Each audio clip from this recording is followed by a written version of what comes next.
Hello, hello. How are we doing? Welcome to Paul's Beer Reviews. Welcome to the Low Live. I am doing a random live for you on Monday evening. It's been a minute. I haven't done one of these in nearly 3 months. I don't know where the time is going. I did say I was going to try and make these a little bit more of a regular thing, failing massively at that. But we're here. We are here. We are live. It's 5:30 on a Monday. Bit of a random time for me to be doing this, but I thought, sod it. I fancy a beer. We'll crack on. For those who are interested, I'm drinking a session IPA from Siren, the Lumina. Says we've got a couple of people in the chat already. Luke John says, woohoo, slags. Hello, Luke. You sent that 3/4 of an hour ago. He was king. Grilling, chilling with Henry 420. Needed. How are you, sir? How are you, mate? Hope you're well, if you're still watching. BrewDog is in. Good evening, all. Hope everyone's well. Good evening, BrewDog. How are you, sir? How are you, my friend? Luke John, he's still here. He says, a sexy Viking slag. How you doing, me Southern Softy? I'm doing very well. I'm doing very, very well. Cannot complain. Luke John, back again. Luke John's back again as well. And I was about to say I was going to get someone else in, but they've just vanished. We did have the crummy beard was there, and he's gone. He was there and he's gone again. Ricky Spanish, what's up, Paul? Hello, my friend. How are you? Welcome along. Tom Alex is in and says, Paul, have you tried the BrewDog Black Heart? Kind of like Guinness, but still nice. I have tried it. And yeah, it was all right. I haven't reviewed it because I'm not a BrewDog fan. I'm not. I'm very much against the way that they seem to be operating at the moment. So I won't be doing BrewDog reviews on my channel, but plenty of other channels that will do it. But yeah, I think BrewDog are a bunch of you know what, so I haven't done the review. But yeah, you're right. It's not bad. It's not a bad product at all. Embo 1976 is going to Lisbon at the weekend. Any reviews of the old Superbock? I think I've reviewed Superbock. I'm sure I've reviewed Superbock. I have to double check, but I think if you go through my archive of many beer reviews now, I'm sure you'll find a Superbock review in there somewhere. Ricky says, if indeed. Gold Drake is in. It says, oi, pal, old timer here. Gold Drake, that is an old name. How are you, mate? How are you? Hope you're well. What is going on with that profile picture? Garrett909 says, what's up, buddy? Only 9 a.m. for me. But drink one for me, my man. Good to see you. Thank you for joining us. Whereabouts are you, Garrett? 9 in the morning. Are you on the other side of the States? Are you West Coast America? I'm assuming 9 o'clock in the morning. That would make sense, wouldn't it? That would make sense. Sir Tom is joining in. Crikey, it's like an old school reunion. It is. And speaking of Sir Tom, he is back. He was there, he's vanished, and now he's back again. I have returned. He's returned. I was literally about to click him in, and he vanished. I know. I started getting a phone call, and I was like, "What's the best thing to do now?" Yeah, panic. Just hit the exit button and hope for the best. Sorry, mate. Isn't that always the way though? I feel like my phone could be really, really quiet, and as soon as I even think of the idea of doing a live stream, the phone will just start going off on one. Yeah. It was just it couldn't have been any worse timed. I was like, this is typical, obviously. How are you, mate? You been well? Yeah, not bad, mate. Not bad. I just living the dream, mainly drinking beer. To be honest, that's most of it. How about you? How about yourself? Yeah, good. I can't complain. I had a short day today. I went out and did a little bit. Today's technically my day off. Monday and Tuesday technically are my days off. But when the weather's good, which isn't very often, I do try and get out and do a little bit of gardening done. And I thought, you know what, I'm going to stay at home with the dog today. I ended up doing very little. I did a bit in my garden, and spent the day with the dog. And I thought I really fancy a beer. And I keep promising to do a live stream, and I thought, you know what, I'm going to do it. I'm going to turn the computer on and have a go. So nice. Well, I'll be honest. Normally Monday's my definitely one of my off days. I'm like not drinking on a Monday. Definitely not doing it. But just the way things are panning out this week, I was like, I'm gonna have to film on Monday. And then you said that, I was like, well, I'm already here now, so you might as well do it. I mean, I hardly had a beer over the weekend. I haven't drunk since Thursday. Yeah, Thursday was the last time I drunk. I was at Brew London on Thursday with a cold, and I was kind of having to force beer down me really on Thursday. And yeah, by the end of Thursday, I'd had enough of it. So I'm feeling a little bit better now. Now I feel like I'm in the mood for it. So Nice. it's been a few days. It's been a few days. Mm. Tolga, it says, "Oi, oi, catching the first live as is. Welcome, my friend. Thanks for joining." Goldrake says, "A good pint of Guinness is heads and shoulders above Black Heart." Tom, what are your thoughts on the BrewDog Black Heart? Well, I blind taste tested this to find out, to remove my prejudice from the situation. And it came in, I chucked it in amongst all of the supermarket available Guinness products. So that was regular draft can, Nitro Surge can, Guinness original bottle, and there was a couple of there's probably a West Indies porter in there just to really throw off the scent, and then the BrewDog one. It came in third, so it came in behind Draft and Nitro Surge. I don't think it was West Indies porter actually, because that would have come ahead. So I can't remember what the other one was, but it was definitely better than Guinness original bottles in our supermarkets now, because they're not that good anymore. Right. But yeah, not a patch on the regular for me. Yeah, I tend to agree. I don't think it was a bad product. I've drunk it at Chris's. Funnily enough, I was sitting in his pub shed a few months back when it first came out, because Chris was very excited when that beer came out. I felt like he was drinking it for 6 weeks solid, and he said, "Have one of these." I tried it, and I was just like, I'm not a fan of BrewDog. I'm kind of quite strongly against them, if anything. But I was like, yeah, do you know what? It's all right. They've had a good crack at it, but at the same time, I don't see. It's not subjectively terrible, right? It's perfectly fine. When you do it side by side, it does start to show a few what feels like synthetic properties to me. Something a little bit. I don't know whether there's some maltodextrin in there or something like that to try and boost the body. But yeah, there's definitely something just a little bit not quite there. And also, and this isn't just BrewDog that have done this. This is every alternative to Guinness except Guinness themselves. No one's quite mastered the actual packaging on a nitro can. Right. Like the nitro element's never quite as good as Guinness from anyone else. Yeah. Yeah, I think that's fair. That's fair as well. I never really thought about it that way before, but that is a good point. It is a valid point. I mean, I've literally got a Guinness draft sitting next to me. I might crack into that later. Still got a couple of cans of that forged Irish stout left as well. That's just been sitting around for what feels like months now. I've never tried that. I'll probably join you on a similar train though with the Anspach and Hobdags. I've got a few cans of that left after my video. Oh yeah.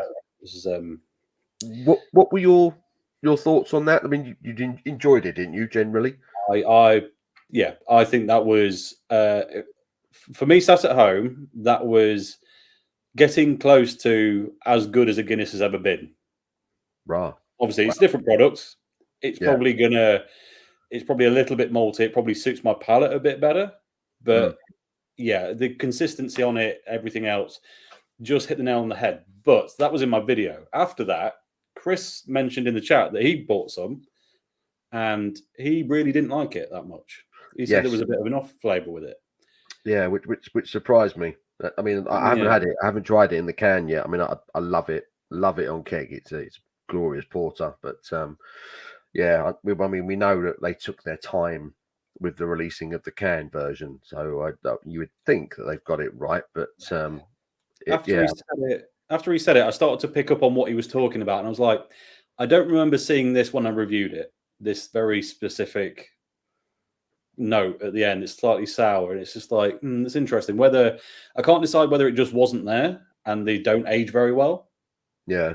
Because it was a couple of weeks later after I'd filmed it that I tried it post Chris's comment, or whether it's because I was looking for it. It's hard to say, but yeah, it definitely wasn't sort of power of suggestion. It could have been. It totally could have been. We'll try it again shortly and see if this one's any better. That one definitely felt worse than the others I'd had, but again, hard to say. I'd be interested to try it. Chris has kind of said, "Oh, you can have all the cans." When he doesn't like something, Chris really kind of he hammers down, he doubles down, and I think maybe he should just relax and sit on them for a little while and maybe come back to them. But yeah, I think it's a great product on keg, certainly. But yeah, I'm looking forward to trying it, and that's for sure.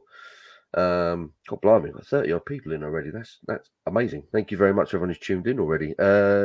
Luke Don says, Goldrake, you slag. Ricky Spanish, if I can, a recommendation, you should review Tusha Hell's Lager. Really good beer. That I think that's a new one on me. Yeah, I'm not familiar. Tusha Hell's. I enjoy a Hell's. Always a good time for a Hell's. And they are threatening with good weather this bank holiday weekend. So I'll probably get a few Hells down me this weekend. I'm off. Get in there. Goldrake's had hello to Luke. No, Ricky, I'll look for that one. I will look for that one. Tusha Hells. I will look for it, definitely. Have we addressed Goldrake's photo? Yeah, I was kind of referring to it. I was like, what is that? Slightly controversial. Slightly controversial. I can't even tell what it is. Is he? He looks like he's in a ski mask and he's been stung by a bee. Yes. You're not sure he looks particularly healthy. Abby's here as well. Abby's just in from work. Hi. In uniform. Hello. Love it. You had enough of it for one day. Yeah. Had enough of it. Love it. Yeah, it's an odd one. It's an odd one, Goldrake, but I'm here for it, mate. I'm here for it. The only channel where Goldrake is the only mod. That is true. He's a mod. How did Goldrake manage to pull that one off? I mean, I think he must have done it over lockdown or something where I just gave blue spanners to everyone. Probably. They were strange times we were living in back then. They were odd. Yeah, they were odd. They were odd. When you think back to it now, it was just chaos, wasn't it? Absolute chaos. Nothing made any sense. Crazy. Garrett is in California. See, my logic worked. Plus he's packing, so it's always a giveaway that he's in America somewhere. True. Welcome, Garrett. I suppose it is early. Cup of coffee for you, brother. Chilling and grilling, Henry. I was thinking about you earlier. I've not seen you for a bit. Good to see you. I know. Do you know what? I've been bad. I didn't realize I was going through my videos and I haven't actually put any content up for over 3 weeks, which is shocking. Really shocking bad. behavior. It is bad. It is bad. And I've drunk some really good beer as well. And I've got loads of beers to review. I've had I've been very lucky lately. I've had a couple of weeks where I've just had a number of breweries send me stuff, which is always nice. But they always want it to be reviewed. And when you can't be bothered to sit in front of a camera and do it, those beer offers suddenly dry up.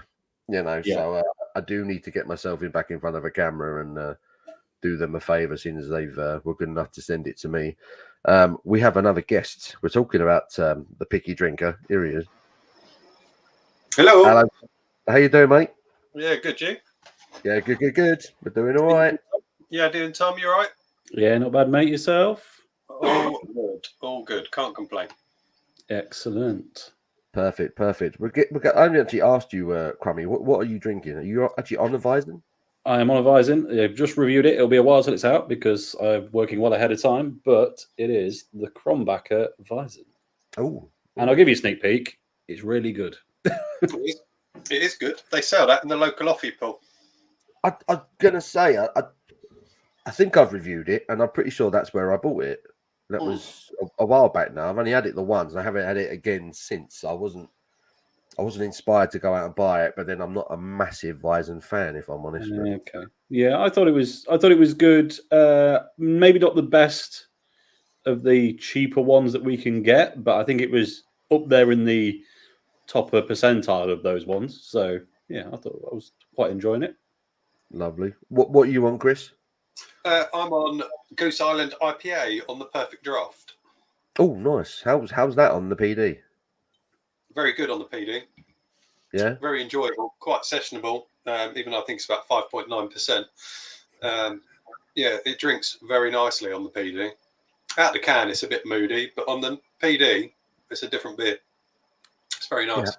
Yeah. I've always found the Goose Island IPA solid. If I'm honest, I don't think it's dropped off too much over the years. But what do you think of the midway? The PD, that's awesome. What do you reckon to Midway? Oh, it's been a while since I've had. Yeah, I like Midway. Yeah, I go back and forth on it every time I have it. So one time, literally 50% of the time, I think it's great, and then the next time I'm like, eh. Yeah, I think I seem to remember buying that in Asda years ago and thinking it was okay then. Yeah, it's just okay. It's just okay, isn't it? It's solid. It's drinkable. It's just okay. It's not offensive. Yeah, I've got no issues with Goose Island. That's the point. Has anyone been to Asda lately? I've heard that they're selling Stone IPA in there again at the moment. I believe so, but I haven't been in because I generally find the Asda near Usball. I generally find their beer selection absolutely woeful at the best of times. It's bad. Really bad. It is bad. So, It is bad. yeah, if I go up to Milton Keynes, hi.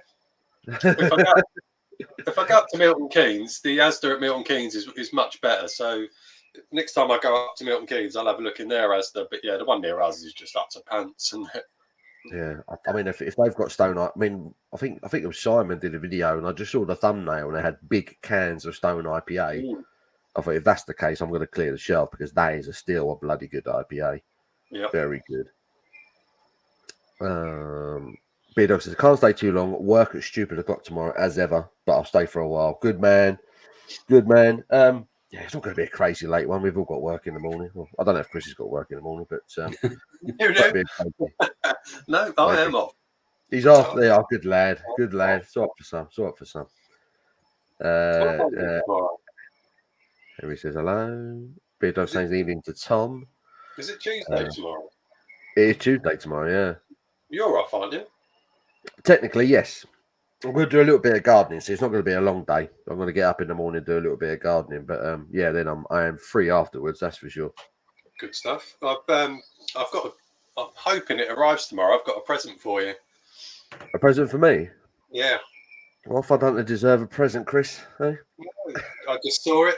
I thought of it just had you written all over it, and I thought I'm going to buy that, and I ordered it. And I'm hoping it arrives tomorrow. So if it does, and you're about in the afternoon or evening or whatever, I can provide you with it. Bless you. Everyone loves a present. We've not seen what it is yet. Well, yeah. I can 100% guarantee he will love it. It's just once he sees it, he'll get it, and he'll understand it, and he'll love it. He'll understand the thought process behind it. Love it. I appreciate it already. The fact that he's just said there was thought process that was involved. That's always nice. It's always nice. Chillian says cheers to Crummy. Cheers, Tom. Hope you're well, mate. It's been a while. As indeed. Don't forget to smash the like, subscribe, share. It's free of charge. It is. I don't charge. Jack Howard, goodness me, this is a name I haven't seen for a while. Oi, oi. All right, chaps, how's things? Gold Drake still wet as ever. Bit of filth. Luke John, do we call him Sir Crummy of Springbackshire yet? Luke can't say anything. I've seen the videos popping out. He's reviewed every whiskey in Scotland in the last week. Wow. Yes, actually. He's been bang on it. So Luke John is currently typing from the floor as we speak, surrounded by empty bottles of whiskey. But you have been big on the whiskey, lady, haven't you, mate? That's for sure. Yeah, for sure. It's another avenue to explore. We were all moaning about 6 months ago how there's not a lot of exciting beer to come out. So I thought, you know what, let's find something exciting. Absolutely. Nothing wrong with that. So yeah, nice to have two things to fall back on, because you're not always in the mood for one thing. It's like it's just nice to shake it up. Yeah, keep pushing. The only problem is it's a bit more pricey. So yeah, that is the only thing. Yeah, didn't think this through completely, but oh well, I'm enjoying it. I sat down the other night and I polished off about half a bottle of Buffalo Trace. Nothing special, but it is still just a bourbon I always enjoy. It's good. It is. No, it is. It stands up. It stands up. The one we get here is not quite as good. They lower the proof here, which is a bit there. But yeah, the store pick I've got, which is at the proper ABV, is a significant jump up, but it's Really? but it also costs more. So, but yeah. I don't know if it's that good, it's worth it. I mean, I think the stuff we get is lovely. It's plus you get it for like £19 a bottle at Costco, including VAT. So it's like cheap as chips, you know. So it's big time. Very drinkable. Yeah. Jack has stuff at Viking. Hello, John. Lovely wee plum tart. Lovely wee plum tart. Tea done now. He's got to go get his grub. Emily saying hello to Jack. Hello to everybody in chat. Big ups. Yeet B just got back from work enjoying a Paulana wheat beer. Hope you're okay, lads. Paulana wheat beer. Do you know what? I've not had the Paulana wheat beer for a long time either. It's been a while. It's pretty good. It's very down the middle as far as wheat beers go. It's solid. It's just like some of them are really fruity and quite refreshing, and then some of them are the kind of big yeast bombs with all the flavour. The Paulana sits kind of in the middle for me. Yeah, I agree with you on that one. It doesn't really do anything particularly outstanding against the others, does it? It's every time I go to, I say every time, I haven't been to Madrid now for nearly 5 years, but every time I used to go to Madrid, it was either pretty much Mahou Lager or Paulana Weiss beer. And when it cooled down in the evenings, I would move from the Mahou Lager to the Paulana Weiss, and I'd sit there drinking it, and I think, you know what, it's all right, but it's nothing special. But you just get a bit fed up of ridiculously cold lager. I still think my favourite of the readily available is still Francis Karma. That's still my favourite. Yeah, hard to beat that one. I have to say, hard to beat. It is up there. I've just put this out to annoy Chris. Not looking, but I think Chris had a bit of a technical issue there because he froze and disappeared, and now he's back, and I think he's fallen off his chair or something because he's not. I don't know where he's gone. He's here. There he is. My internet went berserk, and then I have to go and check on my chicken that's on the rotisserie at the moment. So. Oh, he's cooking. Are you cooking outdoors? I'm cooking outdoors. Damn You're right. absolute. He does not waste a bit of sunshine. This lad, you got to love that. You've got to be out there cooking, even if it's cold weather. As long as it's sunshine, I'll cook outdoors. Oh, well, we've pretty much had 7 months of rain, haven't we? So got to make the most of it, I suppose. I mean, like I say, they're talking about a really nice weekend this coming weekend, and I'm off work. Yeah. I'm planning on sitting out in the sunshine, drinking as much beer as humanly possible. Really, that is my general plan. Yeah, I'm working all weekend as well, which is a shame. Oh yeah. Yeah. I've just literally come off nights. I finished at 6:15 this morning. Had a few hours sleep. Got up, did a bit of beer shopping, got a chicken, whacked it on the rotisserie, and then here I am now. Beautiful, nice, beautiful. You've been doing a bit of grilling as well, haven't you, Tom? Lately? Just the one. Yeah, man. Did the maiden voyage for the year with the barbecue. Not weekend just gone, but the one before. We've got some lovely weather for the Saturday at least. Just getting the eye back in. But yeah, looking forward to a bit more later on. It's never quite as extravagant as Chris's. Chris always comes off looking Instagram perfect. Like I don't know how he does it, but I'm getting there. Always learning. That's the thing. I'm always learning. There's certain things that I can do really well. There's certain things I get wrong. But it's all, like you say, it's all about learning, isn't it? And just enjoying it. And that's what I get the most is just enjoyment from doing it. That's what it's about, isn't it? Just having fun with it. There is the advantage that you've got a reason to sit fairly still without doing much for about a minimum of 8 hours. So you've just got to sit outside and drink beer, which is a real hardship while you're watching that barbecue. So it is such a hardship. I'm going to join you on a London Black. Oh, he's breaking into it. That is controversial. Have you found yours quite lively as well, Tom, on opening? About half and half, inconsistent. This one wasn't. That's gone straight to that in no time. Yeah, I'm a bit. I've got a few of these in. I've got a couple that I'm going to give to Paul as well. But I get nervous about opening these because they are I found them really lively, and this one's probably going to make me look like a liar. But I'll open it, but I've got to pour it quick because he's giving it a quick shake under the table. And a beer. Yes, well, there you go. Hey! That was foaming to get out of that one. Gosh. What else we got? I've been trying them small cans of IPA from Asda. Really nice. Which small cans were they, Tom? I've been trying the small cans of IPA. Great minds think alike. Everyone's saying hello to each other, which is a beautiful thing. Paul Greenwood is in. Says, "Hey up, lads. How are we, Paul? Good to see you, buddy. Good to see the old names in here."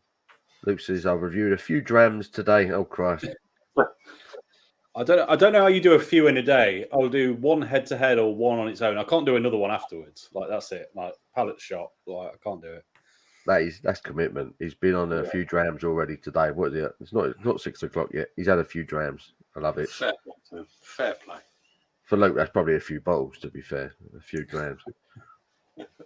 Paul Greenwood, old faces in the house. It's true. It's good. All the old names are in here, which is a beautiful thing. Brad Evans is in. It's another old name. So, oi, oi, Paulio Potts and the crummy one. Long time no see. How you lads doing? I think we're doing all right. So far, so Very good. well. How are Very you, well, Brad? very well. How are you? Henry says, "I've waited for your stream, Paul, so I'll now crack a beer with you guys and chat. Beautiful. What are you drinking, Henry? We'll do a check-in. What's everyone drinking?" As Simon would say, "Where are you from? What are you drinking?" I mean, it don't matter where you're from, but what you're drinking. Who is drinking? I know it's Monday, but are we drinking? In my opinion, the Rhinebacker wheat beer from Aldi is the best value on the market. It could be. I've not tried it yet, so I can't say. It's very, very good. Yeah, it's another one I've not had for a while, but I seem to remember it being okay.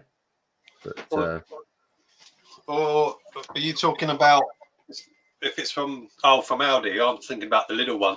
The little Perlenbacher wheat beer is fantastic. That from Lidl is absolutely superb. I do fancy trying that.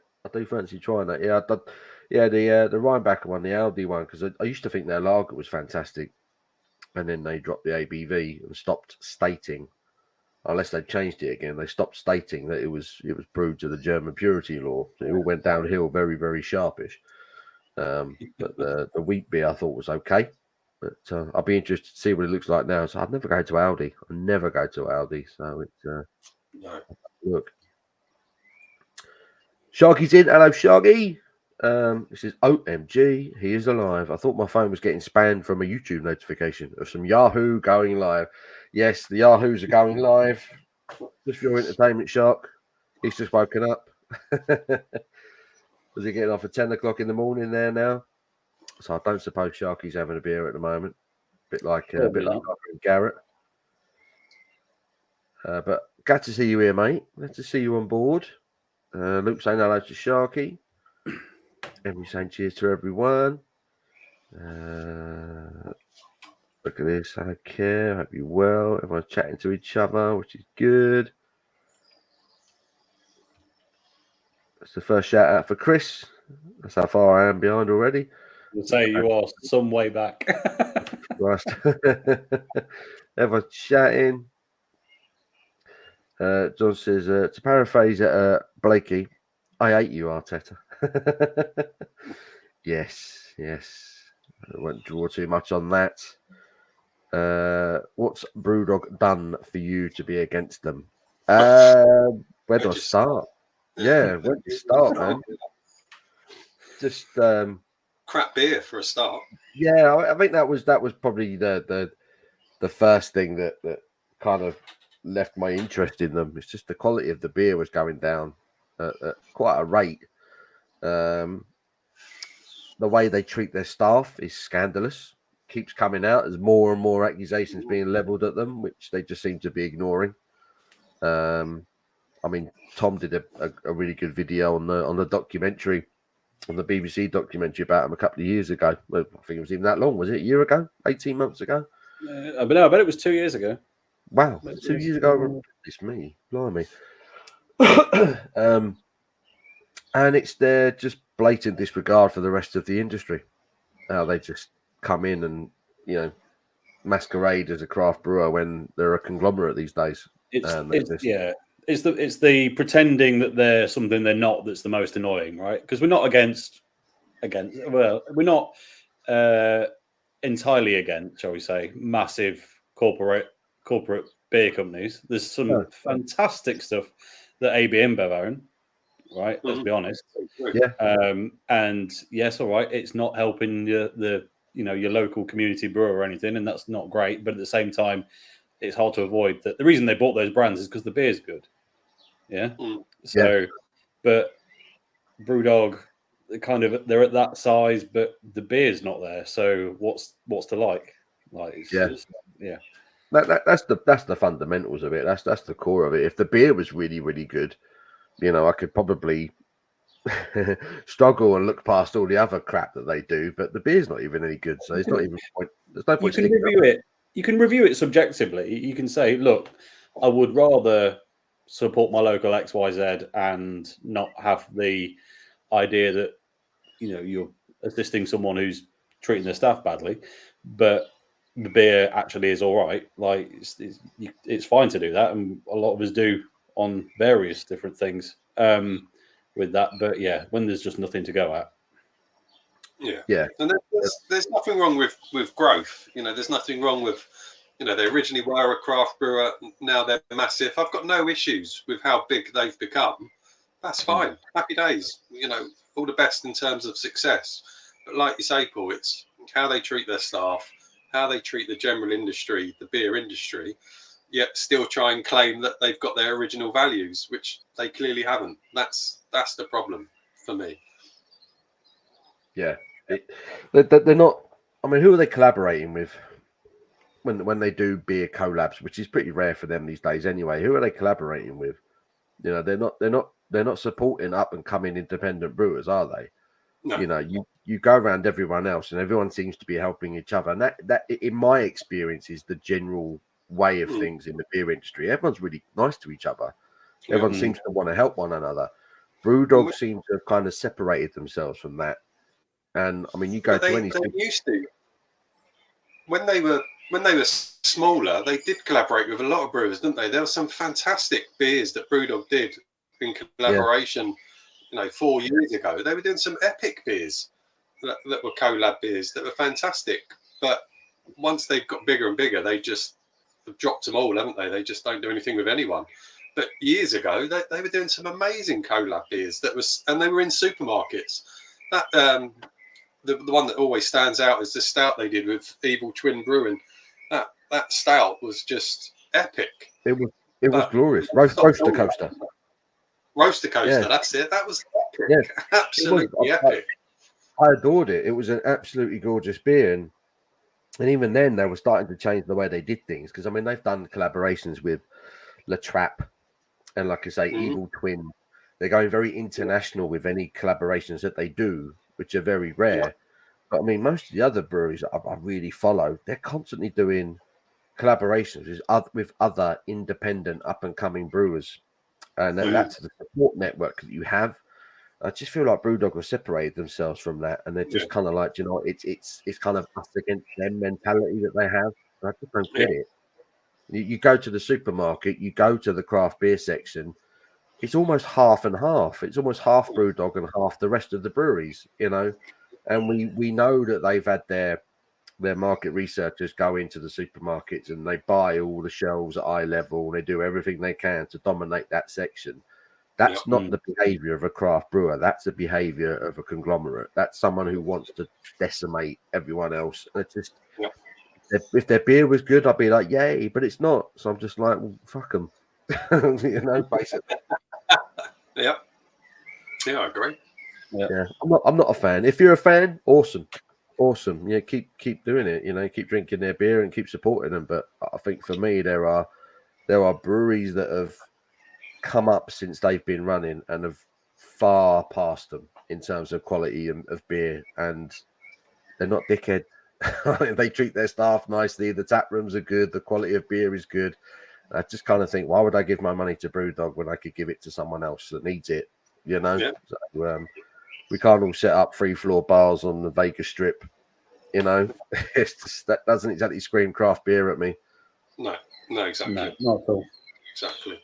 I mean, I went I've already discussed with us in our group chat. I went to the Waterloo BrewDog tap room, bar, whatever you want to call it, and it is enormous, absolutely enormous. It must have cost them a fortune, and probably still does. But it was empty, absolutely empty. And it was absolutely. I mean, any place where they can fit a full-size proper ice cream machine in it, ice cream van. That shows you the scale of how big it is. It's a proper ice cream van. It's not even like one that's made to look like an ice cream van. It's a full-on ice cream van. It's enormous. It's huge. But it was empty. I don't know how long that'll survive because it was empty. Yeah, again, it just doesn't. There's nothing about it that draws me in. You know, I like my beer, and BrewDog for me don't do it very well. So I don't give them my money, and it just, by the sounds of things, the people at the top there aren't very nice anyway. So, you know, makes it even extra satisfying.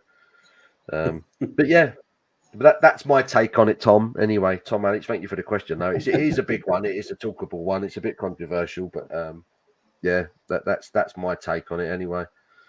By the time Perrault reads this, summer will be over. Yeah, thanks, Sharky. Right, we'll do a blitz. I've just realised I am way behind. Speed run. No one say anything. Quick one. Good evening, gents. Hope you're all. Hello, Colin. Luke says, "Merry Christmas, everyone." Hey, Luke, how's it going, Lukey boy? John, all good. Still getting over my Scottish road trip in need of a detox. Brandon says, "Sharky." Paul says, "Cheers, Luke, Henry, Goldrake, Shark, and Brad." Some OGs. It is. The OGs are in. Have you guys tried Sam Smith beers before? We definitely have. Loads of Sam Smith beers in at the minute. Loads. There you go. Dark Mild and Alpine Hells. He's recommending. The Alpine Hells is good. I've not had the Dark Mild yet. I think I've got one in the fridge actually. I do like a mild. Popular again. Goldrake in his photo looks like he takes it up the rear admiral.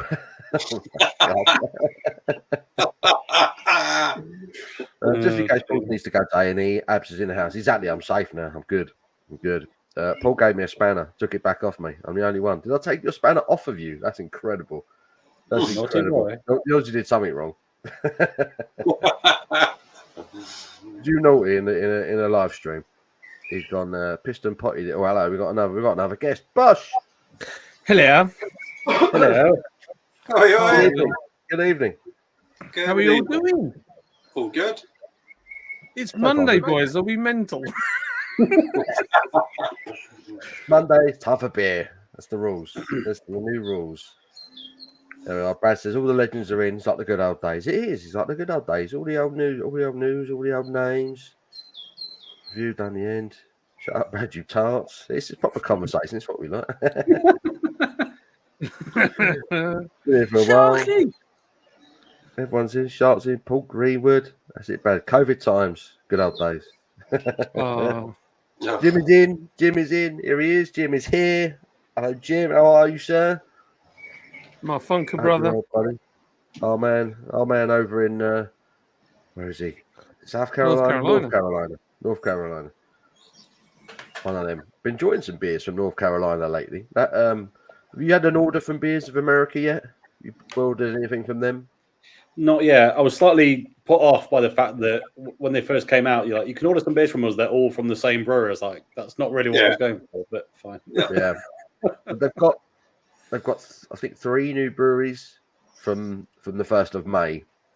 And I don't know what the plan is going forward, if they're going to venture across the states, but at the moment it's all very North Virginia or South Carolina, sorry. What the fuck am I on about? Yeah, Carolina. It's all Carolina-based brewers. But interesting. The beer's been very good. The beer has been very, very good so far. So hopefully that continues. And maybe they branch out a little bit if they get a bit more Wonga. Good old days when people forgot how good real pubs were. They thought virtual pubs were great. Yeah, this was it, wasn't it? You know, came here and that's as good as it got. Virtual pubs are just cheap places these days, like knockoff spoons. Knockoff spoons. Oh man, that's proper bottom of the barrel. It's knockoff spoons. It is not much worse than that, really, does it? But thanks for coming anyway. You know. Be interested to see how Stone IPA is over there. I've always enjoyed the Stone IPA over here. Last time I had it was at a bar in Worcester. They were randomly they had it was very lager heavy. I was there for Hot Walk. It's where the Charles Farron farm is, and we went for a piss up the night before, and they were just selling massive cans of it. I hadn't seen it for ages and bought it, and I was like, oh, it still tastes good. Still tastes good. So I'm going to get down to Asda and see if I can get some. Carlsberg Export ain't too bad. I swear different batches taste different sometimes. Better, sometimes not as good. Unless it's my taste. I think it's... I think they import some of it and make some of it here, don't they? Yes, they do.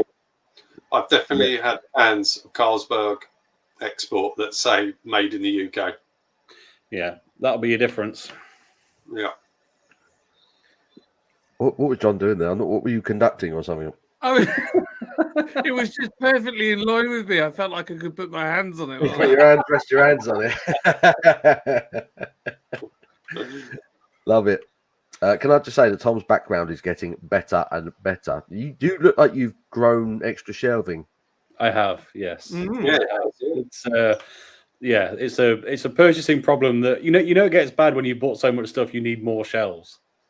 Yeah, and that whatever that is on your left-hand side, that big round sign, that looks new as well. Yeah. That is new. That is the top of a whiskey barrel from Springbank, a proper one. Nice, very nice. Very actually, nice. A lot cheaper than their whiskey to buy. Weirdly, but I guess they can't reuse them. So yeah, it nice. It makes a nice bit of artwork. I like it. Does actually. It looks really, really smart, doesn't it? I like that. Your Spa Francorchamps map, that's moved over as well, isn't it? That moved up to the middle. Right, yeah, everything else has had to be taken down. Some of it's elsewhere in the room that you can't see, but yeah, it's ever evolving. Paul is now. He's been shopping, ladies and gentlemen. It's looking good. Paul's tweaked his setup now, haven't you, Paul? I have.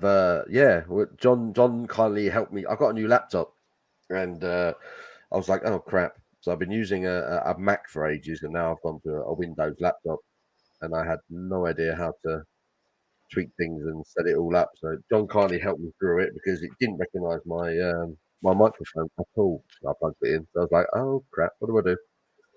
So yes, new hardware, which has to happen every now and then, I suppose. And Luke, John, I've had a tidy up as well. I was going to say, we're just going to not talk about John's because it is exactly the same as it was before. It's not. Well, he doesn't look much on camera, but it looks very good. I've got loads of room. I can stand over here. Here. And there it's got loads of room. It can stand in space. I can. It's very cyberpunk in there, John. Yeah, I like it. I've got my tools now. You can just see on the edge of camera, and all my various polishes and some of the bits and bobs that I've got, diagnostic tools and things. Will you be polishing your tools on camera? Oh, of course. It's called Spanner Hour, where we take a spanner and we give it a right good rub and polish until it looks sparkly and you can see your own face in it. Excellent. He's been working hard. It does look good. It looks tidy. It looks organised chaos. Yeah, that's the idea. It's like my real life. I just realised our individual streams look like the progression of a night out. So Chris definitely looks like he's in the pub in the day. Yeah, he's in the solid boozer, and then you've gone up to me, which just kind of that interim evening vibe.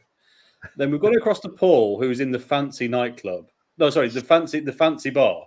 Fancy bar. Paul's in the fancy bar with just every drink you can want, and then John's the 3 a.m. chaos.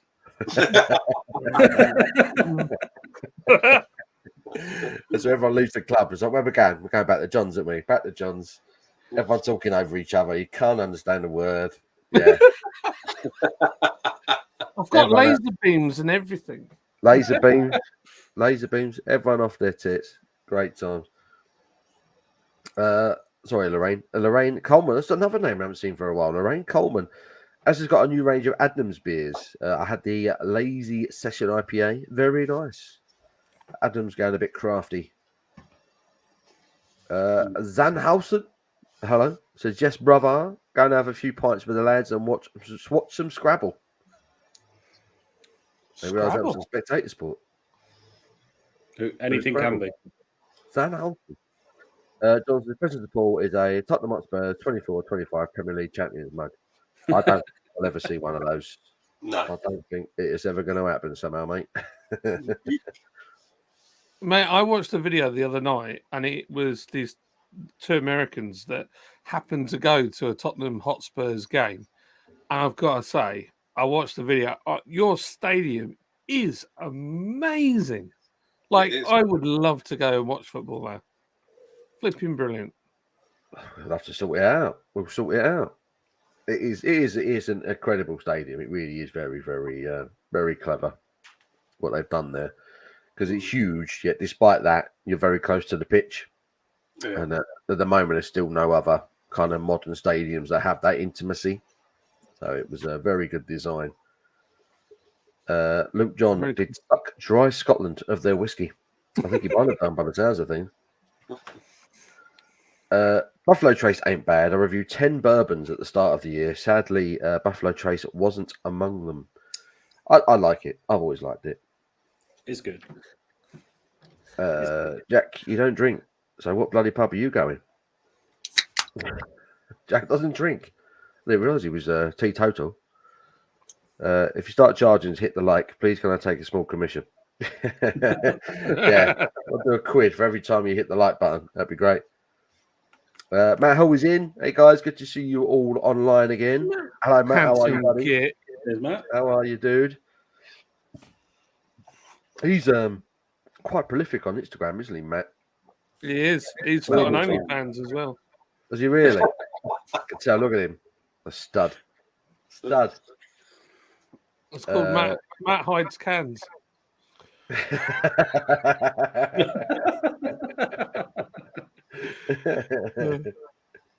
Luke says, good job. It will always rain in Scotland, especially when Tom travels north. Probably. Oh, you've had some good weather up there, haven't you? In your visits, you've done all right. Yeah, it's normally when I film up there it rains. If I go and don't get the camera out, it's fine. It's just typical. It's the way it works. As soon as you want to do something, the weather plays up. Matt says, I'm booze free until Friday, just to give my liver a rest. Probably wise. It's got to be done sometimes. Got to be done. I did have a shandy. I had a shandy on the weekend. He's going mad. Jack Howard's gone mad. Colin Lees is in. Good evening, chaps. Hope you're well. How are you doing, Colin? Hope you're well, buddy. Hope you're well. All these old names. In terms of Paul Lana, I much prefer the uncle to the Vice Bill. Off the top of my head, I think I agree. I think Paul Lana generally are a bit. They're okay, but not particularly great in terms of the German breweries that are available to us. No, I feel like they're all right. I'd definitely buy that over like a bottle of Wallsteiner if I had a chance, but I think there's some better ones out there. Oh, hello. Wasn't me. Is that your PD kicking off? Yeah.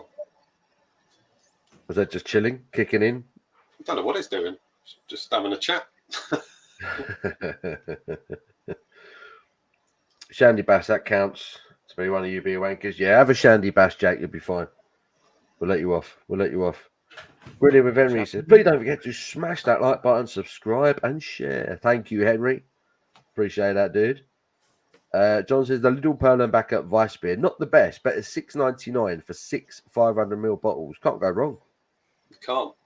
I think it's very, very. I actually think it's really good. That's bloody hell. That's mental. £7 for 6 500ml bottles. Oh yes. Bloody hell. That's good value, isn't it? That. Sheesh. That is good. Shandy Bass is proper, not that Radler muck they do these days. Shandy Bass. We used to get this booklet that used to come through to the brewery, and it was like all sorts of camera stuff. And in it, there was always like this section where people who read it have sent in questions that they're not like things they wanted to know about the beer. And there was always one person that seemed to moan about the fact, where can I get Bass on cask? Like, you can't find it anywhere. I want Bass on cask. And without fail, every time this magazine came out, this was in it. And me and Mike used to call it the Great Bass Debate.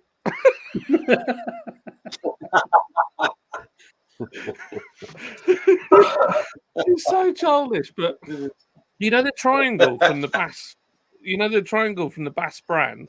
That was, as I understand it, was the first ever logo for a beer brand that was like a symbol.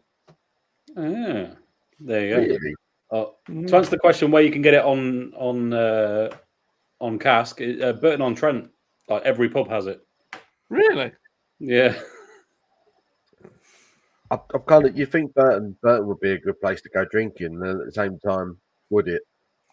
I've done it this year, and I can say yes, because all of the bad stuff they make there is not in the local pubs, so it's all right. Ah, that's good. They keep it away, so they're obviously kicking off against it, rebelling against Molson Coors. No, it's a decent little day trip. That I must say, I liked it. John's got some turkey dinosaurs. What you got? I've had a delivery of katsu curry. Oh, nice, very nice. Oh, very It nice. does look like turkey dinosaurs. It's tipping down in Somerset. We've actually had a dry day over here today. Let's say it's meant to be nice tomorrow as well. Very unusual. Il Corvo. Hello, Il Corvo. He says it's going to be 16 degrees tomorrow, apparently. Will be warmer for you southerners. Although it's going to be 21 for the weekend. Oh. Which I will take all day long. All day long. Yep. 70 degrees in London. I'm in the garden in my mankini. Go on, John. Got his mankini out. Why not? Why not? It's time to get the goose fat out and the Barbie. I've got to give my Barbie a good clean. That's what I've got to do. Brett is in. Hello, Brett. How are you, mate? Beardy Beer Reviews. Check him out. How are you, dude? Hope you're well. I'm saying hello to Brett. I'll come back in a second once I've eaten this. This is massive. So Jim says drinking beer and barbecuing at the same time is a discipline. Yep. It is a discipline. Are you definitely, when you grill, Chris? I know obviously you do a lot of grilling and barbecuing. Do you always drink when you're doing it? Yes. Pretty much. Yeah. Yeah. It's just hand in hand. Barbecuing, grilling, beer goes hand in hand. You don't have to go mad. Don't have to get mullered. It just makes sense. Just makes sense. Yeah, it does seem to work. There's something about doing the barbecuing and having a beer in one of your hands. It does feel right. Mm. But, I don't know if you have too many beers, you lose the discipline. You've got to be a precise action. You know, everyone's got to be spot on with the grilling. If you get it wrong, you think, oh no, it's because I got pissed. Yeah, it is difficult. Even more so when you realise that just sipping bourbon whilst barbecuing is even better. And then, but then it goes wrong real quick. I can imagine. Yeah. Jeez. Not the one. I don't think I've ever done that, barbecuing and drinking whiskey at the same time. I don't think I've done that. I always seem to have a beer in me, don't I? Craig H is in. Good evening, gents. If the wind went, we'd have a decent time. It is still breezy out there, isn't it? It's nice, but it has been breezy today again. It's windy. Yeah. It has been breezy. Luke said I had 21 drams on a random Wednesday on Isla. Less liquid equals less peeing. But the ROI needs tweaking. ROI, anyone? Return on investment. The what?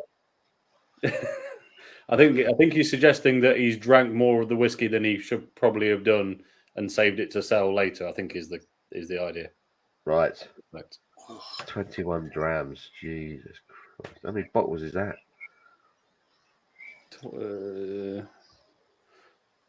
Let's do some So math, go on shall we? there. Check on my chicken. You Check on the chicken. You check your chicken. Check the chicken. As long as you're doing maths. 21 drams are going to assume it's the more generous Scottish 35 CL.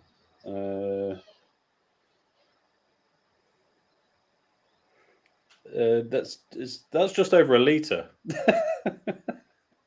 Bloody hell. If it is, or half a litre if it's the less generous. Either way, it's a lot. It's a lot of whiskey. For a random Wednesday, it's a fair old, it's a fair drop you got through there. He's currently on an Octomore 14.1 ashtray in a glass. Oh dear. That's That's intended with Octomore. It's the peatiest peaty thing. Oh really? Yeah. I do struggle with peaty whiskies. Not a massive fan of the peaty ones. I'm getting better. You'll have to come around. I'm starting to build my way up. Like once you find one that you're like, oh, actually, I get it now. It's easier to move on with it, if that makes sense. Yeah. I imagine it's a bit like drinking when you first try a smoked beer. You kind of got to get used to it, haven't you? But yeah, every time I've ever tried drinking a peaty whiskey, I always get kind of a bit of heartburn, or indigestion afterwards. I'm like, whoa, I do as well. It's you got to find the ones that work for you. They won't all. Yeah, I'll have to have a go. We get like a happy medium, something that's got a little bit of malt, bit of sweetness, but a little bit of smoke as well. I think that'd probably be. Yeah, there are some where you get kind of sweet peat, and that's good. That's a good way in. Yeah, I mean, Highland Park. I tried Highland Park 18, and that was a bit like that. And it was kind of floral. It was kind of sweet with a little bit of a smoky finish to it, but not enough to put me off. But you could tell it was creeping in. Yeah. But I do like Highland Park whiskies in general. Quite nice. I think they're one of the more approachable distilleries in terms of what they do. I mean, they kind of got quite nice balanced whiskies. And they're definitely on the smokier side as well. Yeah. So yeah, interesting. I've still got a little bit of that Glenmorangie left. I keep looking every time I come in here, but I get so into the beer when I'm here. I'm like just staring at me, laughing. It's like, come on, get involved. Before I forget, you mentioned you did a Charles Farram. You mentioned Charles Farram earlier.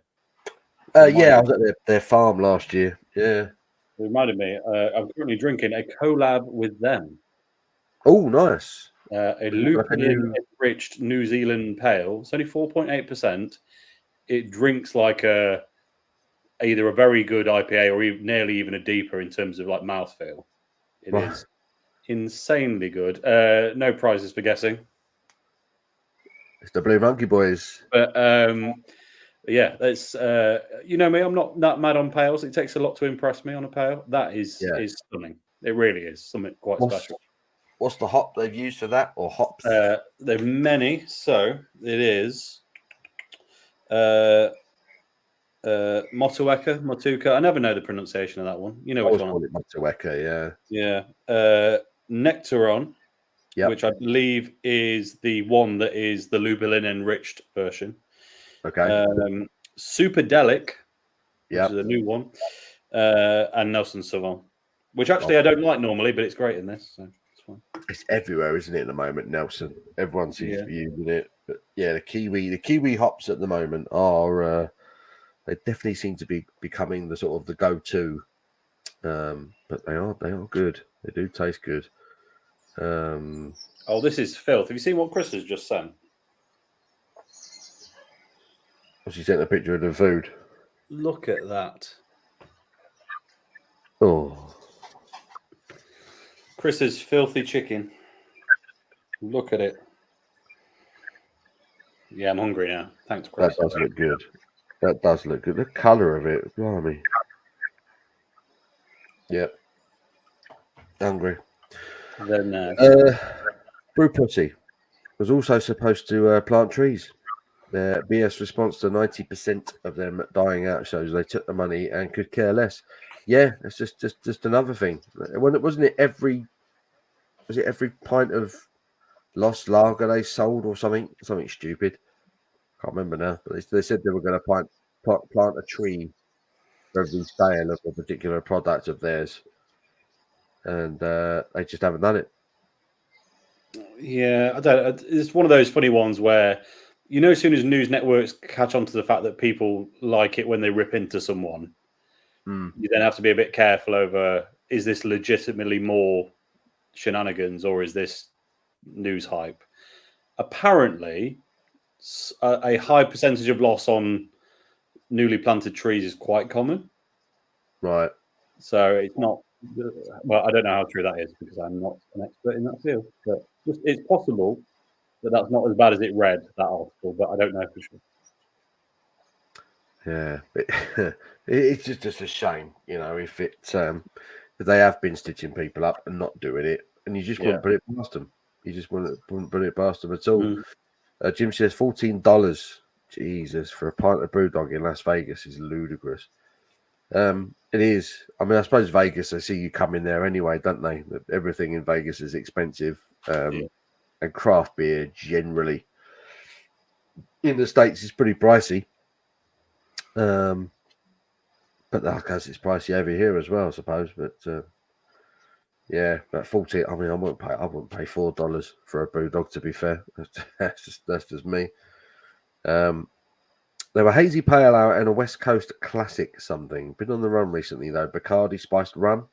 I haven't had a rum for ages. I generally don't mind a rum. Speaking of Yahoos, where's that bloke that used to be in beer? Now he's stealing cars. Referring to John. He is here. He's having his din-dins. He's nicking cars now. He's changed the tune. I feel sorry for Brew Pussy shareholders. Because in 6 to 8 years they won't be around. I do wonder the long game with them, if they're looking for a sale or what. Because I don't know how long it's sustainable, really, the way they're behaving. Surely that's not going to. Yeah, it's a funny one because you would think, on one hand, if they didn't care as much as we think they don't care, then they just sell the brand while it's got the power that it's got in terms of just supermarket sales and hand it off to AB and Bev or Heineken or whoever. But maybe they think they can do better. I don't know, but we'll see. Time will be an interesting tale, I'm sure. Yeah, definitely. Mersey Beers is in, adding to that. So cheers all. It says when Paul eventually gets here, hi. One of the BrewDog owners also bought £500,000 worth of Heineken, so he's actively betting against the rest of the craft beer industry. We should point out that shares, and he didn't just buy £500,000 worth of pints because that'd be a lot, wouldn't it? It would. That would be a lot of beer. Yeah, they bought quite a considerable chunk of the shares of Heineken, and they don't exactly scream craft beer either, do they? So yes, you can see where their interests lie, and it's certainly not with the growth of the independent craft brewery scene, that's for sure. Thoughts on Northern Monk? I haven't had much Northern Monk for a while. They've just done the rebrand. The cans are looking smart. I don't know if the beer's any better. Anyone else had any Northern Monk? That Great Northern Bitter was not a Great Northern Bitter. I can believe that. No, they've gone off the boil, haven't they? I wonder if they're having some problems. I know that they've suffered from they got so woke, didn't they, that when you used to go, Paul, you came in with me into the tap room in Leeds, they made you feel so unwelcome. Yeah, it wasn't the nicest. They didn't exactly make you feel relaxed about having a pint there, did they? They were kind of like, it's like, you're not trendy enough to be here. I was like, okay. Yeah, and they're all wearing masks, and there was no lockdown or anything. I can say, all the regulations, everything had been dropped by that point. They just looked like a bunch of surgeons serving me a pint of faith. It was very weird. Very weird. Yeah, Northern Monk, man. Northern Monk. I mean, they've never been my favourite craft brewer, to be honest, but they were generally reliable, I suppose. Yeah, they were pretty solid. Yeah. But I just feel like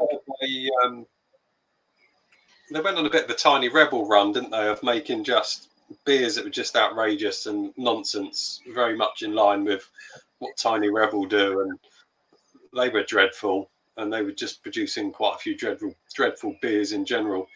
But yeah, they just did a lot of silly gimmicky beers that just were not good at all. The annoying thing was some of those were like, some of them were, they sounded ridiculous, but they actually drank okay. So that pub snack set, look, it's not stuff that you're going to want to drink all the time, but as a interesting experiment, it wasn't terrible. Like it was all palatable and did kind of taste like the thing. So it was like, okay, it's a bit of fun, fine. But it feels like ever since then, everything else they've done has been just very poor in that kind of novelty set. I agree. It's just I absolutely agree with that, Tom. I think it's like getting hooked on drugs, isn't it? You've got a business, you do something, it works really, really well, and then you just keep trying to repeat that previous success to try and recreate the funds that you brought in and the hype. And I think there is always a risk with those guys that maybe they jump the hype train too much. Well, the first big nail in the coffin came out a week or two ago, didn't it? They've dropped the ABV on Faith. Oh yeah, that's not good. Oh, have they really? Yeah. Yeah, there's some hardcore fans that won't be happy about that. By how much? 0.4. So it was 5.4, now 5, I think. Oh God. I mean, that is That's a big. I know it doesn't sound a lot when you just say 0.4. It sounds like a tiny number. As a percentage of the whole thing, it's pretty massive. Yeah, that's a hell of a chop.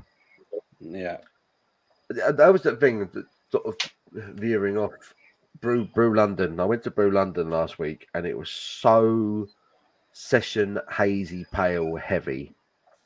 It was untrue.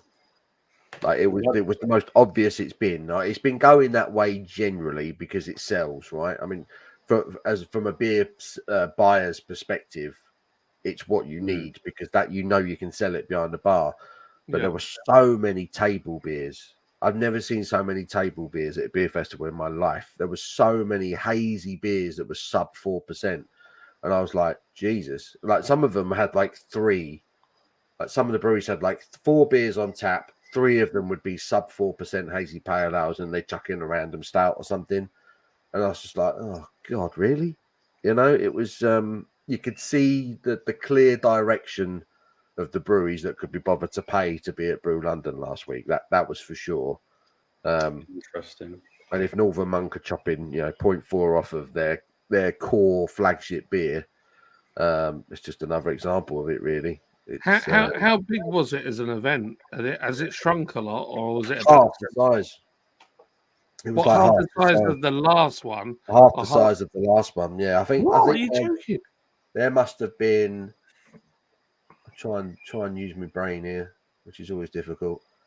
I reckon there was about 40, maybe 40 different breweries there, and a lot of them were kind of last minute because I think a few dropped out and a few dropped in. The kind of last minute. I reckon it was about 40 breweries there, all in all. So from a networking perspective, it was very easy. It was good to get around and talk to everyone that I wanted to talk to.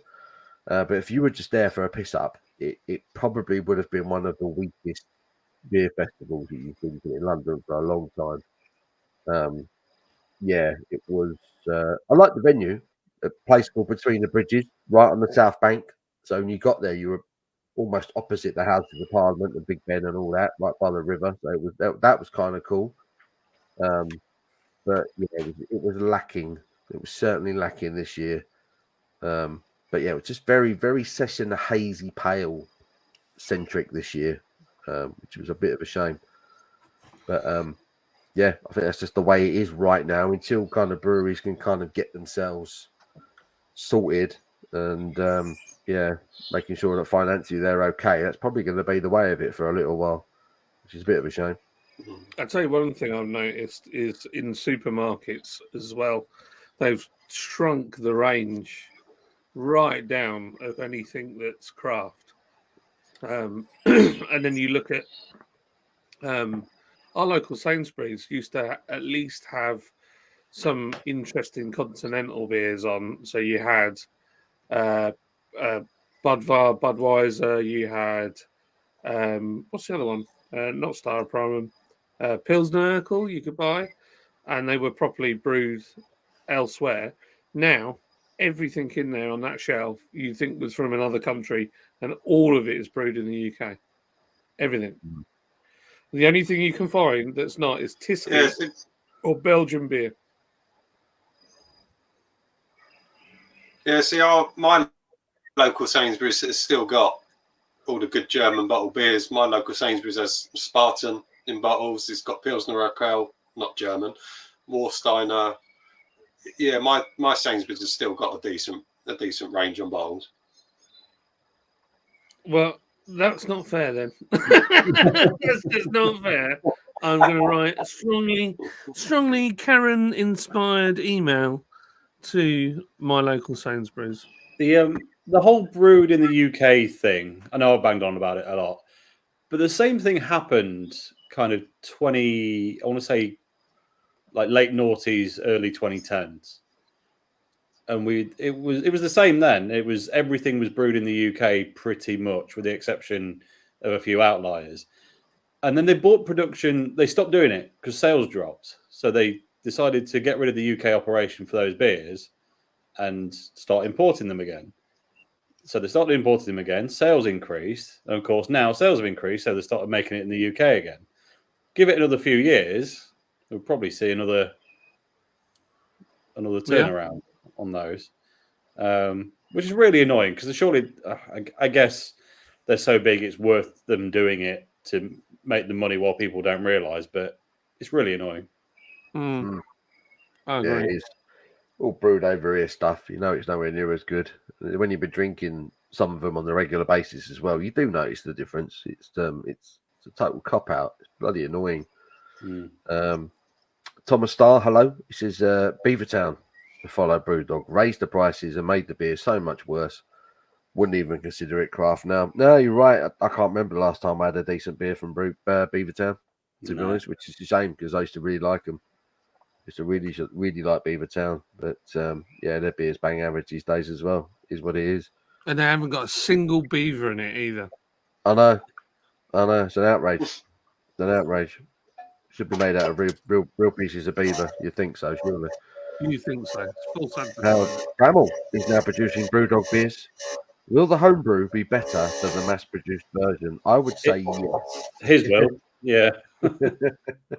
I would say yes. Yeah. Right. Anyone else getting involved in it? Northern Malt was great before mass production for supermarkets. Another one to sell their soul to Satan. Very dramatic. Connor says, hello, chaps. Nice to see you all. I'm on Stella Unfiltered. Oof. That was primarily got to given for UK brewed international beer. It's true, isn't it? Brewed at Camden. Is that where it was brewed? It's brewed in London at an address that is suspiciously close to where they brew Camden. That's all I'm going to say. Oh dear. Oh, dear. I didn't think that stuff was terrible. It's fine. It was. I mean, did they really need to do it? No, I mean, I guess they're trying to still pick up that market that Stella 4 never quite got, which was a shame, I thought, because I actually thought Stella 4 was quite a well-balanced beer years ago. It's not been out for a decade now, but I didn't think that was too bad. And I think they probably, like with what you were just saying about everyone going for very sessionable hazy pales, I think the sessionable ABV is becoming more popular again. And Stella's, they've already cut it down to, is it 5 now in the UK? What's the normal Under Stella? 5, Yeah, I think isn't it? 4 point. I think it's 4.6. Oh, has it dropped that far? Okay, you can tell how long it was ago since I bought a normal one. Of itself. Yeah, okay, but yeah, I assume they were trying to target that more sessionable market anyway. Is the unfiltered the same ABV? Do we know? No, I think it's 4. No, it's Is it higher? higher. It's 5. No. Yeah. Is it really? Well, it's I mean, it definitely is on the PD. I can't remember if I did a video or if I just drunk one against the other. And I couldn't really tell much difference. I thought the unfiltered had maybe a touch more of a citrus flavour to it, but wasn't much in it. But I mean, if one's 5% and it's unfiltered, then Yeah. No, Chris, you're right. My theory's out the window. It is 5%. So no idea what they're doing there. Not a clue. Who knows? Who knows? But it's not terrible. There's a lot worse lagers out there than that one. But yeah, I'll let you into a little secret. I've been drinking non-alcoholic beer. That's not bad, Frida. It's really nice. Yeah, it's not bad, that one. Yeah, I've had that. It is all right. Is that hold on, what brand is it? It is Cerveza sin alcohol. Freedom lager beer. made in Malta. And so we bought these in Great Escape. We got a massive tray because Kobe is like I was as a kid and doesn't like particularly. You won't see him drinking Coca-Cola and stuff like that very often, but he likes beer, like shandy. So he's tried pretty much all the non-alcoholic ones. And he's very picky actually, and he was like, "Oh, we haven't tried these, Dad," but they were only in a slab. So we bought them, and I said to him, "Right, they're good." Anyway, we cracked one watching the football the other night, and I was like, "Actually, that's really nice. Like for a non-alcoholic beer, that's not bad at all." Nice. I think they're getting better, aren't they? They're going to have to because I think more and more people are drinking them. So they're going to have to sort it out because it does seem like a lot of people are cutting down, going on the direction of the breweries and the way they're selling at the moment. You would suggest that non-alcoholic. They've got to up their game a little bit. Sometimes they care too much about profits and not quality. That's BrewDog all over. I had Faith by Northern Monk Saturday. It was awful. Another decent beer sacrificed for the sake of supermarket profit margins. There you go. That'll be why they dropped the ABV on it. Yeah, that's the thing. They can't maintain the money. The money that supermarkets are paying the breweries. You can't keep brewing it at that money because essentially you're losing money on it. So it's something's got to give. What time are you on till? I don't know. I'm just cruising at the moment. Just cruising. We've been on for 10 to 7 early doors. We'll see. Of course, Rob will make better beers, even with Brew Pussy's terrible recipes. Yeah, so Rob's will be better. Guarantee it. Without doubt. 4 yachts, 15 holiday homes, and 8 sports cars. I wouldn't turn that down. I'll be honest, I misread that as yogurts, and I was like, I'm not sure what the hype is. Yogurts. They could bloody good yogurts. Yeah, yogurts. Oh dear. Thomas Starwell, Beavertown have been 61% Heineken for a long time now. Is it still just 61%? I get the feeling that Heineken bought even more. I think there were 14. There were 49 for ages because that meant they were still independent. Right. But then I think that went up to 61 maybe 2 years ago. That's the nail in the coffin when they got control. That's where it's not good. Not good. Michael was getting cross because he was trying to put the recycling in the bin outside, and he dropped half the bag on the floor, and he refused to go and take it to the bin with half a bag. And he was out there rah, rah, rah, throwing it all about. He was getting really mad. I thought they were fighting. Bless him. Kids. Crazy. Kids. Who'd have? Grand Theft John is in the house. Am I that far behind? Surely not. Yeah. You are, yeah. Jesus. I'll review some crack tomorrow. Not that kind of crack, but Italian beer brewed in Italy. Italian beer. Italy. That is a novelty. That's a novelty. Wild. Brew London? Question mark. Probably find me a Tom in the bottom of a barrel, not the same barrel. The cooperage doesn't make them big enough. True. What teams everyone support? Sheffield Wednesday. It says yeet yeet B. Well, I'm a massive Spurs fan from his sins, as is Chris. John is also a massive Spurs fan, and Tom. Nothing to say. Tom and John are sensible. They don't really follow football teams. They're more into their motorsport, which is much more sensible. Questionable on sensible, but yeah. I was No, going to say, got Tom no supports allegiance. Ferrari. I mean, that's where all the racing drivers go to die. True. But my bad luck curse is working. So if you like someone else, you got to keep me invested.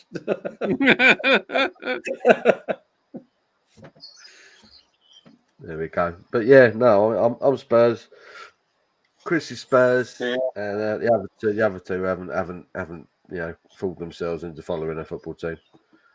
But my boys are Man City crazy, and Mike is like third generation Man City supporter. So he's not a glory hunter. Where my other son Kobe is just a glory hunter. Totally. Well, City haven't got any fans that are less than 14 years old, over 14 years old these days. Well, their great granddad is. City can't. You see the amount of empty space in the city is just ridiculous. Yeah, they have the most amount of money. It's all very odd. It is odd, yeah. It is odd, knocking their numbers. Well, that Bayern Munich versus City match, there was not a free seat in the house.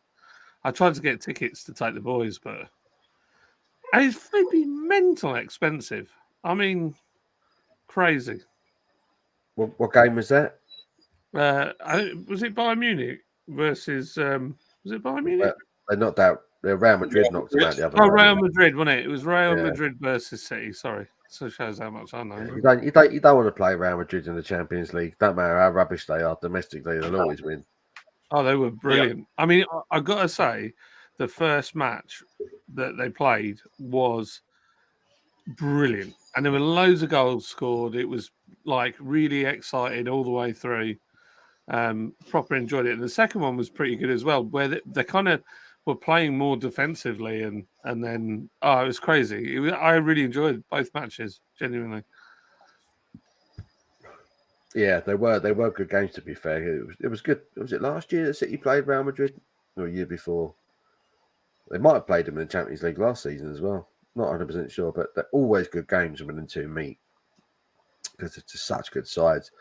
Real Madrid just seem to find an extra ounce of something when it comes to the Champions League. They've won it 14 times. It is unprecedented. The success in that competition is mental. Wow. Absolutely mental. It always scares me when I need to upgrade, because I hate messing with the settings. What's the upgraded? Computer? I think that's probably what you were talking about the changing computers, your laptop.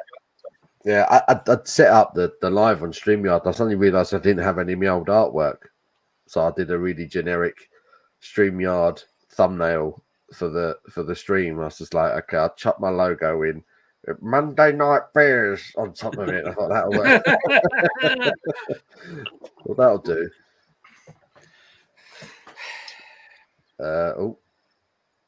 John's setup is okay, but when he tries to be serious, a little photo box makes a stupid face. If I forget, and then it just brings up something really weird and random, and you're like, I tell you what, we'll set it to just let it run through whatever, and it'll just be weird. Let's see. Do you not think we're getting fourth? No, I don't. I don't think we're going to get fourth this season somehow. I think we've got too much to do. No chance. And our running is shocking. But bloody, I don't know, whoever did the scheduling for the Premier League this season needs shooting, because we've got Chelsea, Liverpool, and Manchester City still to play before the end of the season. That's ridiculous. Ridiculous scheduling. Love you all. I am just out of chat for a minute, but stay in tune as I want, and maybe need some company. Henry, stick with us. We'll see you in a bit. Shut up, Brad. You make git. Don't get Paulo started.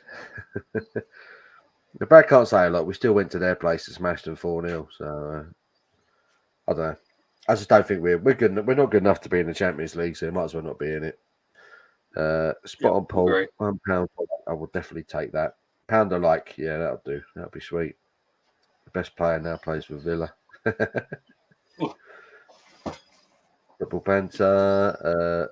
PD machine wants some attention, says Henry. Keeps making random noises. Give that PD a tickle. Oh, God. I do remember Foster's Gold. That was good. Foster's Gold was a good lager. And I might just be, 20-year-old me saying that, but Foster's Gold I thought was good. I can't remember ever having Foster's Gold. It was a long time ago, to be fair. It was in a bottle, and you used to be able to get it in supermarkets. And it was just like a really light, crisp tasting lager, but it was stronger than the actual Foster's. Yeah, I don't remember ever having it. Interesting. I say he's going back a bit. John, was he on the phone? Was he back? John, do you remember Foster's Gold? Foster's Gold, yeah, I remember that. The bottles of Foster's Gold, yeah. I used to think it was really good. You could sit there and polish off a few bottles, and you weren't burping like a madman afterwards. I think though it was too much of a educated thing, for a Foster's drink. Maybe it was too good. It was too good. What's this? Why is it? It's not gold. It's like orangey coloured. It was. I remember it being really, really nice. Foster's Gold. I thought it was good. I did think it was good. Foster's Ice was okay, but it lacked the flavour. Mum. So weird. Well, I'm going for a kit, Jimmy Riddle. Hold the fort, lads.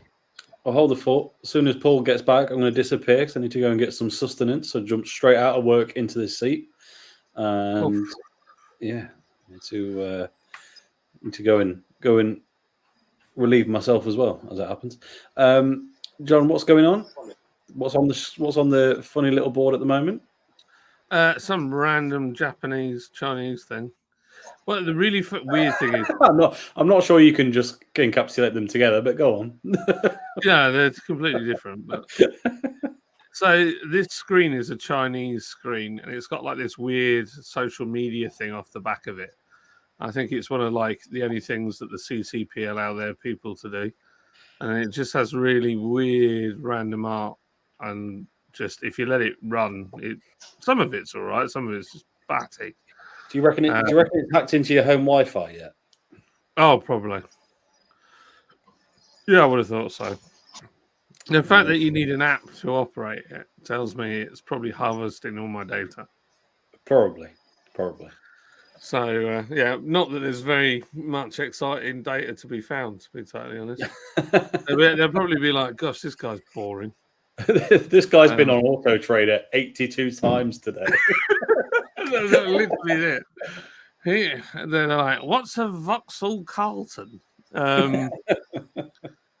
Yeah, I saw something really interesting the other day, and it was a Vauxhall Omega, which were like an Australian Holden, really. Yeah. They were never that good, and they rotted a bit. But somebody had bought one and put a set of the Vauxhall Insignia Elite wheels, which are like this huge sort of 20-inch metal disc. They're proper nice looking wheels. And then what they've done, they just decked it. It was on the ground. I was like, man, I could do that. It's not even expensive to do. But now Omegas are really expensive. I refuse to pay $2,000 for one of them. I'm sorry. That's not worth it, is it? Let's be honest.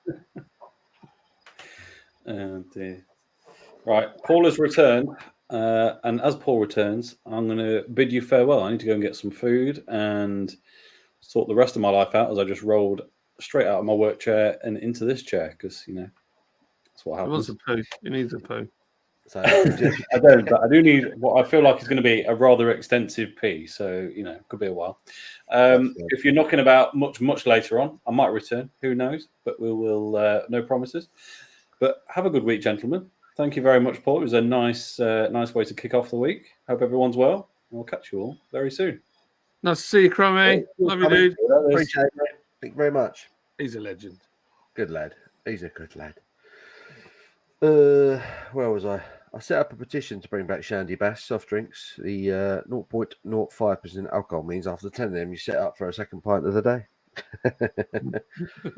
Shandy Bass. They still actually make Shandy Bass. It's actually gone, is it? That's a damn shame. Bass on cask, Bridge Station, Express Tavern. Burton's only 20 minutes away from me. Never had a night out there. I might give it a go now, says Brad Evans. Should try it.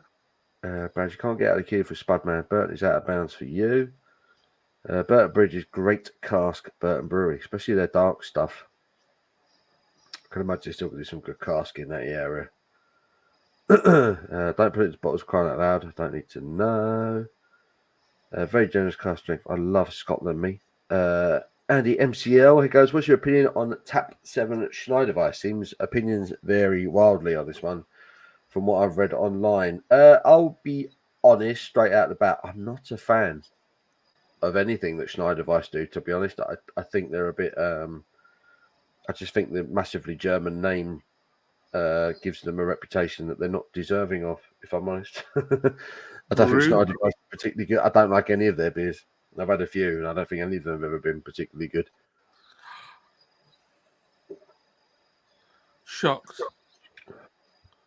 Yeah, but you should try these things. You should always try these things and make your own opinion. But Schneiderweiss for me aren't the best. Aren't the best, basically. Neil Long is in. Neil Long, how are you, sir? I'm probably only about 3 hours behind with the chat.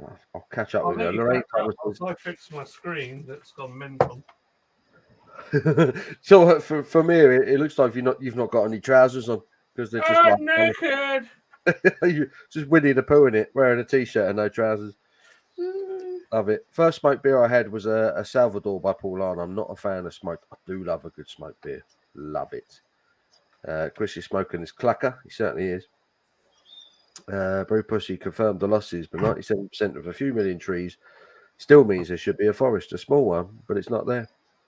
That's the point. Plant more trees, create more oxygen. That should be the point, and they're not doing it. So we'll cut down a northern sycamore. That's not good. Beard Dogs, I know we're only 4 months in, but has anyone got a contender for beer of the year yet? I was thinking about that earlier, and there are 3 beers that so far I would put down are in contention for my beers of the year. I think it's been a bit of a slow start, if I'm honest, to the year. But I've had this bottle sitting here ever since I did the video. Coffee Stout in Aldi. And it's brewed by Badger. That is awesome. Really? Really, really good. Yeah. Incredibly no good. Way. Yeah. Someone bought it for me. He says he really likes coffee stouts. And he presented me with that bottle. And I went, oh, it's an Aldi one. And it's brewed by Badger. And it's basically Master Stout, which is like one of their core coffee stouts. But this version is slightly stronger than the actual Badger one. And I just think that was incredible. And I think it's $1.79 a bottle. Goodness me. Just brilliant value for money. Also, this Unreadable Metal Logos by Azvex IPA. You got to give it to Azvec. They do some great branding. That is some great branding. Unreadable Metal Logos is a 6.7% IPA from Azvex. That is outstanding. They just got the hops right. So Citra and Mosaic, which is probably the most common hop combination for a New England IPA ever. But then they chucked in a little bit of El Dorado as well, just to give it a bit of a sort of a pineapple-y sort of sweetness. And it was, it's gorgeous. It is gorgeous. Really good. So yeah, Unreadable Metal Logos from Azvex, the Coffee Stout from Aldi, and the other one is Delirium Nocturnum. I only just got round to trying it for the first time a few weeks back, and that is an incredible beer. incredible beer. So they're probably my 3 beers of the year so far. And it's Chris's channel's birthday soon, and we will be starring with him. Yes. So Chris is going to be 4 years old. He's going to be 4 years old in July. So BrewDog is doing a big live stream in July, getting some special guests on, and some bang average guests like myself and John. But yeah, so we're gonna have some beers with Chris on that weekend. It's gonna be good. Hopefully you guys will join us, which promises to be a lot of fun. So we're looking forward to that. But yeah, it should be good. I can't believe BrewDog's been doing it for 4 years already. It's flown by. Crazy, isn't it? Really is. It waits for no man. Oh, I have a child at the door. Drank Broadside on cask in the Wetherspoons the other day. What a beer. Broadside is a lovely beer, to be fair. I do like Broadside. With these add-ons, some live streams, it makes it feel like I'm watching TV. That's the thing. It makes it feel like legit entertainment. Oh, hello. Here's trouble. John shrunk. What happened? I don't give it. You didn't beat us. Too good for you. You didn't beat us 3-2, did you? Well, yeah, because we beat you 4-2. No, you didn't. You did. We're playing you in a bit, anyways. So yeah, we are. You're coming to our place. No. It's annoying because I want you to win because I don't want Arsenal to win the league. We will win. He's the glory hunter one out of the two. The other one. No, I'm not. Yeah, you are. How? Mike is supporting Man City before you. Yeah, and you liked Liverpool. No. Yeah, you did. I didn't. Oh. I got a free kit. So I wore Did it. you do that? I caught him out then. I had a free kit. So that's why I wore it. That's controversial. So you were a Liverpool fan and now you're a City fan. I wasn't. Oh, that is controversial. Yeah. I know, right? I know. It's outrageous. It wasn't. I had a free kit. And I had that or this Newcastle training one. Well, I think you should kick Kobe out for that. So. Yeah, you're gonna have to go out, mate. Do you think he looks like me, or is it raining?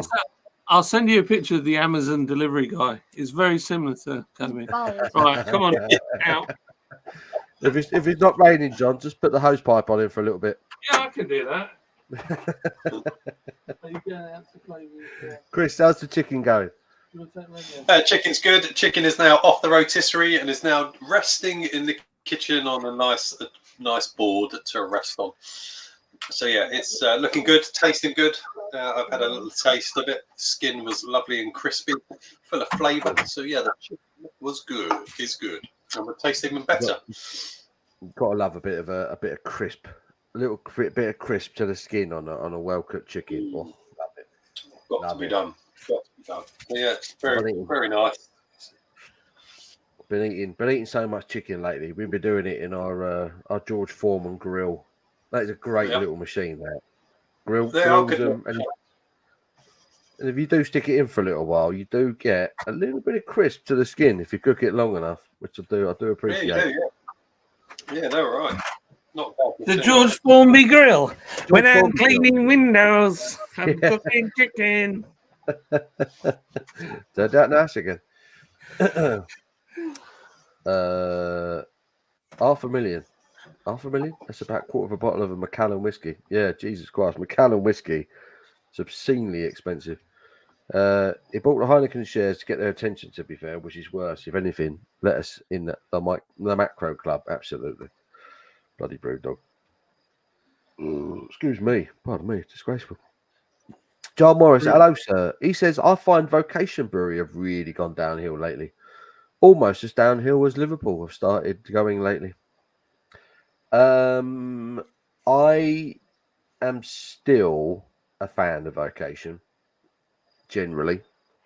I think the stuff that they do off their own website is a darn sight better than the stuff they sell in the supermarkets. Yeah. But yeah, I'm still a Vocation fan personally. I cannot remember the last time I've seen it on the shelves though around here. Where the supermarket? It's down here. There's plenty of vocation beers on the shelves down south. I Maybe still I think would- they're a decent brewery. Yeah. I've had a couple of ropey ones from them recently, and what did annoy me recently, very, very recently, is I had a keg of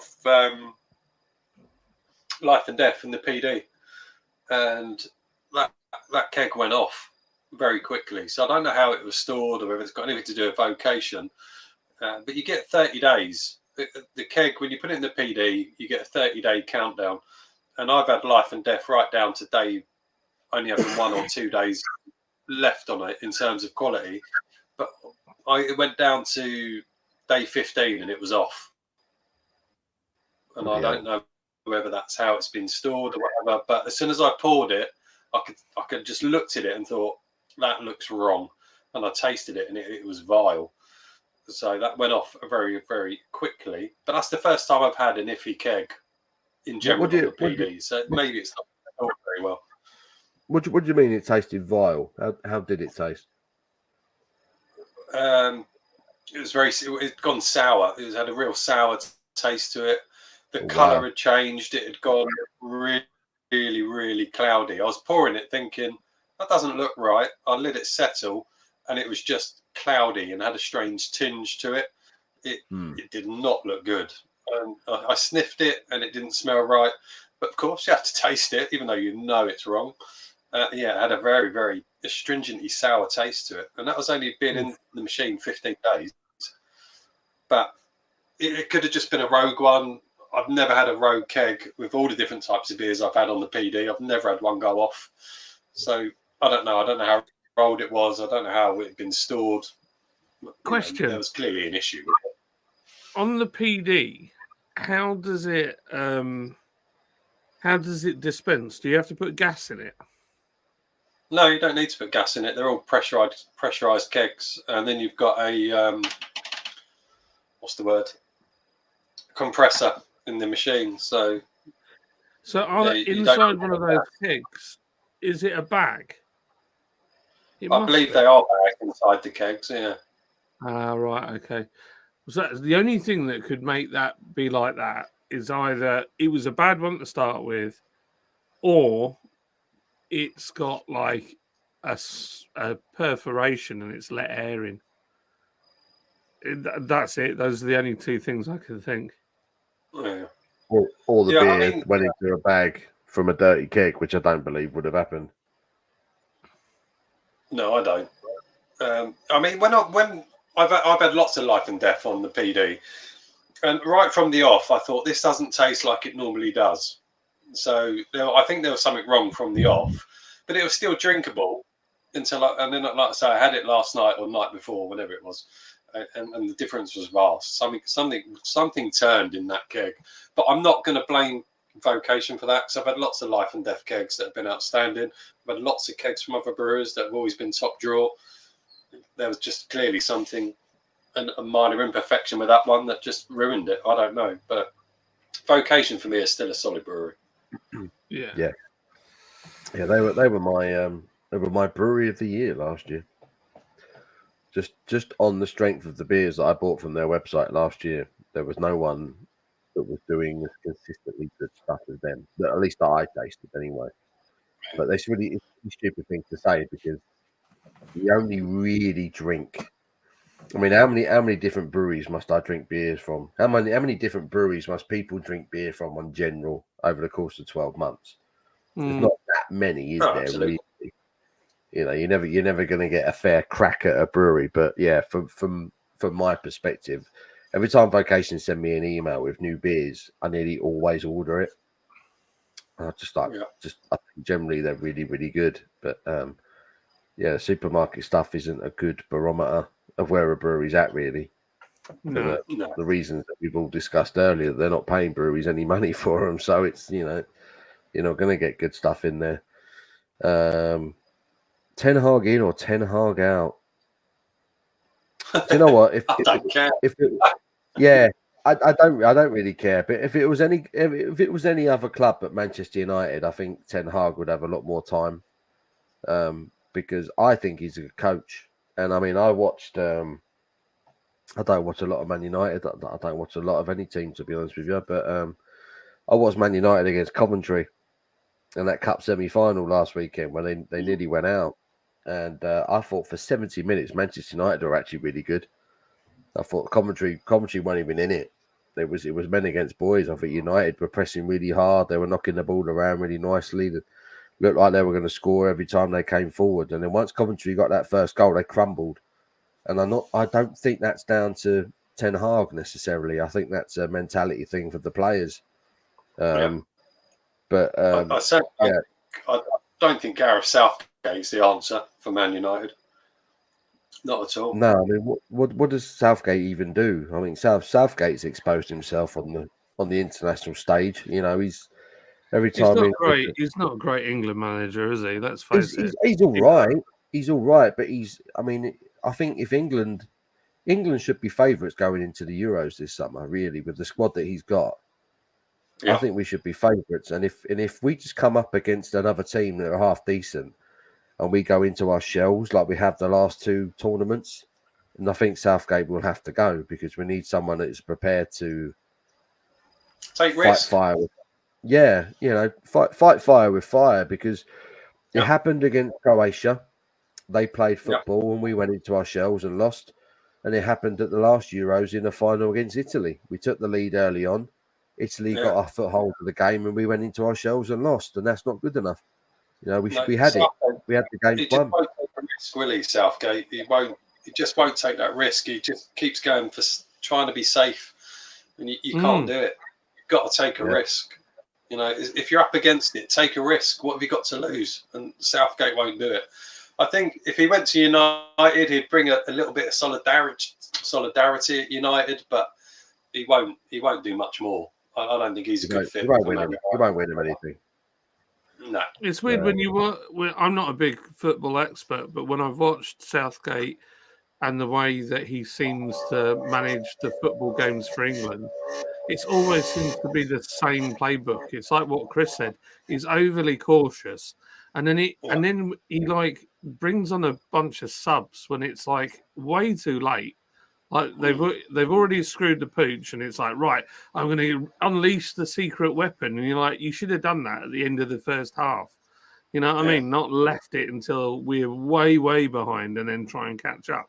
And it's always the same. He always does it every time. That's my personal view. And I'm not an expert, but that's what it looks like. Yeah, I wouldn't disagree. He's just too safe. He's very risk adverse. I think he's a decent coach. You know, he's achieved some relatively good stuff with England. But if he just took a risk, we might have won a bit more. Yeah. I agree. Rather than holding out and trying worrying, not to lose the game and actually going for it, I think you'd got a little bit more out of things. Joe says, sorry, Paul, but Arsenal winning the league. They ain't winning the league. I'm sorry, but they won't win the league. I think they will. I don't think they will. I think Arsenal will. City are going to win it. City are going to win it. Yeah,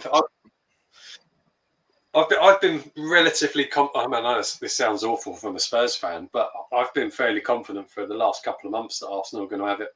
Yeah, I just got this feeling. They were wobbling. They were wobbling yesterday. And they were 3-0 up out of nowhere.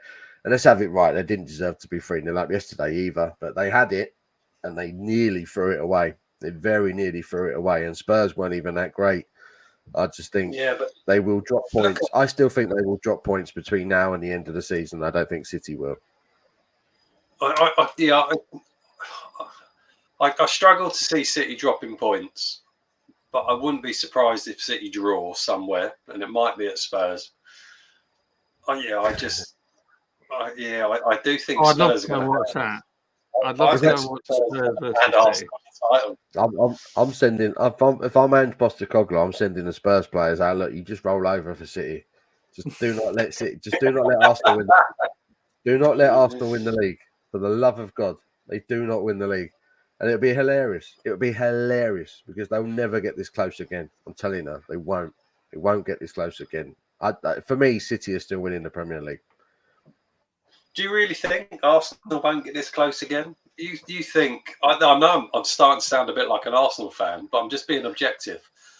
The way they've improved under Arteta, Arsenal have given Arteta time, and they're starting to achieve. And I just have got this sneaky feeling that this season, I think City are going to slip with a draw somewhere.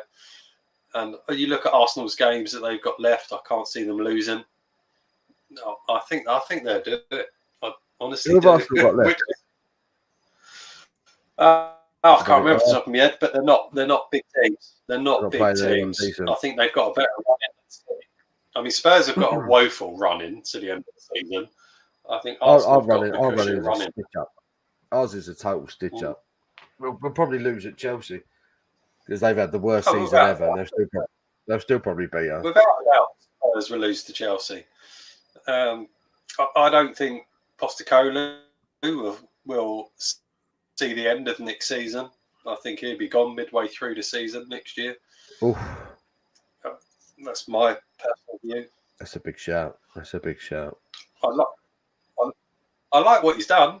You know, he's come in. He's been a breath of fresh air, but the Spurs are not playing the way they were at the beginning of the season. Maddison is just not where he was, and I think Postecoglou generally only has one real style of football, and I think he's been found out. If Postecoglou doesn't work, I give up. If Postecoglou doesn't get the job done, I give up because no one's going to get it at Spurs. No one's going to make it work there. Honestly, I think he's 1 year. He's 1 year in. Arteta's been there for what 5-6 years now, and he's finally got Arsenal playing good football. And I think we either stick with him and try it. But I mean, if he's gone this time next year, then I'm done. He will be gone this time next year. I'd put money on it. Postecoglou will be gone this time next year. No, I don't think he will. I still think he's trying to work out the kinks. I still think there's a lot more to come from him, personally. I hope so, and I want there to be because I like him. I think he's fantastic. He's a great personality. But there's just something about him that's not sitting comfortably at the moment for me. I just think teams are working him out, and he hasn't really got a plan B. Whereas Arteta, I think he has had a plan B over the course of the season. I don't know. I haven't watched enough of them to care, really. But as long as they don't win the league, as long as they don't win the fucking league, that's all I care about. Anyone but that absolute shower. Anyone but them. Jesus. It's funny, Paul, since you said about Arsenal fans, I've noticed it. Do you remember when we were outside that Premier Inn and we were fine, minding our own business? They started straight away, didn't they? Yeah, they're morons. Arsenal fans are muppets. I can't get carried away on them, but they're weirdos. They're a weird bunch of people.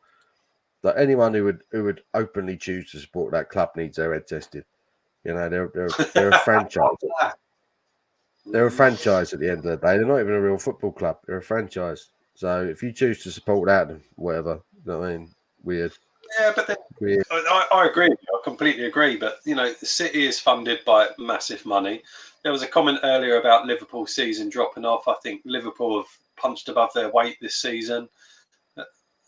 But it comes down to money, doesn't it? Arsenal are a franchise. Man City are just full of money. It's just, in that sense, it's quite a boring league, really. Man United are just a mess. Chelsea are a mess. It just comes down to Man City and their money, doesn't it, at the end of the day? Yeah, that's it. Whoever's got the most money wins the Premier League, generally. That's why I still think City are going to do it this year. I don't think Arsenal are going to hold it. I really don't. I still think I mean, there's hope there as well, but yeah, I think it's still in City's hands. City have still got the game in hand. Yeah. They win all theirs. It's theirs again, and it would just be hilarious because Arsenal fans are so cocky right now. They're so cocky now, and I'm like, can you imagine this is like your best team that half of you have ever seen, and you still won't win the league? It'd just be hilarious. It'd be hilarious. It'd be brilliant. Where was I with the chat? Where was I?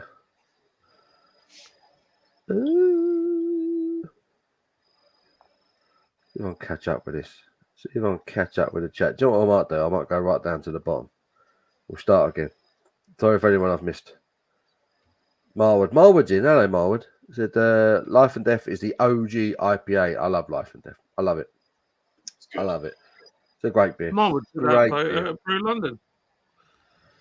That does look like Brew. It is Brew London, isn't it? Yeah.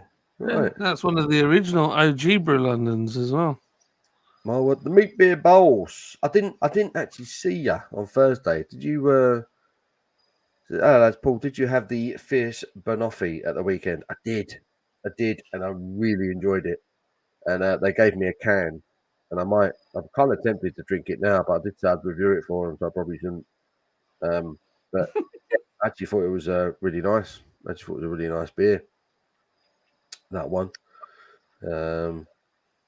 Any big ones I've missed? BrewDog says I've had 2 cans of Zuba. But found a box of organic cider. So Chris's BrewDog is getting bang on the cider, which suits because that's where he lives. That's where he's from. He's from down that way. I love that. He's drinking this box Apparently, of cider. we're banned from doing these accents when we That's it. go on his like lives. You're not allowed to talk like this. That's it. Apparently, he says You bloody don't don't, you that. don't. You don't want you talking like that, you bloody idiots, you. I don't say nothing like that. Mercy says, I had that coffee stout, Paul. Didn't think much of it. No, well, there you go. Horses for courses and all that. I did. I thought it was good. Broadside on cask is far better than bottle. Much fuller, more rounded beer. Absolutely. Absolutely. Yep. Mersey Beers has a current 3-way tie. So you've got the cask version of Steady Rolling Man by Daya. Toxic Juice by Twice Brewed Brewhouse. And Barrel Aged Pachamama from Thornbridge. Pachamama. Sounds very interesting. Cask version of Steady Rolling Man by Daya. Blimey. So I like Steady Rolling Man. It's a solid pale ale. But for me, cask pale ales just don't do nothing for me. I'm going to be dramatic. I'm going to say it. If it's not cold, then it ain't worth the piss. True. It's fair. I don't know. I just feel like I've had a few cask versions of good craft beers, and I've always just found them really disappointing. And I just think, why would you want Steady Rolling Man on cask? Really? I don't know. I don't see the point. Don't see the point. But if you loved it, you loved it. That's what counts. Blind Man B is in. I said hello to you about 4 weeks ago. Lol. So hello again, boys. Hello, mate. How we doing, Rich? Hope you well, dude. Hope you well. Blind Man B is in the house. Do you remember Passion of the Chemist? Passion of the Chemist. Oh, gosh. That was great. That was a good sound clip. That was Passion of the Chemist. I didn't say Passion of the Christ. You right? Passion of the Chemist instead. It was very funny. And then when you first realised that he was actually blind. Yes. I took me a while to realise that Rich was actually blind. So every time he came in and made spelling mistakes, I used to take the piss out of him. Savage. I used to read out his comments. Like, so blah, blah, blah, blah. What the fuck's that mean? Oh, no. I can't believe it. And then someone took me aside and said, look, he's actually blind. I was like, oh, fucking hell. What a cock. Dear. Yeah, no, he's a good lad. Got really bad echo. I'll turn my mic off. It's not me. Let me just have a look at my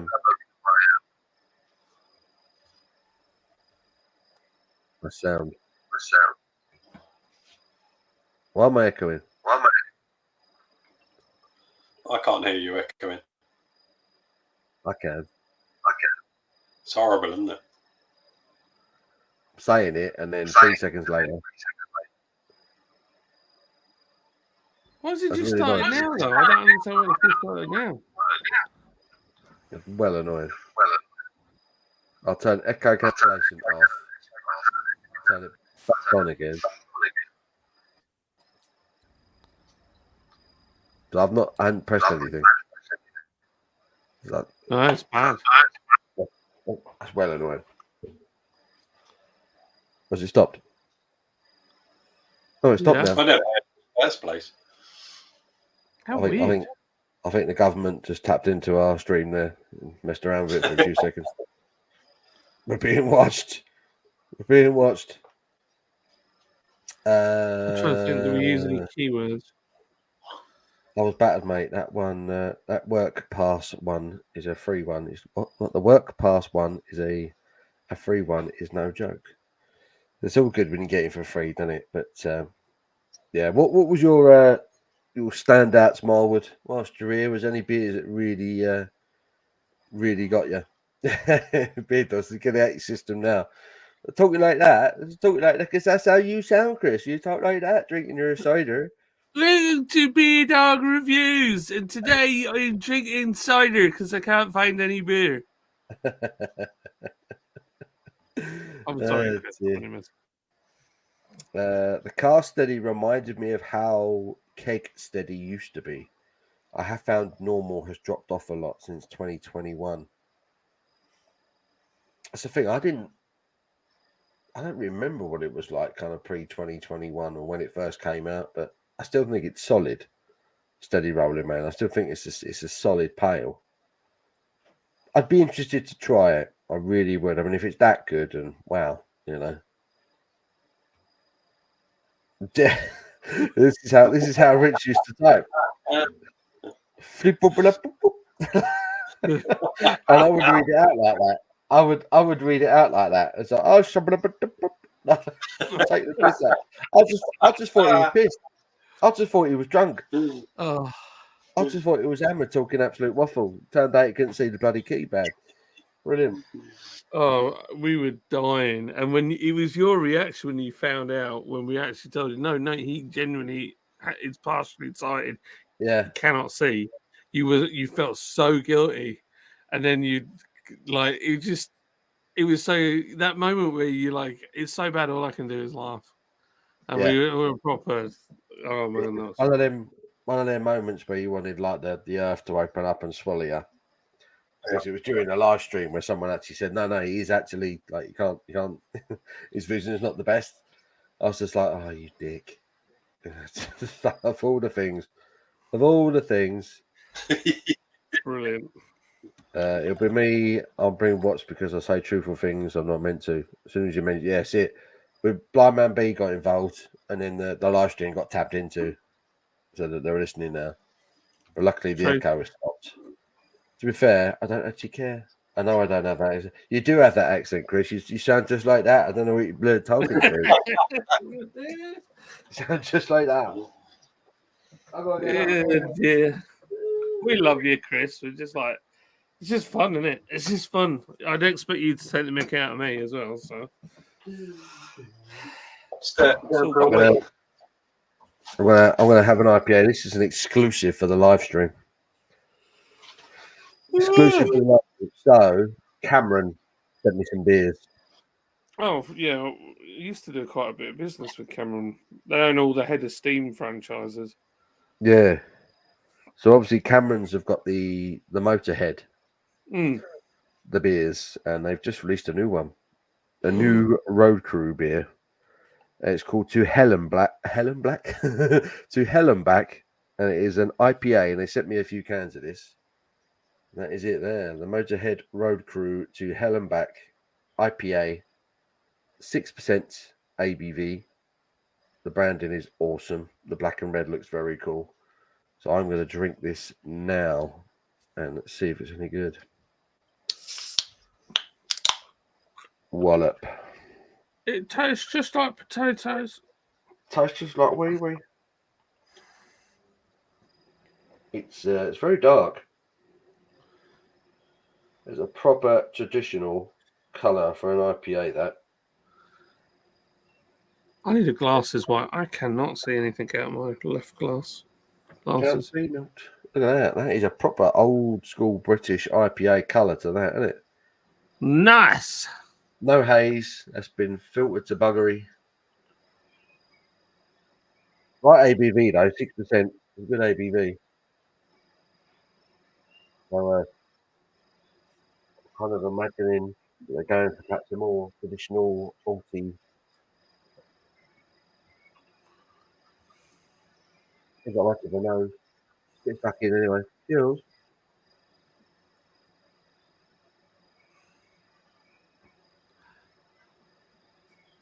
Yeah, it's malty.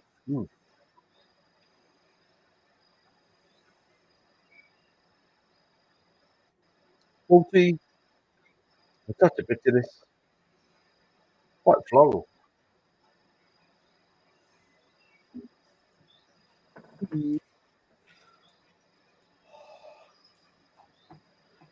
That's all right. That's all right. That is not a craft IPA by any stretch of the imagination. That's much more a traditional British IPA, should I say? No wrong with that though. Nothing wrong with that. That I reckon. That's Chris would say. I reckon that a lot of people would quite appreciate that. That is a proper throwback. That is a good British IPA, and the branding is just insanely good. Insanely good. So yeah, Cameron's Road Crew to Hellenbach IPA. That's not bad. Not bad. Fair enough. So, funny story, right? Kobe goes for football on Sunday morning, and he goes out. Him and Micah go to play for their team, and Grandad picks them up. And me and Liz went to church. And anyway, Kobe says when we're at home, he's like, "Oh, that phone in the garden's gone." I was like, "Phone in the garden? What are you on about?" He said, "Yeah, when me and Grandad and Mike went out, there was a pink iPhone on the grass outside the shed." I was like, "What?" Anyway, the security cameras on here, I hadn't put I'd taken the SD card out because I hadn't formatted it properly. So I had no recording of anybody being in the garden. So I was like, well, that's really strange. So anyway, I fixed it all, put the new SD card in once it was all formatted. I'll just ring the next door neighbour and see if it was anything to do with them. And he said, "Oh yeah, it was his son's girlfriend went out on the lash in Leeds, and she's tiny. Like there's nothing to her. She had a few too many drinks, and her mate sent her home in the taxi. And apparently, she was leathered. She got out of the taxi and just dropped all of her stuff. She went in the wrong garden and came in here and realised it was the wrong one. But she dropped her phone." Yeah, so I just saw her earlier when I went out to the shop to get some beer. I went out and I saw her, and she was looking out the window like embarrassed smile, like, oh man, it's just funny. Really funny. Oh dear. It's amazing how people get absolutely wankered and just like forget themselves completely and just leave everything all over the place. I've never luckily I've never been that guy. Oh, I have. I've woken up in people's gardens. A few years back when I was at work, I've gone public on my channel pretty much with what I do for a living, and I don't care whether it offends people or not. But anyway, a few years back, Chris is a prostitute. He's a male gigolo. He's called the Action Man. We got this call that this woman had woken up in the morning and said there was a burglar in her house. So I wasn't far away, so I blue lighted it to this person's house, and this woman wouldn't come downstairs. She was staying in her bedroom. She said, "There's someone in my house. I can definitely hear someone in my house."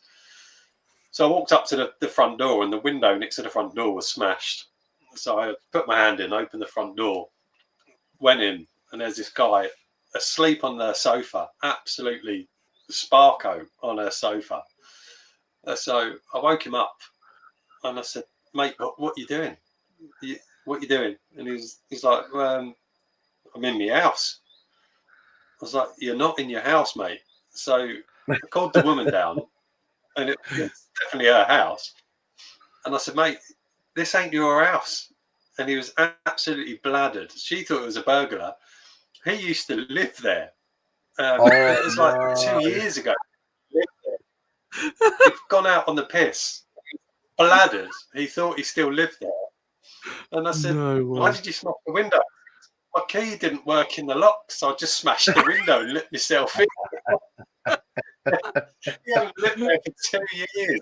He was that bladdered. He just broke the window. Amazing. Oh my God. Did she let him off? Oh yeah, she took it well. She said, "Look, as long as he pays for the window, all is forgiven." You can imagine that you're in your 70s. I think she was pushing almost 80, and someone smashes your window at like 5 a.m. So of course you're going to think it's a burglar. He was just bladdered, and in his head, he thought he still lived there. Crashed over the sofa. Wow. Oh no. Yeah, I once I was on a night out with my mates, and we all got. It used to happen quite a lot when we went out. We'd all get broken up and like end up in different places and going home with different girls or friends or whatever. This one night, I was like, "Oh, I've had enough," and I knew I'd had too much to drink, and I know that when the fresh air gets you, then you're even worse. And I live right by the sea, and I was like, it was winter. I don't know if it was the height of winter, but it was chuffing cold. And I remember I was trying to walk home, but I was freezing cold. And I was like, "Oh, suck it. I'm not going to get home because I'm going to freeze to death." I wouldn't have done, I'd have been fine. But in my head, I started to panic. So I started looking as I'm walking along and I spotted this shed in somebody's garden. So I went and got in this little Wendy house. And it was obviously a kid's Wendy house. And there was like a duvet and a pillow. So I wrapped myself up and I went to sleep. Anyway, I wake up and it is like roasting in this Wendy house. I got up and you know when you're like so dry and like you need there's salt on your eyes and you need a dump real bad and a wee, and I'm like, right, I've got to get out. So I get out of this shed and they're all sat in the kitchen having breakfast. So I crawled out and locked the shed and I just flipping ran. And I just remember running and my brain hurting inside my head. It felt like it was bouncing against the sides as I ran. And then I rang my girlfriend at the time and I said, "Will you come and get me?" She was like, "Yeah, you never got home. Your parents are going mad." I was like, "No, it's a long story, but it involves a shed." So yeah. That's probably one of my more mad moments. Fell asleep in someone's shed in the garden. That's pretty awesome. I thought it was good thinking. It was really cold. Found a blanket. Thought this would do. I was chill here for a bit, This would do. Maybe you're telling me that story before. That's bad. Didn't you like walk past them whilst they're eating their breakfast as well? Like, oh. Yeah. I was like, oh, like that, and then got around the corner. They were all like that. Oh, and I just bolted. Like a random geezer in our garden. Still beating both champions on the mat though. Richie's still fighting. He's still fighting. Conrad from the Czech Republic had some winners. Others are now working out how to play the Budvar game. I didn't have anything from Conrad. I didn't get to him. I meant to get to Conrad and try some of their Czech lagers. Did not get round to it. Got to Budvar. I didn't see Redeem, so I didn't bother dropping by. So it was just a bunch of other people working there. Was he not there anymore, Redeem? He is there, yeah, but he weren't at Brew London. Not on Thursday anyway. I couldn't see him. Maybe he was having a break or something, but I didn't see him, so I didn't bother. Oh yeah, I do apologise. You're all in my face off. I've really missed this nonsense. I'm going to have to start doing lives on the regular. Love the banter. It's all about the banter. It's all about the banter and the nonsense. All about the bants. All about the bants and the nonsense. Iron Pier Black IPA was a good drop. I enjoyed a couple of beers from Iron Pier whilst I was there as well. That is a good shout. Rich says, let's make up beers. I'll start. Love Me Do by Beatles Brewery. I can't be asked.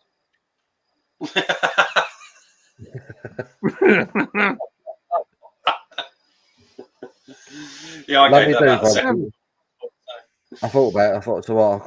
I've got to name a beer after a song by a band,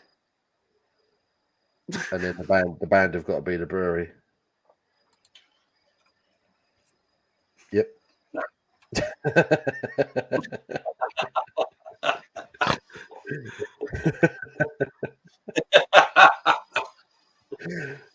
Dear. I haven't got the brain capability for that right now, I don't think. No, I can't be asked. I'm trying to think of a really good one, but nothing's coming to mind. You caught me on the hop there, Rich. You caught me on the hop.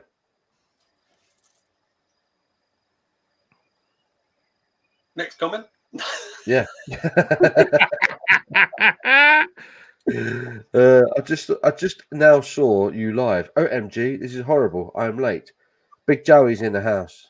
Big Joey. This is like lockdowns all over again. Takes me back.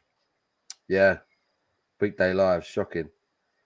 STD. Hey Joey, hope you're good, man. BrewDog. Heck yeah, brother. Same with you.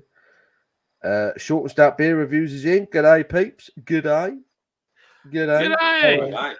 How are Sam you? Smalley. How are we? Sam Smalley in the flesh. How are you, fella? You start talking to Australia, you just start lazily. You drag your words, don't you? Oh, g'day. G'day. How you doing?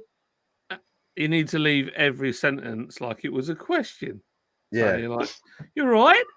Yeah, you're right. I really want to talk to you.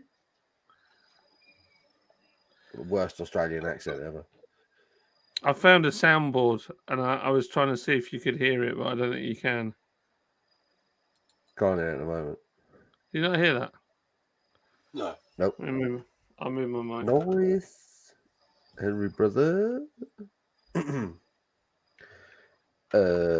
Joey says that That's the crazy. July 20th bout between YouTuber turned prize fighter Jake Paul, the former heavyweight boxing champion Mike Tyson, will be classified as a sanctioned professional fight by the state of Texas. Give it a rest. Really? I mean, Jake Paul came out this week and said he must end Mike Tyson. I mean, give it a rest. Mike Tyson was ended. Like I say, Mike Tyson's like 50. He's like 56 years old. I think he might even be older than that. I think he's older. I think he's best part of 60, isn't he? He must be getting. The bloke was walking. The guy was walking. The guy was walking with a. That's John trying to poke his head over the comment. The guy was walking with a cane not too long ago. Mike Tyson. I love how Jake Paul. I love how Jake Paul picks his opponents. He's such a bitch, isn't he? Oh yeah. It's not good for boxing. It's just bullshit. I can't stand it. Yeah, I really can't. You know, the other thing is, I think Jake might be in for a rude awakening because Tyson, it's that bark in the dog. You know what I mean? Like sometimes you can be a big dog, but if you haven't got that bark, you're not going to be able to do it. I think like Tyson could end up flipping just decimating him. Oh, I hope so. But Jake Paul can hit. He can hit. To be fair to him, he's had training. He can hit. But he's not fighting Mike Tyson in his prime. He's fighting an old man. Yeah, it's not fair. It's not a fair fight. It's bullshit. You know, it's nonsense. I can't. It winds me up. It pisses me right off. I mean, I like Mike Tyson. He was an epic fighter, and I'm guessing it's just all about the money for him. But it's just nonsense for Jake Paul to come out and say, "I need to end Mike Tyson." You're like, really? Give it a rest, you absolute penis. Lennox Lewis. So what do you mean, Chris? It's true. Lennox Lewis ended Mike Tyson about 25 years ago, mate. So you've missed that one. So you missed the boat there, mate. You know, it's very, very silly. It's very silly. It is. Right, but they're both to have my dinner. If you're still on when I finish my dinner, I'll jump back on. But if not, I'll see you all soon. Perfect. We'll see you in a bit. See you, mate. Have a good one. I'm trying to get my sound effect board to work, and it won't work.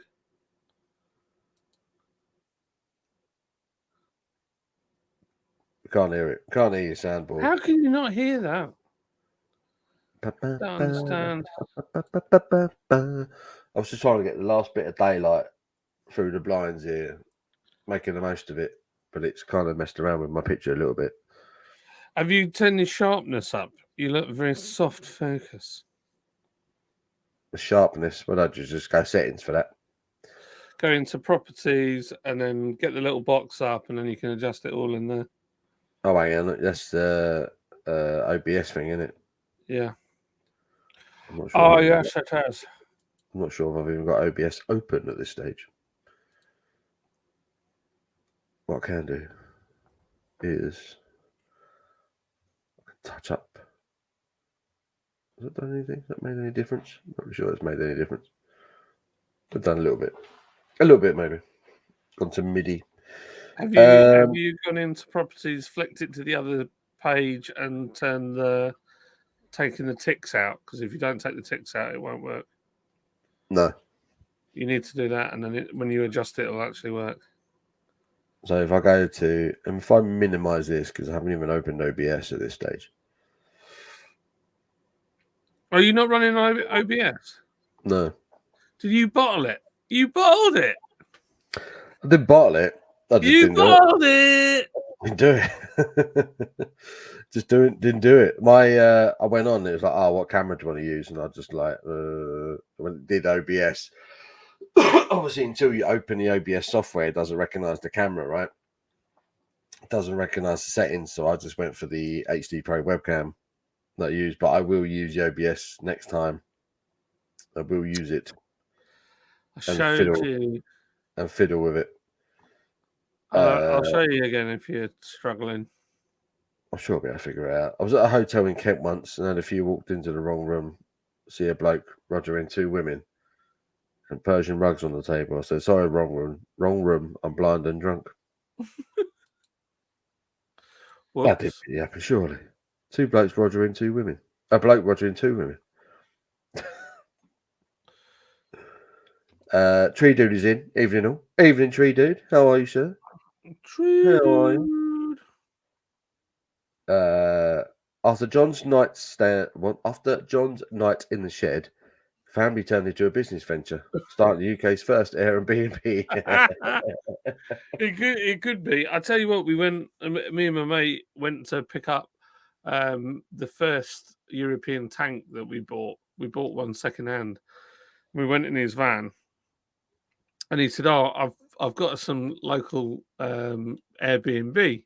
We got there. He had like some sort of wigwam thing that he slept in, and then I went in what literally was like a shed like this that had been converted into an extra bedroom, and I slept in the shed, and it was the windiest night. And I thought, any minute a branch is going to come off that tree and come straight through this shed. Yeah, it was pretty sketch, but yeah, it was all right. It was good fun.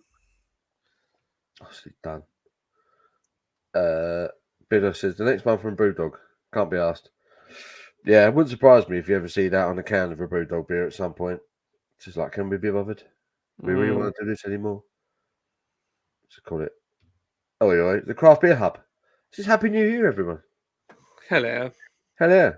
Yeah, how are you, sir? How are you? How are you, Craft Beer Hub? It says, how goes it, gentlemen? I think it goes all right. It goes all right. Very good, my friend. you have got an invite. So if you wanted to have a beer, mate, you can come on Saturday. But Yeah. Come I'm on assuming out. he's going having a private night, maybe private night. Going to one of his naturist nights that he goes to. Yeah, maybe. Most beers. Have you seen Tyson training? I'm calling it a draw because it's going to be fixed. Yeah. Yeah, it's got to be in it. It's got to be. But I've seen footage of Tyson hitting the bags, and yeah, he looks good. But you imagine that 25 years ago, it would have been insane. So yeah, everyone thinks Mike Tyson's going to kill Jake Paul, and I'm just like, it's not the same Mike Tyson. It's not the Mike Tyson that we know. It's not Iron Mike anymore. It's Ironing Mike. Ironing Mike. Ironing board Mike Tyson against Jake Paul. Yeah, Jake Paul wouldn't. Jake Paul's not going to be having a fight with Mike Tyson if he knows that Mike Tyson's going to kill him. At the end of the day, Jake Paul lost to what's his name? Fury's brother. Tommy. He lost to Tommy Fury. Tommy Fury's a bad boxer. You know, so Mike Tyson would kill him. Kill him. Copy saying hello, Sharky. Jim and Mersey. Jim says hello to Mark. Blind B says the beer tastes like wee. Low. Might be the first low of the stream, you know. Low. Turn the filter off. I'm reclining. It is. Can you hear me? Yeah, I can hear. Just about. I just like, I want to sit in a comfy chair. Just want to be ginger, Shark. Just want to be ginger. Don't we all? I'm going to play my settings on the next live. He's blue. He's blue. Although I'll have a fiddle. I'll have my fiddle. Yeah, Tyson's been doing a stem cell thing in Panama. God knows what that has done to him. Oh, really? Doing stem cell surgery, stem cell work. How they describe it? That can only be good. Sounds legit. He had a lot of recovering to do, that's for sure. Because I said the guy could barely walk about 18 months ago, and yeah, I don't know. He's had a tragic unreal reach. It might hurt Tyson. In the real world, Jake Paul doesn't even touch Mike Tyson. That's just Mike Tyson's one of the greatest heavyweight boxers the world's ever seen. Jake Paul's been boxing, a couple of years. It shouldn't be a contest. It shouldn't be a contest.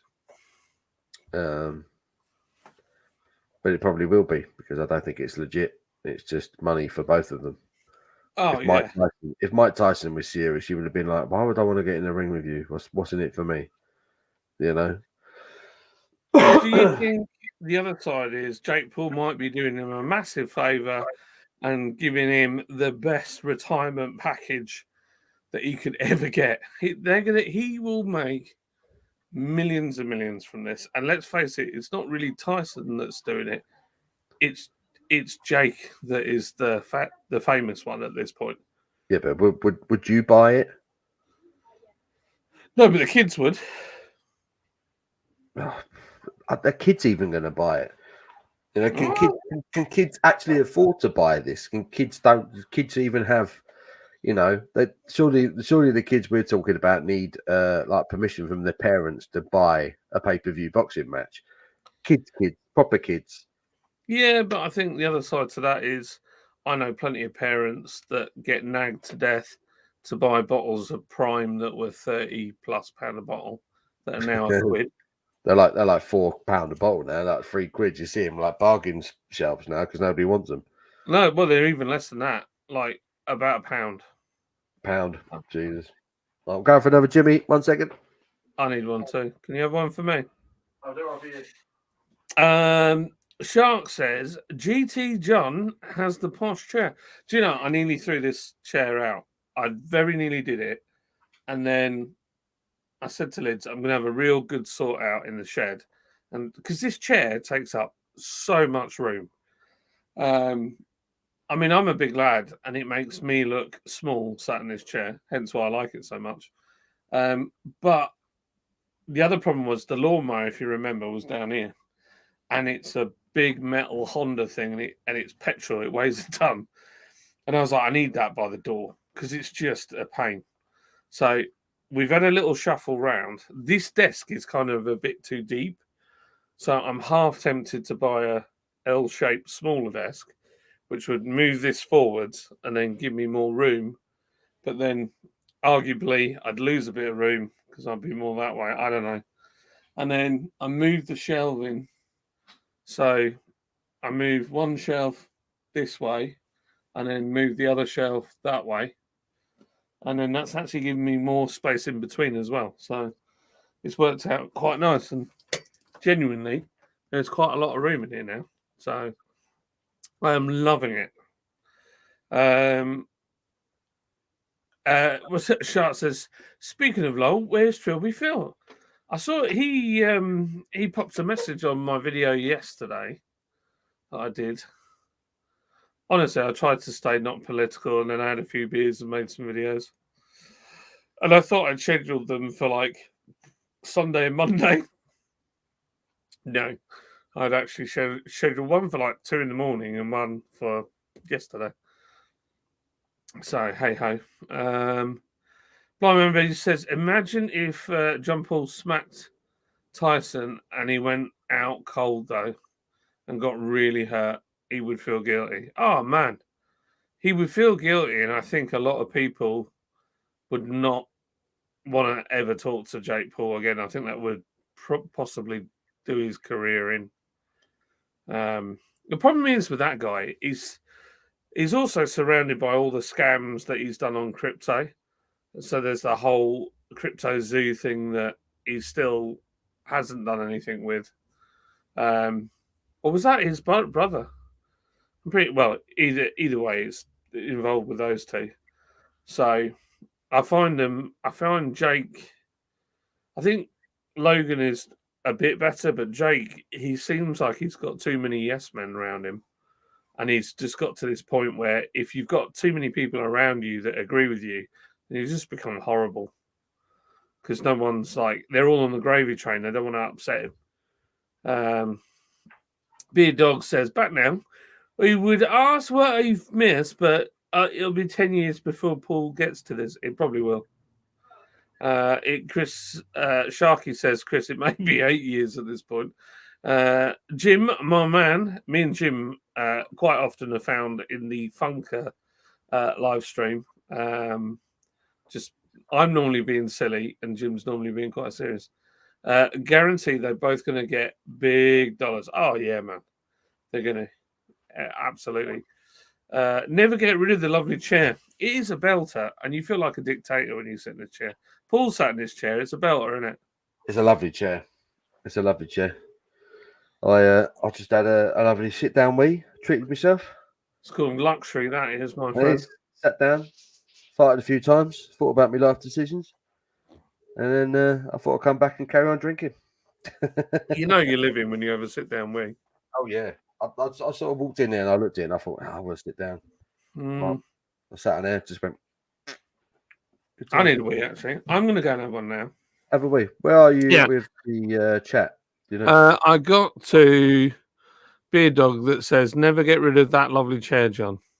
And Jim's next one is, the chair of ale must remain. The chair of ale must remain. It's true. It's a beautiful chair. I'll let you admire said chair. It is a beautiful chair. John looks more like Paul now than ever. Plus, his beard is ginger. John's beard is definitely ginger. He will deny that. He will always deny it, but it's true. There's a ginger beard. Like myself. As it's been announced now, I can share some details of the BDR 4th anniversary live. Paul's having a poo. It was close, mate. It was close, Rich. It was close by, man. New release, Chris.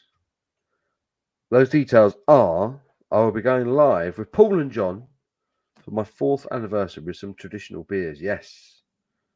There's going to be more details. Would be better if we had some log jam. Oh dear. Crazy beer. By my basis, I sit down with you every day, all day. I very rarely do it. I just thought I'd treat myself. I'll have a sit down whittle. A sit down piddle. Motorhead IPA.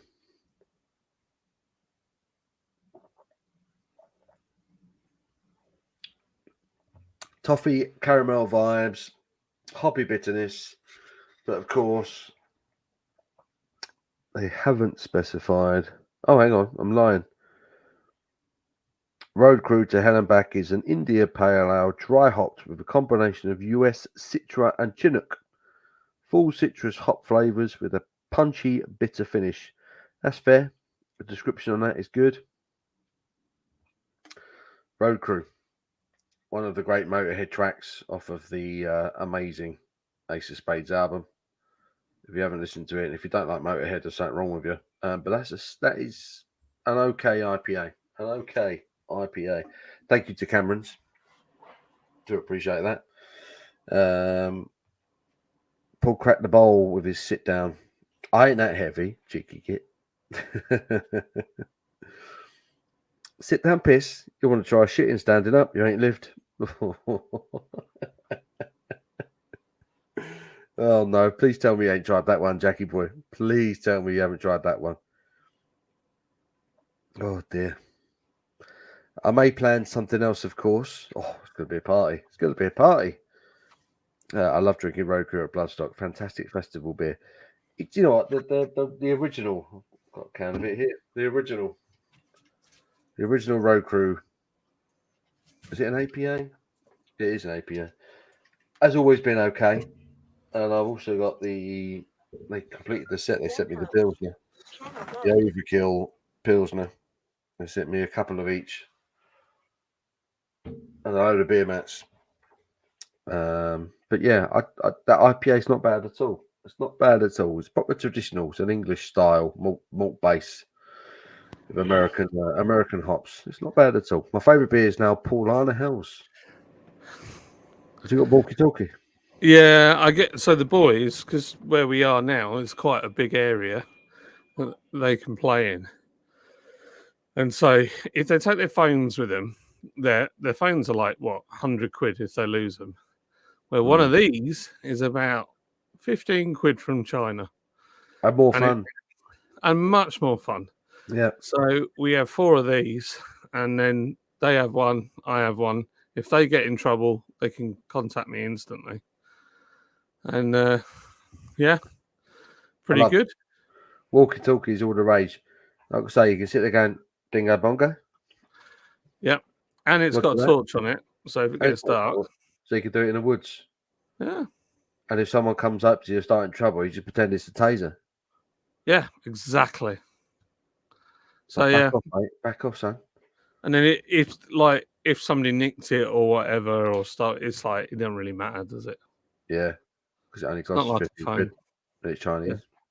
Yeah. But Lids just went to drop Casey's mate off from. She came round for dinner, and she said, "I'm going to tell the boys to come in." And I thought, "There's no way," because they know I'm in the shed. They're going to string it out. So I just radioed her. I said, "Did Mum just tell you to come in?" And I'm like, "Yeah." She said 2 more minutes. I was like, "Yeah, well, she was here 5 minutes ago, so you need to get your butt back here." Boys. Pardon me. Ah, beautiful. I'll tell you one thing about that IPA, though. It's gassy. I've done 2 massive belches off of that beer already. See how high you can get the turd up the walls. Always fun game at parties. Oh, God. Oh, dear.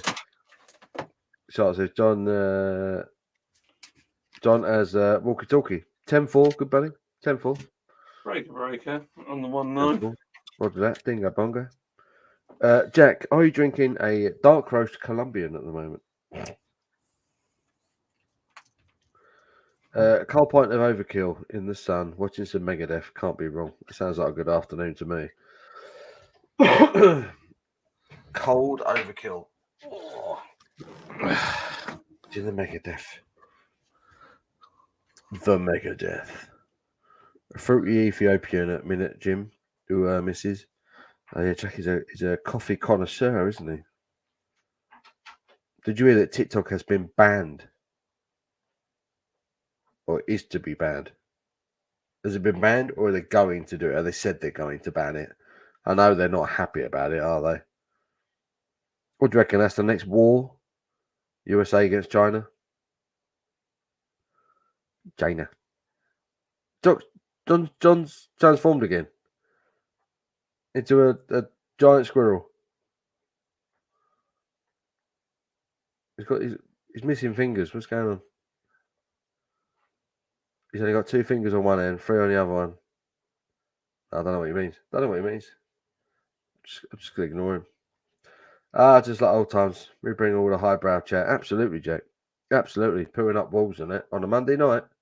We got new headsets at work. I am obsessed with using military parlance. Roger that. 10-4. Copy that. Didn't receive. Copy that. It's got to be done. You can't finish a sentence without over. Over. Roger that. It's got to be done.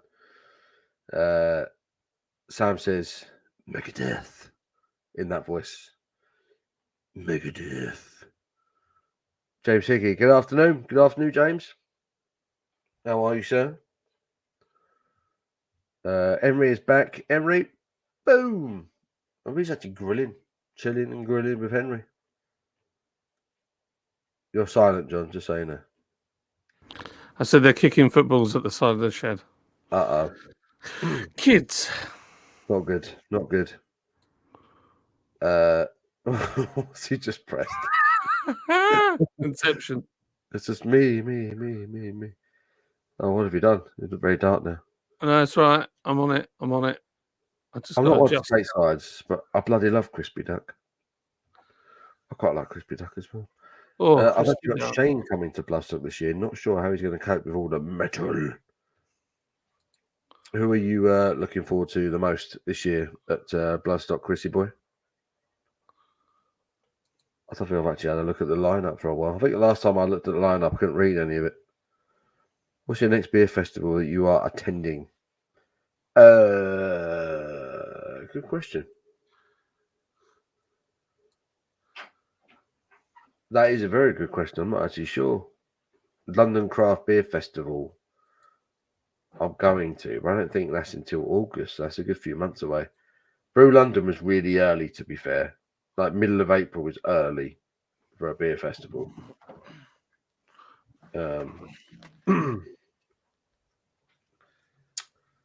Am I still quite dark on your screen?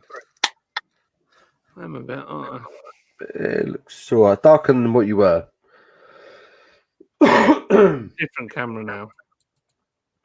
Wee. There we go. I don't know actually, Shy. I think I've got the LBA, the London Brewers Alliance, but I don't know if that's before or after London Craft Beer Festival.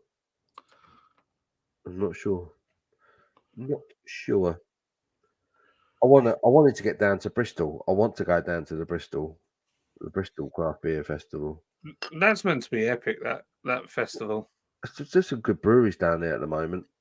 And it's the same guys that run the London one. But it'd be nice to go down to Bristol and make a weekend of it rather than jumping on the train into town, getting hammered, and then jumping on the train back home again, feeling worse for wear. Be nice to actually just go somewhere local and just get my head down and sleep. Gotta say though, train beers are the best beers. On the way there, they're good. On the way back, they're not good. Do you remember the one back from Liverpool? Yeah, that was funny. That was funny because I don't think we hadn't drunk that much that day, had we really? We'd had a few at the actual exhibition itself, and then we had a couple of pints of Guinness in the Wetherspoons. But yeah, on the train home, we were still kind of half cut tops. Yeah. And then we bought some train beers, and we had such a giggle because we were at that stage where we were just laughing at everything. It was great, wasn't it? We literally became the attraction of the train. There were people who were moving down to come and sit with us, which was really, really odd. It was we were just having a laugh, just having funny conversations. Oh and man, it was awesome. Everyone else just seemed to be in that kind of mood, so they all came and sat with us. It was the oddest thing. People probably listening to this thinking he's talking bollocks, isn't he? Like people came and sat with you. I'm not kidding. Oh I'm yeah. not kidding. People got up off of their seats and came down and sat with us just so they could get involved in the conversation. By the end of it, there was about 12 people all just chatting with us. And there was only 3 of us originally. It was really random. It was very, mega. very funny. Very funny. We met these older ladies that were they on a hen do or something? They were all dressed like cowgirls and stuff. Yeah. And they were probably gorgeous in their day, and they were still like good-looking older ladies. But Gilfs. yeah, they were. And then I got talking to them, didn't I? Well, I started talking to them, and we were having a right old laugh, and they were so much fun. And then they were with that gay guy who was he was hilarious. It was Campers Christmas. Oh, he was brilliant though. He was just so funny. Yeah. And then wasn't there Canadian? Why do I feel like there was somebody Canadian came and sat with you guys? Were they Canadian or American? Yeah, either American or Canadian. I can't remember which, but yeah, definitely from the other side of the Atlantic.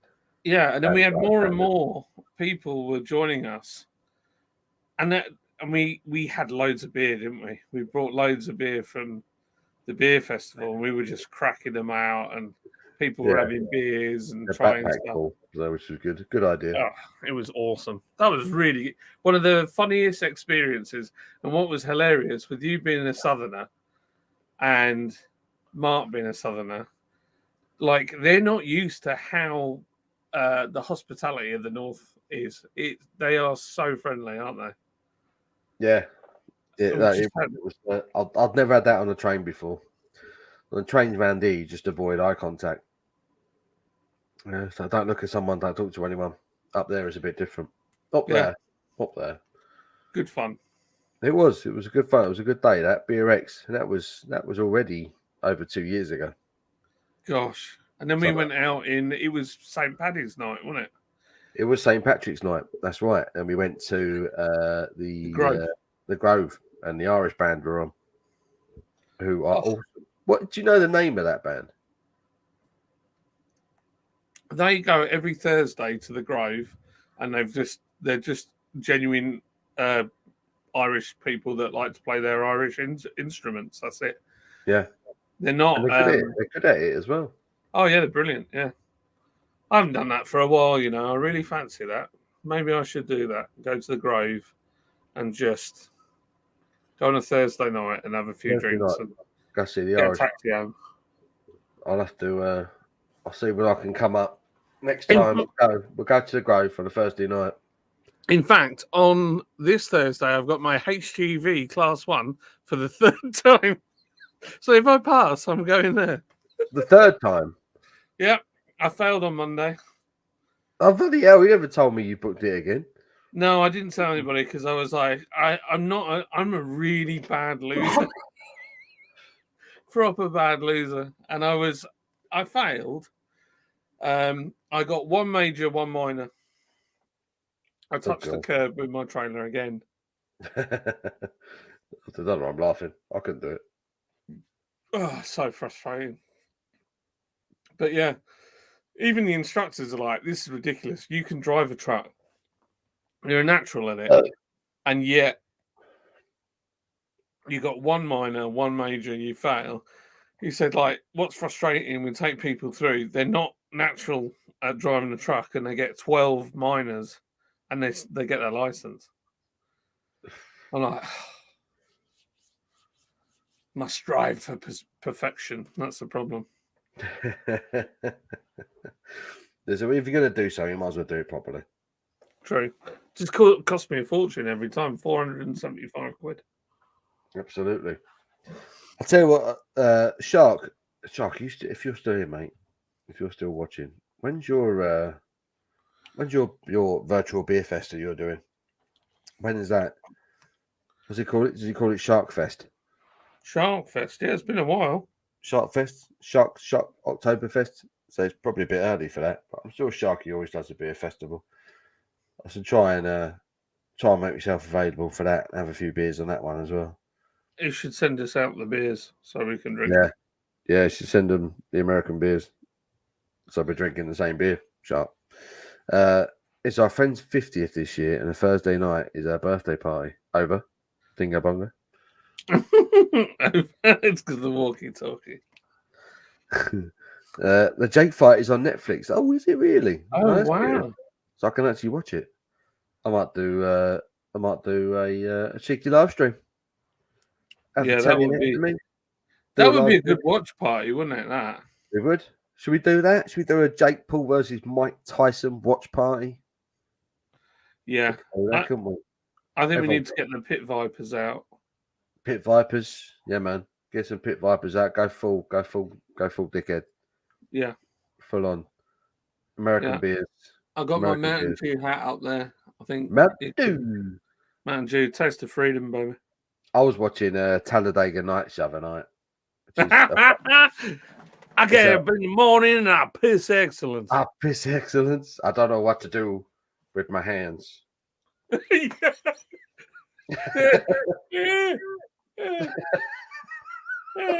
good. But it's Dell's cap, the Old Spice cap. It's so good. I want it. I know, right? I want the Old Spice cap. It's Where so can you good. get that? I bet somebody does it. I've been on Amazon trying to find it. And you think you can find it? It's just like, nah. It was obviously something they did for the film because it's funny, right? Old Spice sponsoring your NASCAR team. I want that cap. I think Old Spice did sponsor the NASCAR team, though. Did they actually Yeah, I think sponsor? so, That'd be wicked if they did. That'd Yeah. be wicked if they did. But that reminded me of the Mountain Dew because the kids they'll start having a go at the granddad, didn't they, at the dinner table? The kids like, Dusty I'm old. high, I'm Mountain Dew. What was it? They called him a dusty old bastard or something. It was like something really savage. And I let Kobe watch it, and I've never seen. He laughed so hard at some of the stuff. The kids in that film are excellent. Yeah, I'm gonna come at you like a spider monkey. The best bit. So my instructor is his name is John. John, you're a legend. If you ever watch this, you probably won't. But he's a top lad, and he loves his films. And he's like you, Paul. You and him, one-liner jokes. He's just like all the way through driving. He's just telling me stuff all the time, just making me laugh.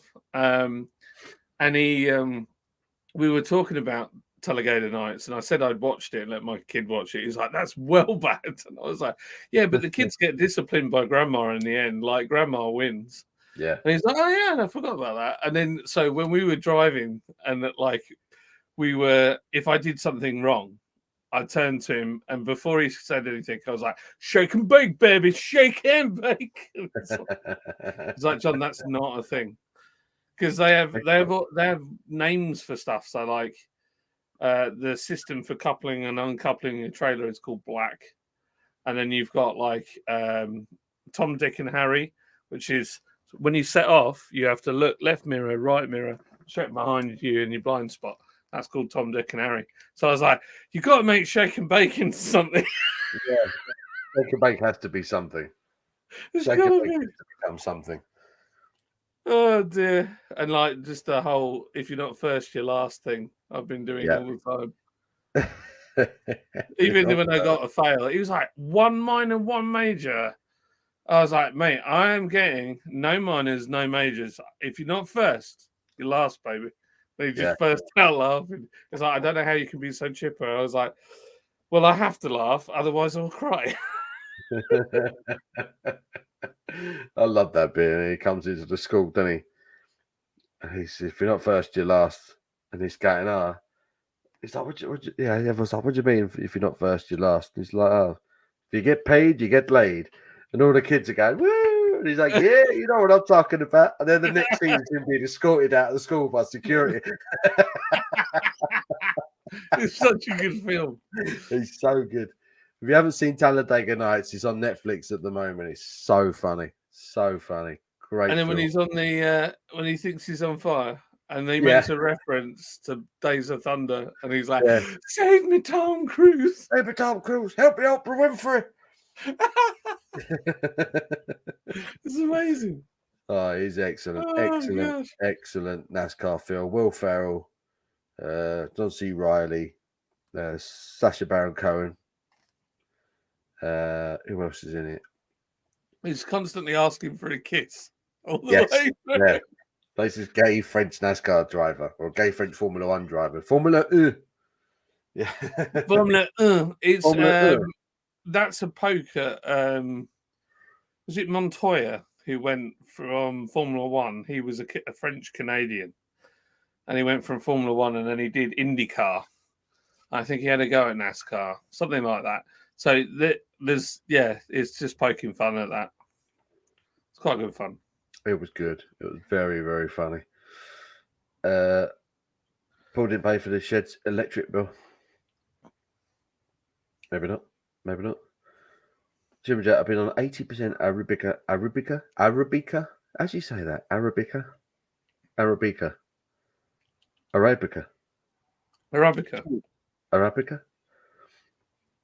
Jamaican Blue Mountain Blend from Bob Marley's family roastery. Bob Marley's family has a roastery. I did not know that.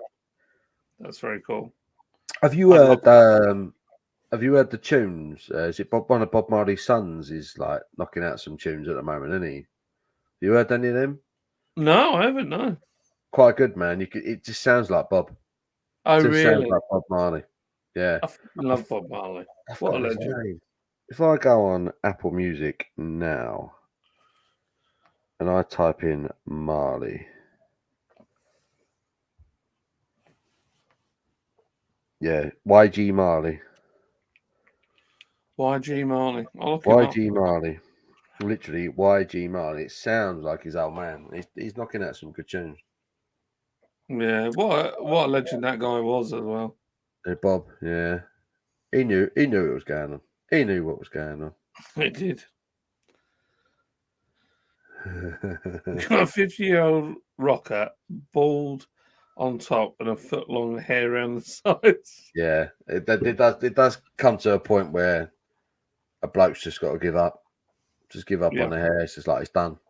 It's done. I feel your pain. I feel that, but even Bert feels the same. It is done. She's got gigantic boobs and waist-length black hair. I'll get you far in life. Biddles, come to Bristol. I can get there easily. Come to Bristol. Oh man, we should do Bristol. I'd quite enjoy that. I am up for it. I'm up for Bristol. I might have a look. And see if we still got time. Get a couple of tickets for the Bristol Craft Beer Festival. Get a hotel nearby. And just have it for a few days. I'm doing Shedfest next weekend. Shedfest. Oh yes, said you were doing that. Where is Shedfest? Where are they doing that? Mallory Park Racetrack. Where's that? So, it's not as far as the last one because the last one was the British Motor Museum, was flipping miles away. This is just a couple of hours away. I think it's to Lincoln. It's not too bad. It's not too bad at all. So we're going to take the Merc. So I need to wash it because they've been doing building works on here, and literally washed it, and within a day it was filthy again. And I didn't even drive it. It was just parked there. So, I'm loving my Merc. Paul's been in my Merc. I have. He's lovely, isn't it?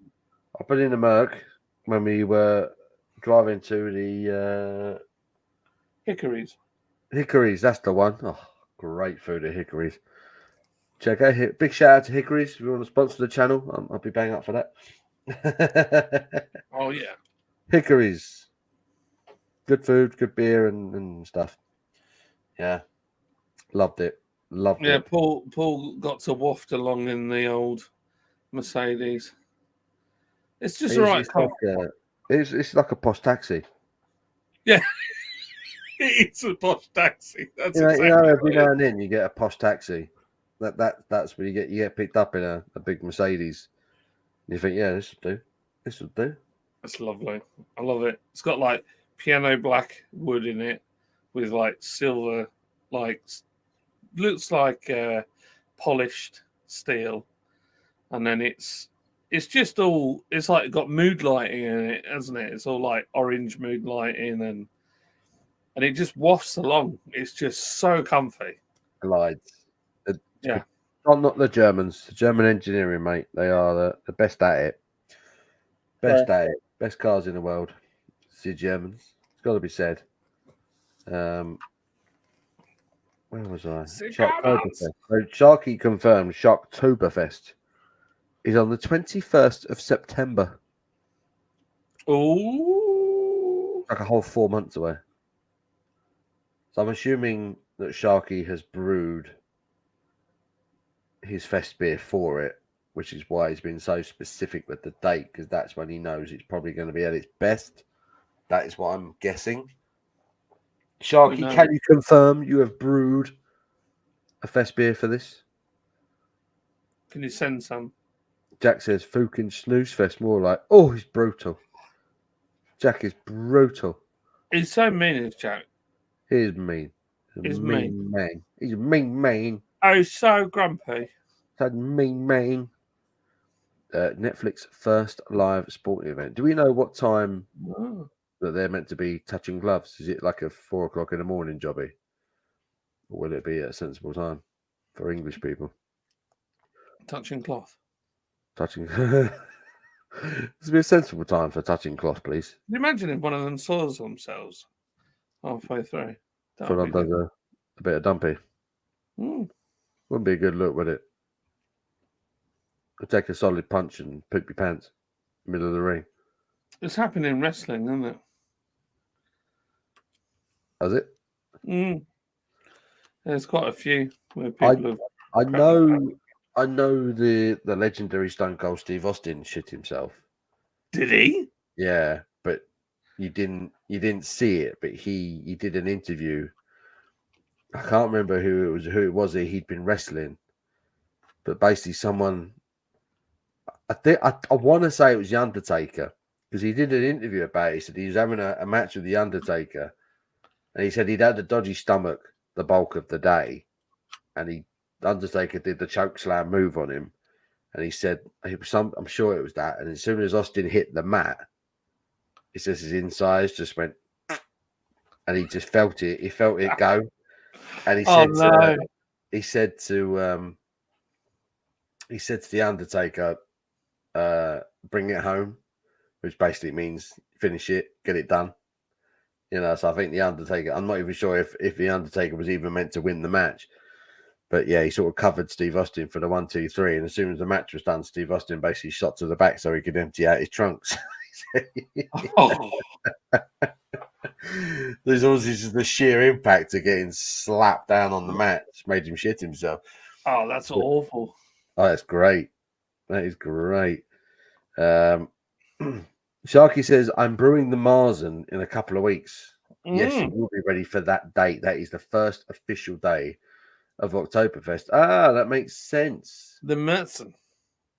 So the 21st of September, the 21st of September is the actual official beginning of Oktoberfest. It is. I should know that, really. All I know is I really enjoy fest beers. They're very, very tasty. Yeah. They are good. Absolutely. BrewDog says, right, lads, dinner's done. So I'm off. Have an epic week, everyone. Enjoy, BrewDog. Have a good week yourself, my friend. We will see you soon. Tolga says, I'm back, and salute to the NERD as well. Tolga. Nerd emotion. So Tolga is one of my new truck legends, and you'll see Tolga in a lot of the live streams with trucks, and he's just a legend, and he kind of looks after us all, keeps the riffraff out. That's what you want. He looks like a bouncer by his avatar. It does. It looks like it, man. It means business. Yeah, he's a good person, is Tolga. He's even got a tie clip. Have you ever worn a tie clip? Yeah. I've never worn a tie clip. I want to. They just look cool. Good. They do look cool. They're They very do look cool. So very suave. cool, that tie clip. Suave, sophisticated. I even have these things that go on my arm. So because I've got a really massive neck, so my neck's like 19 and a half. And quite often a shirt will fit my neck, it'll fit my shoulders, but then the arms are flipping 2 feet long. So I have these like bands that I put. So you put the shirt on, you get your sleeve to where you want it, and then you basically roll it up, put the band on, it holds it there. Then you look smart. But you can't take your jacket off then. You're like an otter. You're like an otter. True. Big neck and little arms. It's like an otter. I've got a neck like a flipping tree. It's nearly as I'm like a greyhound. My head's as wide as my neck is. It's all the rage, being big up top. Big up top. I've always been like that. Though. My dad was the same. Love it. I've got to get another beer. I've got one left after this. I don't know what to have. I think you should have a really nice lager, like a really crisp, light lager. Crisp, light lager. Yeah, you won't be able to taste it then. Yeah. Just taste like drinking water. It's not even there.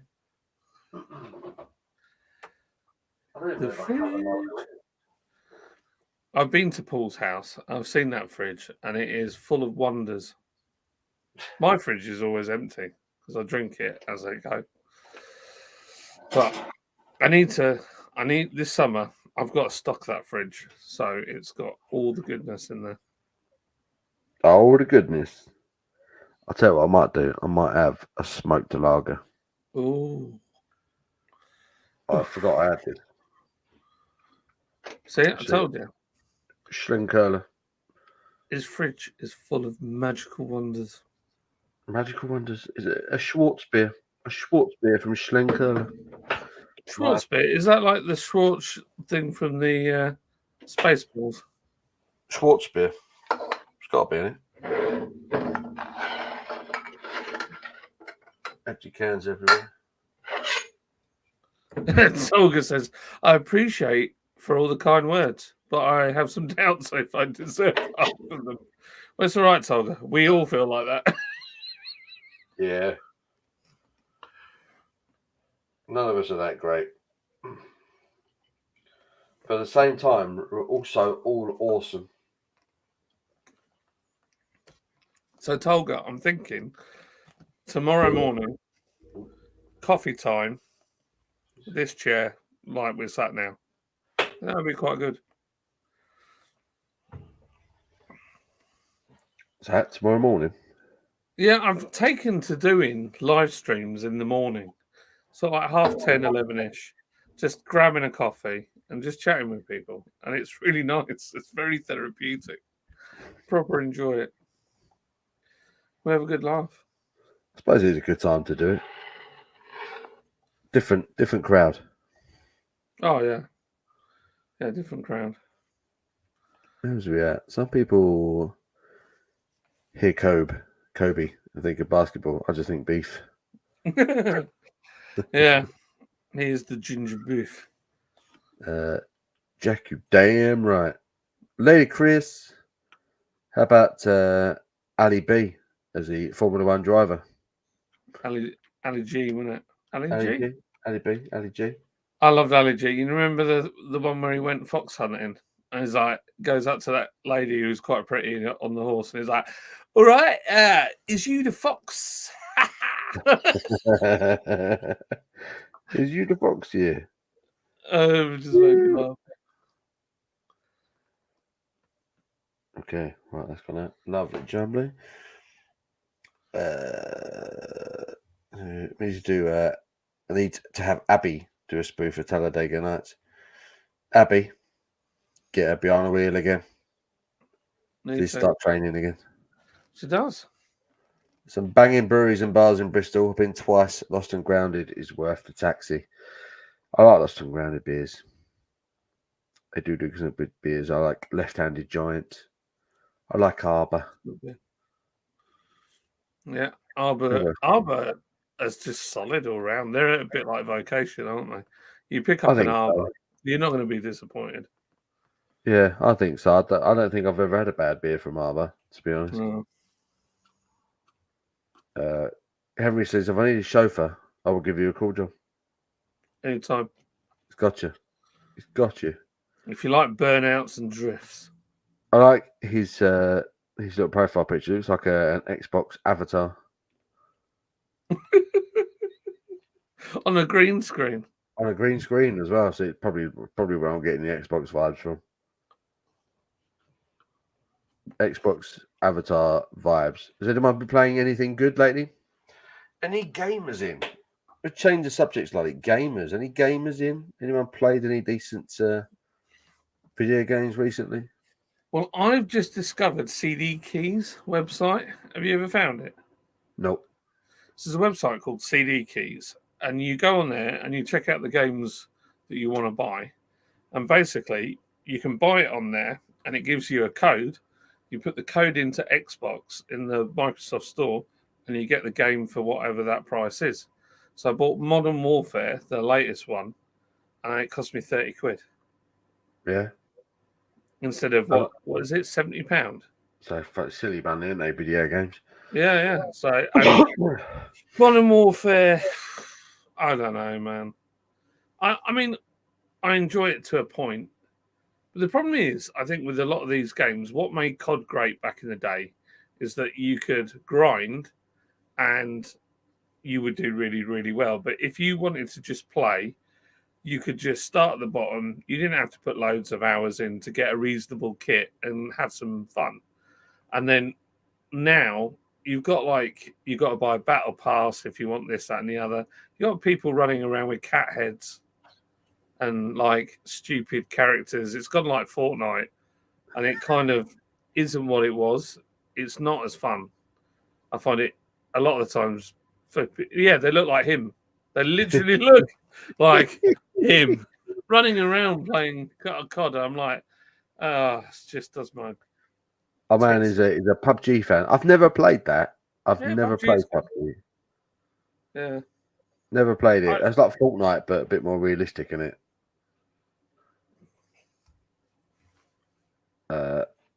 Lane to the Graves. He says, I still play my Sega Mega Drive. Now that was a console. That was a console. I remember when like the original Mortal Kombat came out. Oh, that was on the Sega Mega Drive.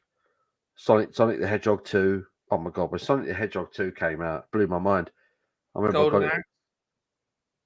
I got it for Christmas, and there was a level that was like a casino level. Yeah. You were on like a pinball. It was meant to be like Vegas in the background, and you were on like a pinball machine. The Sonic was bouncing off of all the proper gaming that was. Yeah, I love that. Yeah, Golden Axe was one I played a lot. Golden Axe.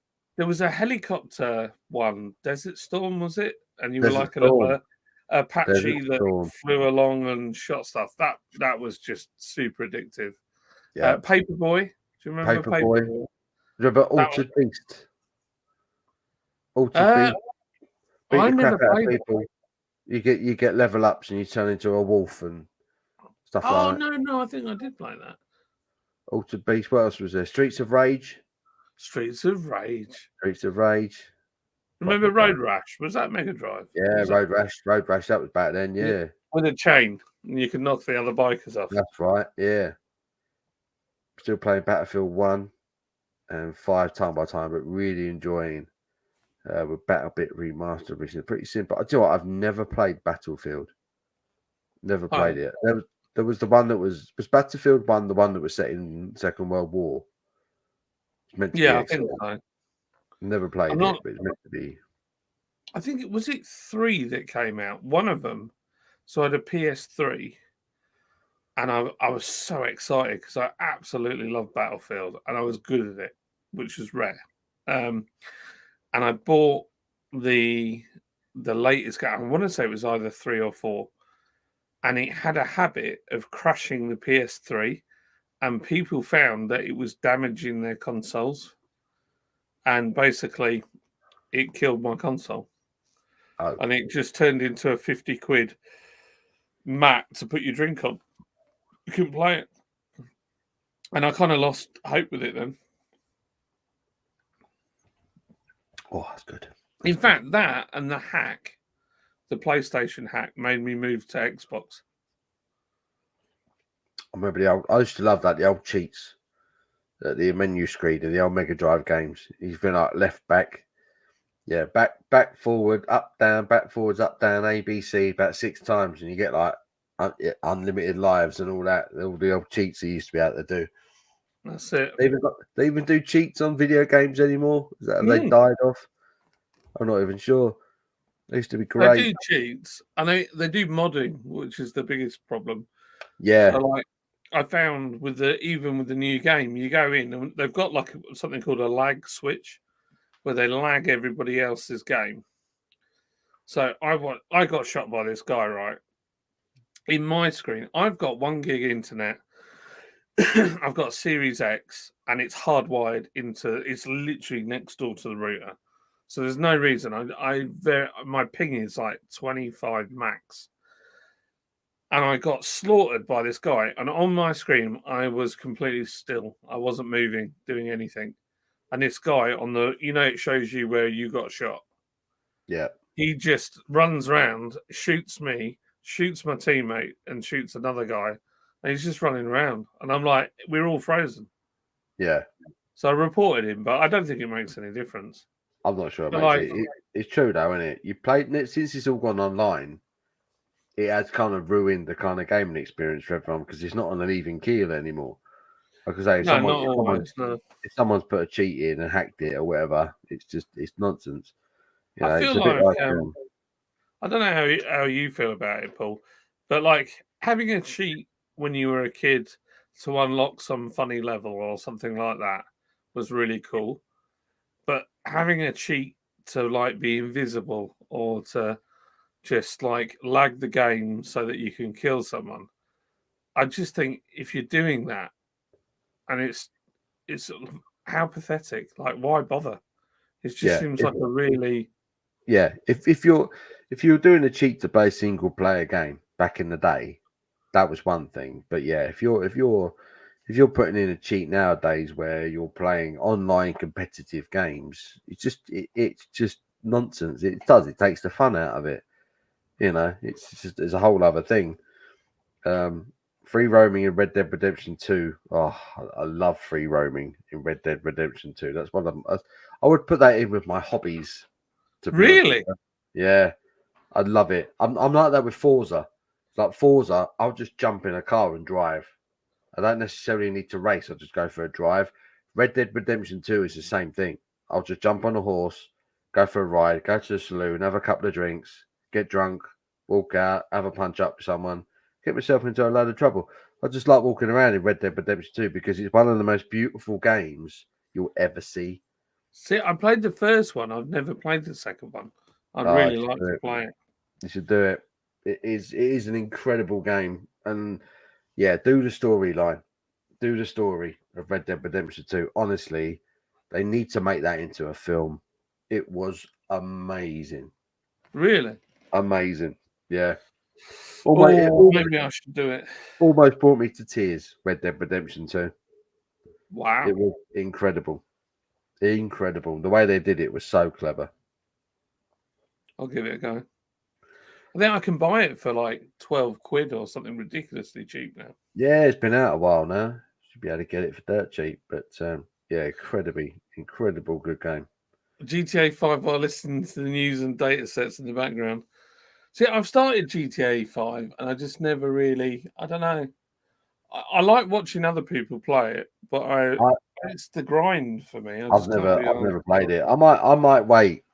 I might wait for the new one, the next one. I might get a new console for the next GTA because it's going to look good. What have you got? What's your console? I can't remember now. Xbox Here he One. is. Here he is. My back. You're back. He's back. I didn't even realise you'd put me back in. Put you on. Put you on. How was dinner? The dinner was very nice. The chicken was absolutely amazing. Yeah. So I'm now back on my phone. So on your phone, how do you turn it into full screen? Because you all look tiny. Any ideas? I don't think you can because it leaves room so that you can read the comments and stuff, doesn't it? I can't even see comments, but I've got loads of stuff at the top that just seems like it doesn't need to be there. You just need to do that. You just got to do that.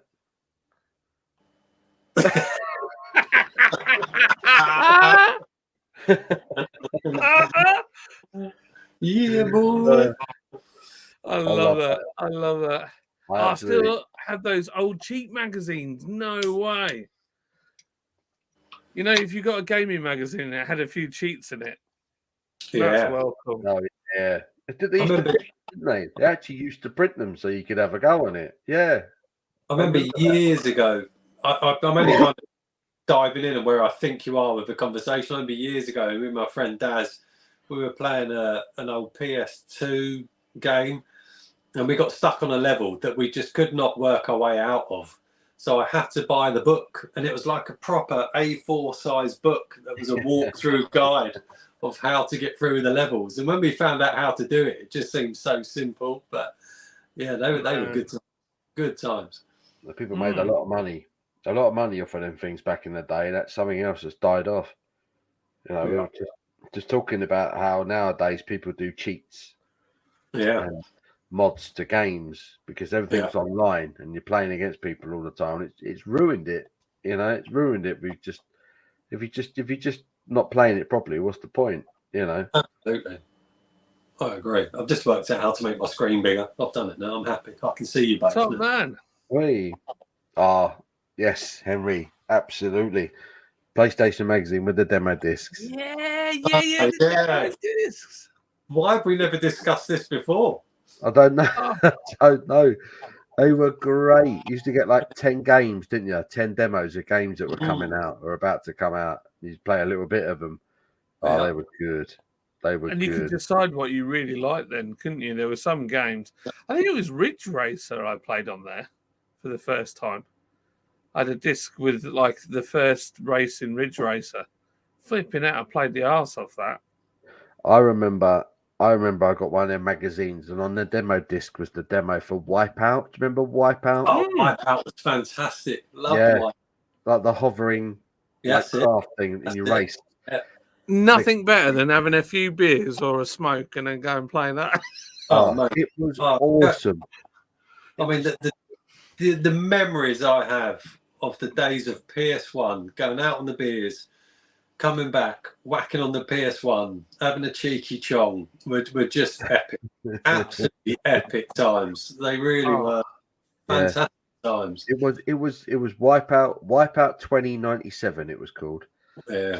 So obviously this was 97 it came out, and that game was wicked because the soundtrack was really good as well. Absolutely. Yeah. Well, it was the first ever computer game that actually had real life music in it.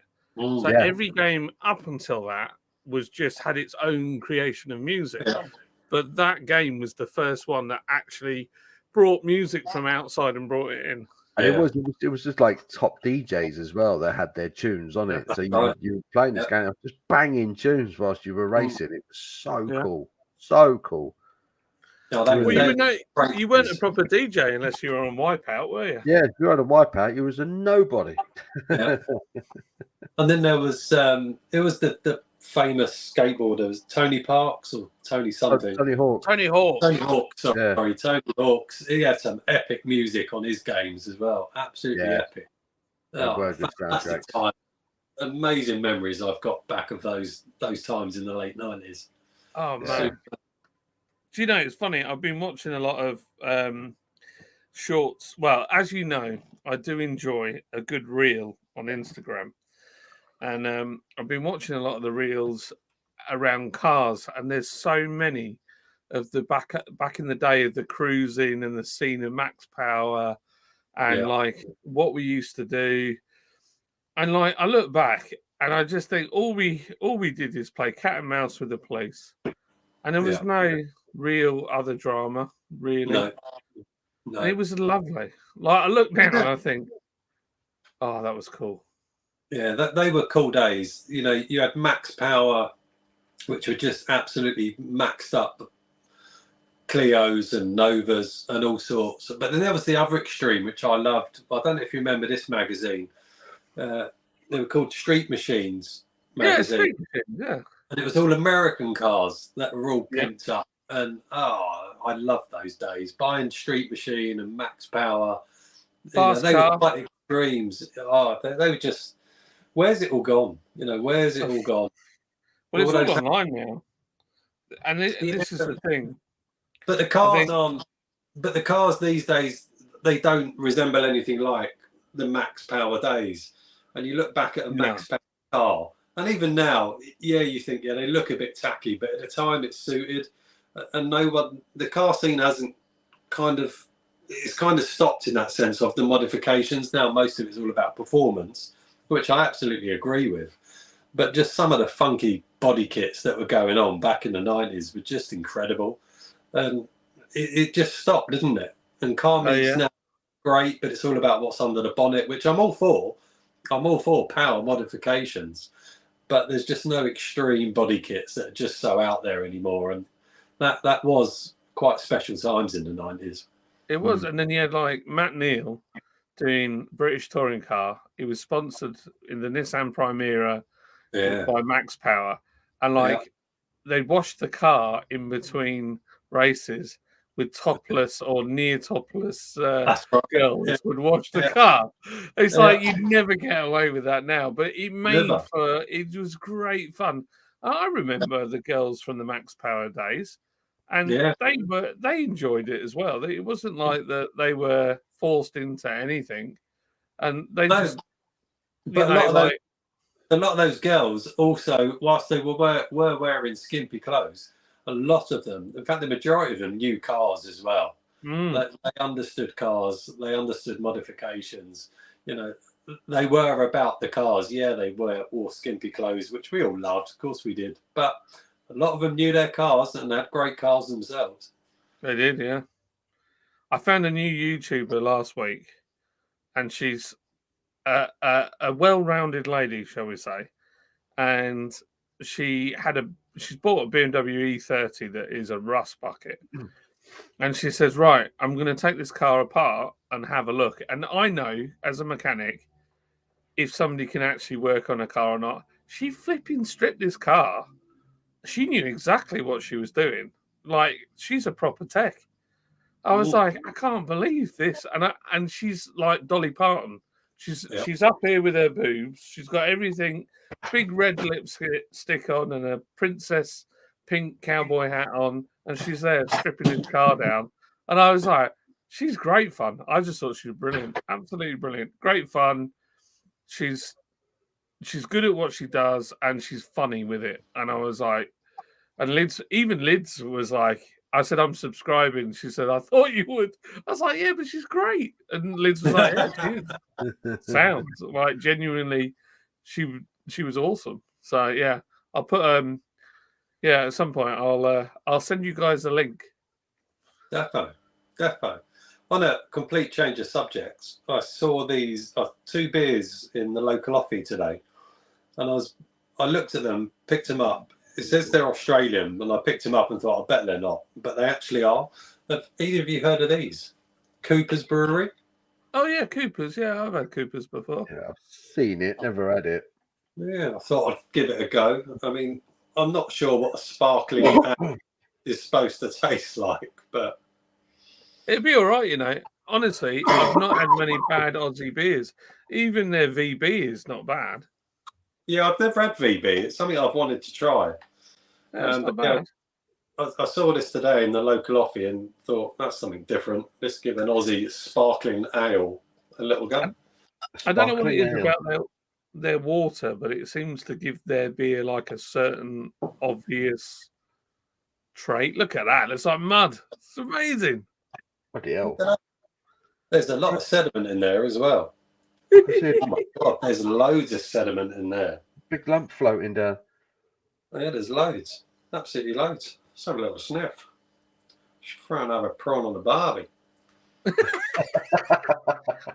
You ever see Dukes of Hazzard, the newer one, where he goes, "Put another shrimp on the barbie"? It was American trying to speak Australian. Neon strip lights, they were cool. I saw a guy on the M25 who had neon strips under his car. He drove past me, and I was like, I'm pretty sure they're not illegal. No, they're not. But who cares? They look great. They looked great, though. He had blue lights under his car, and he went flying past me on the M25, and I was like, what year is it? Yeah. Do you know, me and my mates, we couldn't afford the neon strips back in the day because they were a fortune. So we bought fog lights, like normal car, you know, the ones that you could put on your front bumper and have, but the ones with a cage on them. And then what we did is we mounted them upright like this, and then we used, you know, plastic folders. So we got plastic folders, and we cut the like I had a green van, and I cut the green plastic out, and I put that inside the cage, and then screwed it up. And then when you turned them on, the whole back of it was just green. It looked just like neons. And then I did the same in the front of the cross member. And then I remember my dad was an electrician, and you know the alarm box strobes. He got me 4 strobes, and I put them in the wheel arches. So he would light up green underneath with white flashing strobes. I was just like cringe when I look at it now, but he looked at the time.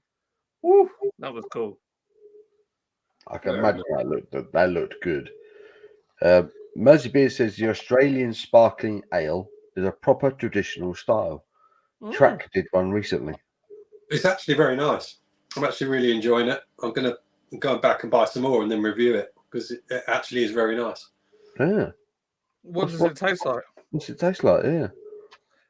Well, it's got a nice maltiness to it. It's got a little hoppiness to it, a little bit of citrus, but a very dull, in a nice way, a dull citrus. It's got an amazing mouthfeel, a little bit of bitterness to it.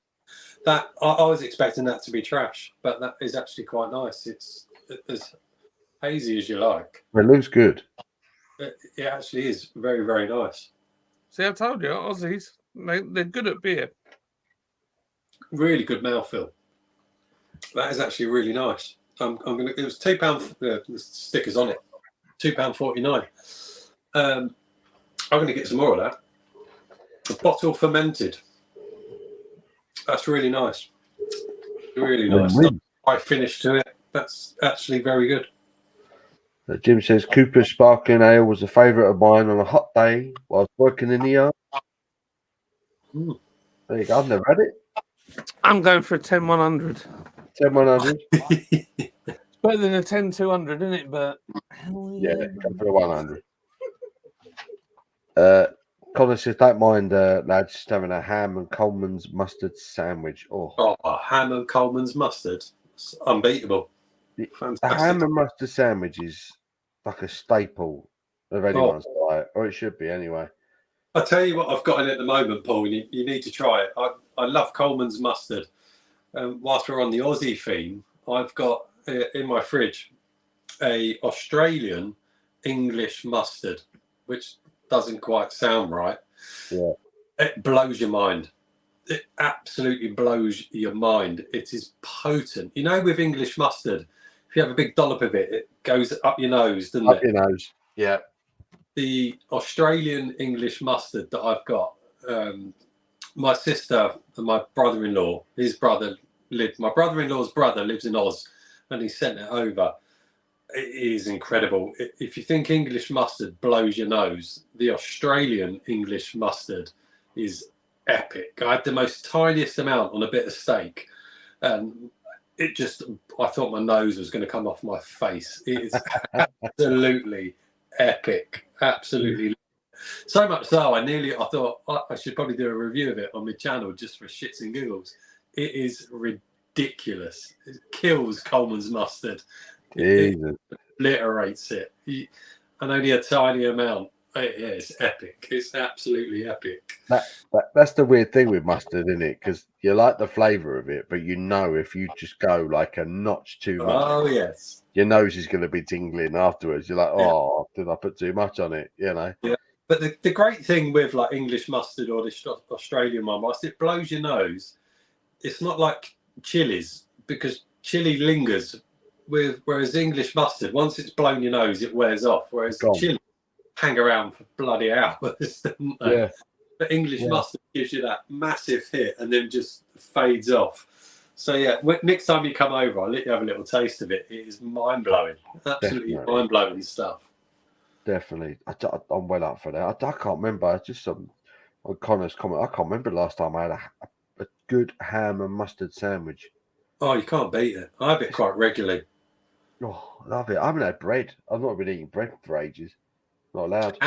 Ham off the bone with English mustard. There's no beating that. Oh yeah.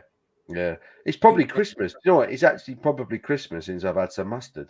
Yeah, I eat it all year round. Absolutely love it. Oh. Or if I cook my own gammon and English mustard. Oh, yeah. We do a smoke joint, a honey smoke joint of ham every Christmas, and always make sure we got like a fresh pot of Coleman's mustard with it. Oh, absolutely. It's the bollocks. And cranberry sauce, to be fair. Cranberry sauce with a nice ham is really good as well. Absolutely. That's why Christmas is bad for everyone. All the good food is available at Christmas. Yeah. Always. Love it. That's the best bit about Christmas is the food and the family and people dropping in on you, and then they're like, oh, have you got a drink? And you're like, oh yeah, I've got this thing that I got from wherever. It's nice to see you back in the chair, John. I know, right? That chair is the best. I loved sitting in that chair. It's good, isn't it? Oh, it's the best. It's the best chair. So I said that I nearly got rid of the chair this week. No. Yeah. So what happened was, I for the last week I kind of thought about how do I make the space more efficient in here, because it was just full of stuff. So I've basically moved. I had two shelves. So there was a shelf. There's the door to the shed there. The shelf was to there, and then this one was next to it. So I moved this one back. There's a gap now. You can't see, but there's a gap between them. And then the lawnmower is now there, so it's easier to get in and out because it weighs about 3.25 tons. And then basically this area now is all space. It's the most room I've had since I've had the shed. So the chair can stay now. It has to stay. Oh yeah. You just got to make sure it don't get any damp in there. Don't want to ruin it. No. It's dry as a bone in here. Absolutely dry as a bone. Well, you've gone through winter, haven't you? So you've gone through winter with that shed, and it's been fine, hasn't it? So yeah, there's no water, no damp anywhere. I've got that eco base that is just subtle, and I was like, I'm in an R-ing whether the damp would get up. It hasn't at all. It's fine. Yeah, that chair is the business. I loved sitting in that chair at your old house in front of the log burner. Oh yeah, they were special moments. Very special. I'd love to get a little log burner in here. That's doable. Very doable. Colin says my mum does lovely Coleman's mustard roast potatoes. Oh yeah, Coleman's mustard and roast potatoes is epic. If you've never done it, do it. Epic. I've never done that. How do you do that then? You just get your potato. I parboil, put them in a pan with hot oil. Let the hot oil get all over the potatoes, and then just put English mustard over the top of them. Bit of salt. Oh right. Back in the oven. Oh my goodness. Oh. So my old man, he'd boil them so that they were almost falling apart, so they're like super fluffy. And then he'd put them in goose fat. In the goose fat, he used to so he put them in, roll them all over so they're all covered in oil, and then he would get salt, pepper, and then he'd get sugar, and he'd sprinkle sugar over them, and then they go like crunchy on the outside, and then they were amazing. Yep. Oof. Yeah. Oof. But I discovered something the other day. You know the tin potatoes that you buy? Thank you. Hey, see you later, chilling and grilling. I don't know if chilling's going. I think it's the same Oh, thing. it's just chatting. Cheers for a bag of tin potatoes that you can buy for like, what are they, 12p, 20p? Yeah. They're nothing. So if you've got an air fryer, get them, drain the water off, throw them into your air fryer, put fry light spray on them, and just cook them. And they come out like mini roast potatoes. Just put salt and pepper on them, and they're flipping awesome. I'll give that a go. And they're just a snack, you know, like when you don't want to like go on make full on roast potatoes or chips. Yeah. And they've got that weird sort of like I'm on holiday in a caravan feel with like actually being slightly crispy. Love that. Paul's falling asleep. We're losing Paul. So I'm just reading some WhatsApp messages. He needs glasses. He had one eye shut. It's like reading like a pirate. Someone sent me a picture. I'm just like, what? It's like, what the hell does that say? Paul looks very green on my screen. He looks like Shrek. Looks very green. Green? I do look a little bit green, to be fair. Yeah, you've got quite a green tinge. It's a green tinge. Change the avatar and see if because it could be the green of Henry's logo. It could be. Where was it? No, you're a little bit green. I'm a little bit green. Pardon me. A little bit green. So I taught him, Chris, how to use OBS, and then he didn't use it. He bottled it. Lastminute.com. You've lost me at OBS. Oh, it's awesome.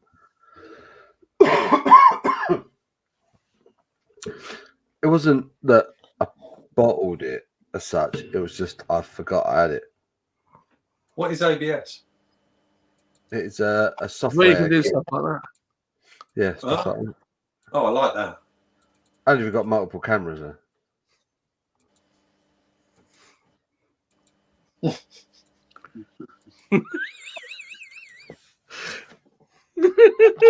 Such a child, sorry. How do I? Oh no, it's too late now. I'll do it next time.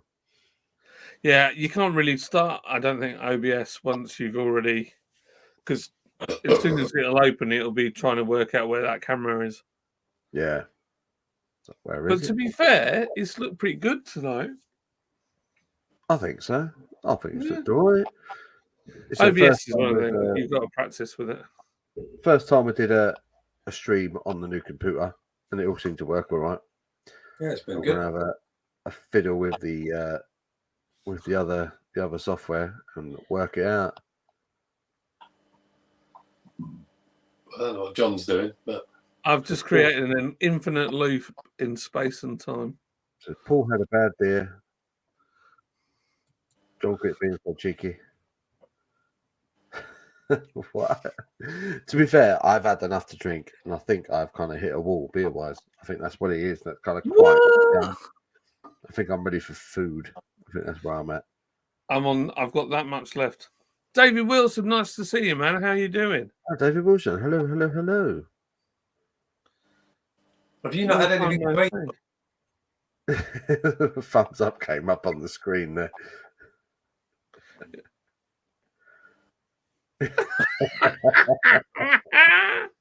Which one did that? Hey. That's hilarious. Double thumbs up.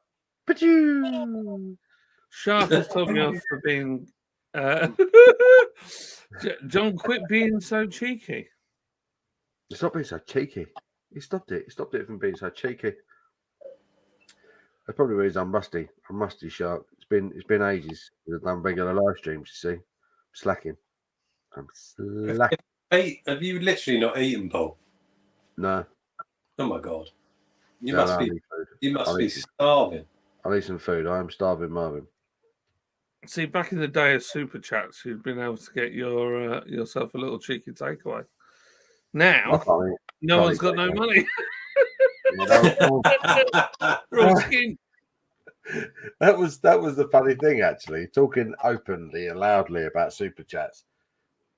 Everyone used to do them in lockdown. Now everyone's realised now what a load of bollocks it is, and no one does it.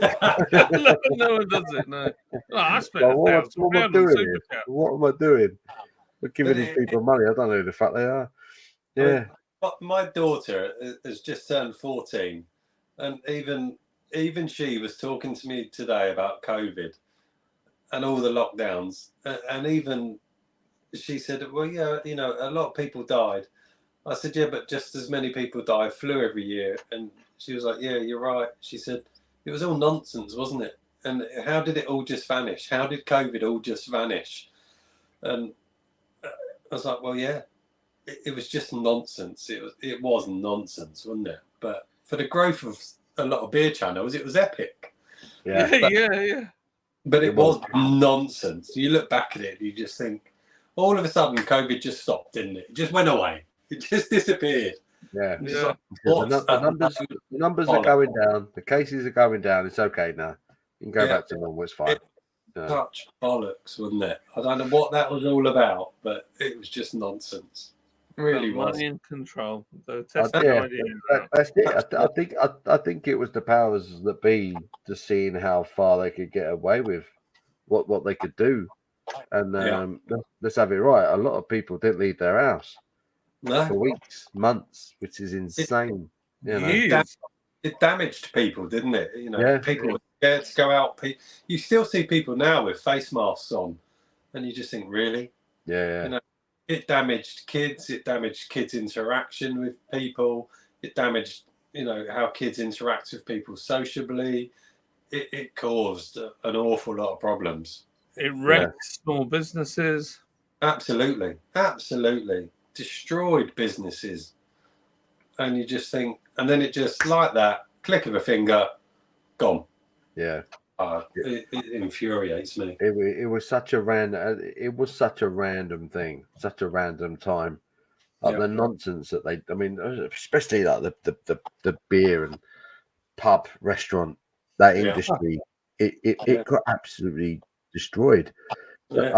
I remember when they first started letting us walk back into pubs again, kind of August, September time, and you had to walk into a pub with the mask on.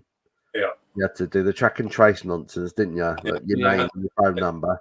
You could walk up to the bar, you could order your pint with your mask on, and then you could sit down and drink it and take your mask off. Like that made any difference? It was so stupid. Oh, it was farcical, wasn't it? It was so stupid.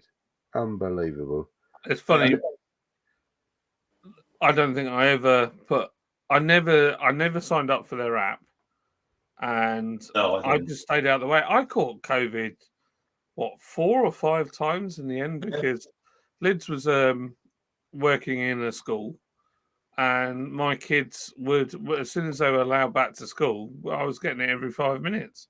Yeah, absolutely. I was all right. I didn't die. I was like, in fact, it wasn't as bad as when I got the swine flu. When I got swine flu, I was going to die. Yeah. You just had a cold. I've had a cold the last few days. If I did a COVID test now, it'd probably tell me I got COVID. Yeah, it probably would. It was just flu. It was just cold symptoms. It was absolute waffle. It just irritated me, and just the way it stopped. Is, you know, you couldn't go to work if you had COVID, but then you could go to work if you had COVID. It was just, I don't know, it was just ridiculous. I look back and think there were points where I followed the rules, and now I look back and I think, my God, I followed those rules. I became a sheep for absolutely no reason whatsoever, because like a click of a finger, it vanished. Ridiculous. Yeah. Whilst our politicians were doing anything but follow the rules. I heard the funniest thing that somebody called it the other day: the sweet and sour sniffles. Sweet and sour the sweet and sour sniffles. Oh, that's flipping amazing. Sweet and sour sniffles. It's brilliant. It was just such a load of nonsense. Such a load of nonsense. It just made it up as they went along. Absolutely. And we all had to just go along with it. It was awful. The worst Absolutely bit is awful. they turn neighbours on each other and stuff like that. You know, Absolutely. people that were friends, and then they were Yeah. putting fear in one another, and then neighbours were grassing other neighbours up. And, Yeah. you know, just I witnessed an 80-something-year-old get absolutely roasted by another neighbour because they went out to the shops and they were meant to be on lockdown, but the poor old boy had run out of something or other that he was cooking, and he went to the shops on foot. And because it was lockdown, he shouldn't have gone out for doing that, and he walked through their garden or something. I don't know. It was some nonsense. And then another neighbour nearly came out and ended up panning the flipping bloke that was arguing with him. I'm like, that shouldn't happen. No, shouldn't be that level of conflict. It did it. It made people suspicious of one another all of a sudden, didn't it? Yeah, it did. Yeah, created so many problems. Created so many mental health problems.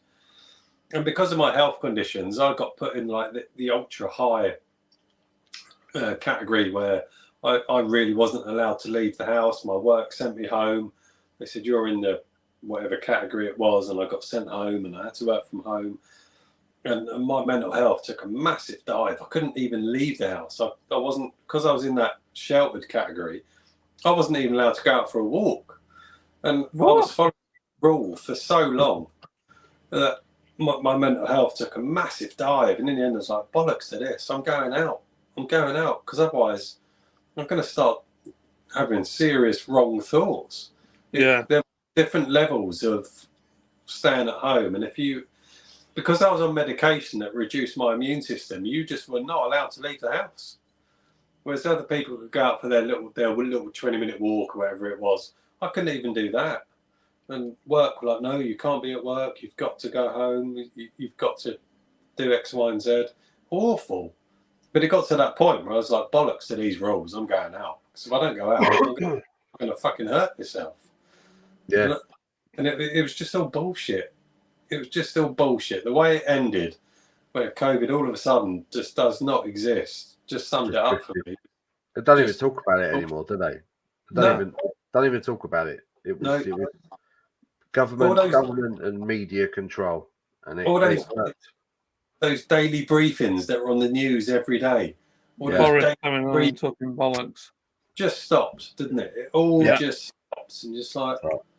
I just think of the time when we stood out there clapping for people in the NHS, and like, I feel like a tit. You know what I mean? I feel like somebody was making a mockery of us. Absolutely. They're like, let's go out and clap in the street. The NHS should.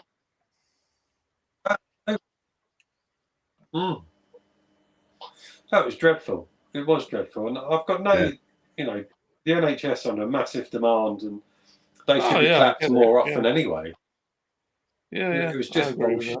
It was terrible. I look back at what mugs we were. A lot of us were absolute mugs. It's amazing how people change their tunes. I mean, Abby went on along with everyone else. London Ambulance, they went on strike last year, and because obviously the pay, everything's gone up, cost of living, everything's gone up, but the NHS pay didn't go. So it was like, thank you for coming out and clapping your hands, but it didn't do us any good. Didn't mean anything. Abby was sent to jobs with PPE that didn't work.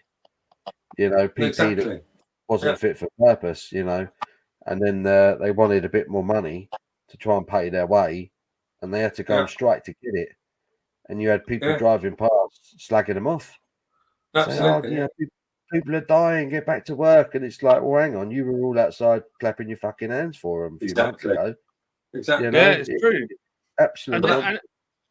The fact that they would send somebody in with PPE that's not correct tells me that they didn't really believe it was a thing in the first place. They sold it all to China, didn't they? Yeah. And look at via some other bloke that made a load of money importing. Lots of politicians made an awful lot of money, and politicians' friends made an awful lot of money out of COVID. Oh yeah. ridiculous. Oh, yeah. And There it's was just always someone who was going to cash in on that, and it wasn't the normal working class course man not. or woman. That's for sure. No. It was dodgy as hell. It was really, really dodgy. Do you know? I remember being on streams. We were on a stream, and I was umming and ahhing whether to do the vaccine and stuff like that, and I ended up doing it because I said on the stream that I wasn't convinced, and I got private messages, people saying like, "You need to take it. Stop being like that. People are following you. You need to say, carry the party line. You've got to do it." And I caved. And now, in retrospect, I wish I hadn't done it. I agree. And when I made a comment about it the other day, somebody sent me a message saying, "Well, it's good that you decided to morally make the right decision because you were saving other people." But a lot of people don't realise that we were sold the idea that when you had the vaccine, that it stopped you from giving it to anybody else. But what came out in the wash is that none of the companies had tested to see if the vaccine would stop other people from catching it. Yeah. And it turned out that was total lie. They never even tested it to stop you from giving it to somebody else. So that when they pushed that and bollocked me for it, I was like, well, that's not actually true. Yeah. And then I got called, oh, no, you're lying. And I'm like, I'm not lying. That is what's happened. Yeah. Yeah, I had two doses of it, and I still think about it to this day. What the hell did they pump into me? Exactly. It was an experimental drug, and it never in history had it happened before. No. And we got pumped full of this stuff because they said, "Oh, if you don't have it, you can't do this. You can't go on holiday. You can't fly. You can't go to beer festivals and all that." And I'm like, I just wanted to live my life. Mm. And I was like, if it means you got to pump me full of this crap, then go for it. But now I look back on it, I'm like, what did they pump into me? Exactly. Because I've had COVID since I had the jabs. Exactly. Yeah. Exactly that. You know. Well, I've supposedly had COVID. The test said I had it. You know, so it's there's more questions than answers, and it will always be that thing where it was just made up on the spot. Yeah, they got away with it. They went to see how much they could get away with, and the truth is, it was a lot. They got away with a lot, and we're still paying for it. And that's why everything's gone up in price since then, because they're paying for it now. You know, but the interesting thing is, what's happened from this has backfired on them because they wanted to see how far they could push us. They wanted to see how far that they could crush small business to make it so that the big globals could make some money. And actually, it's not going to work long term because they need small business to keep going. So that is going to be, there'll be honestly, once people kind of twig on what's going on, so it'll go back to how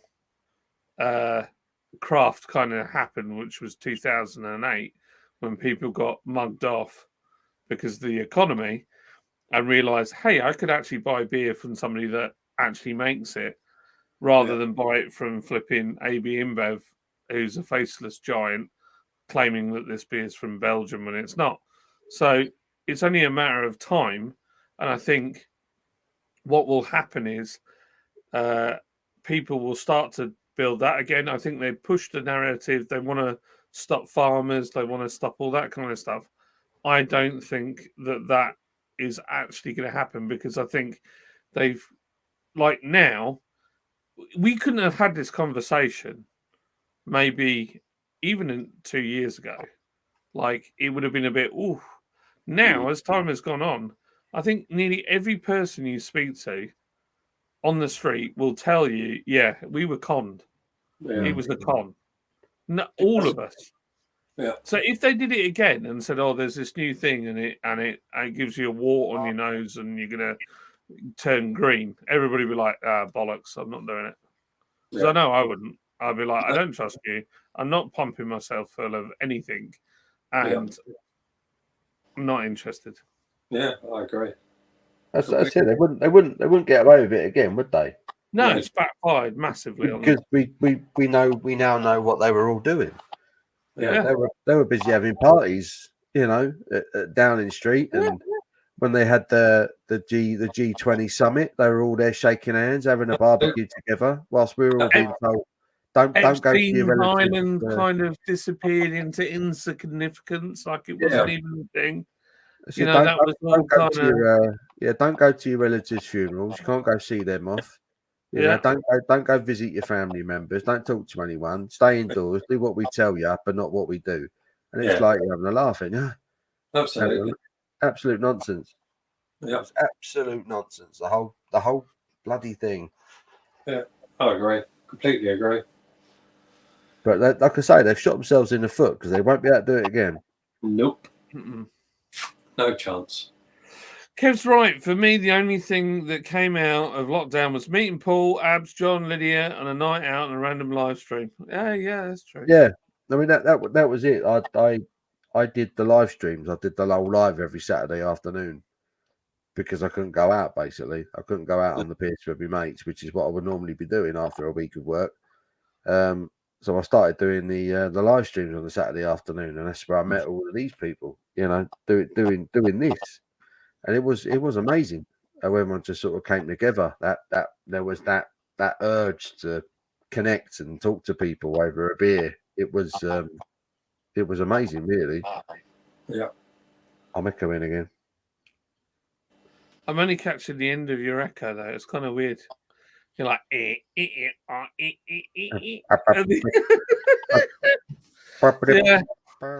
I don't. In many ways, I don't take back. Oh, I can hear myself now. I don't. I don't I can hear you. regret a lot of the stuff. I think the quizzes were great fun. I enjoy. I mean, I still do it now. I've got my shit on Saturday night. I need a wee. I couldn't go in it. Have a wee for me as well. On Saturday night, I couldn't go anywhere. We didn't have any money. I had some beer that was cheap from Lidl. I sat in here. I made a couple of videos. I chatted with some truckers from America. Had a really nice evening and went to bed. And I had a great time. And I was completely de-stressed at the end of it. I think, you know, that's the only thing that it's a positive and a negative. The positive is it's taught me that there's another way to socialize where I don't have to be away from my family. The other side to it is, and save some money. The other side to it is it doesn't help your local pubs and bars. No, not at all. No.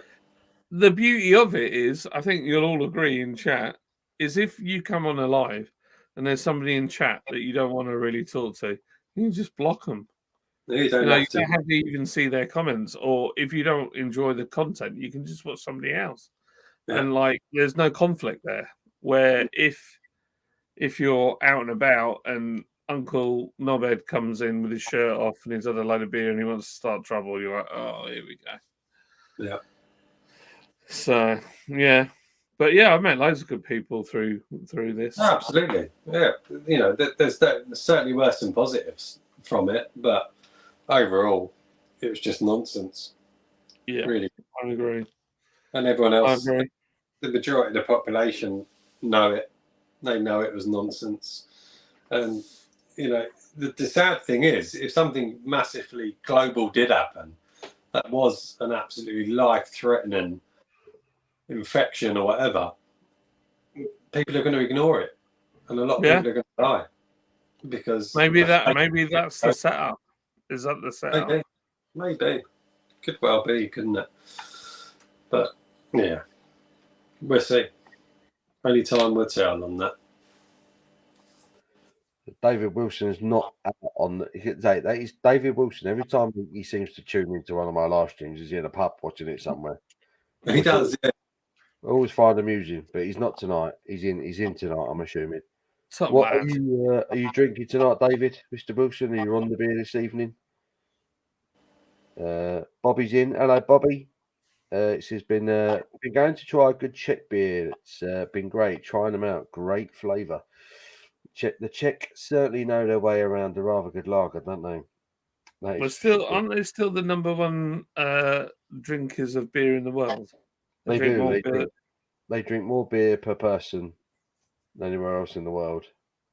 I watched an interesting fact the other day, very similar to that, but UK based.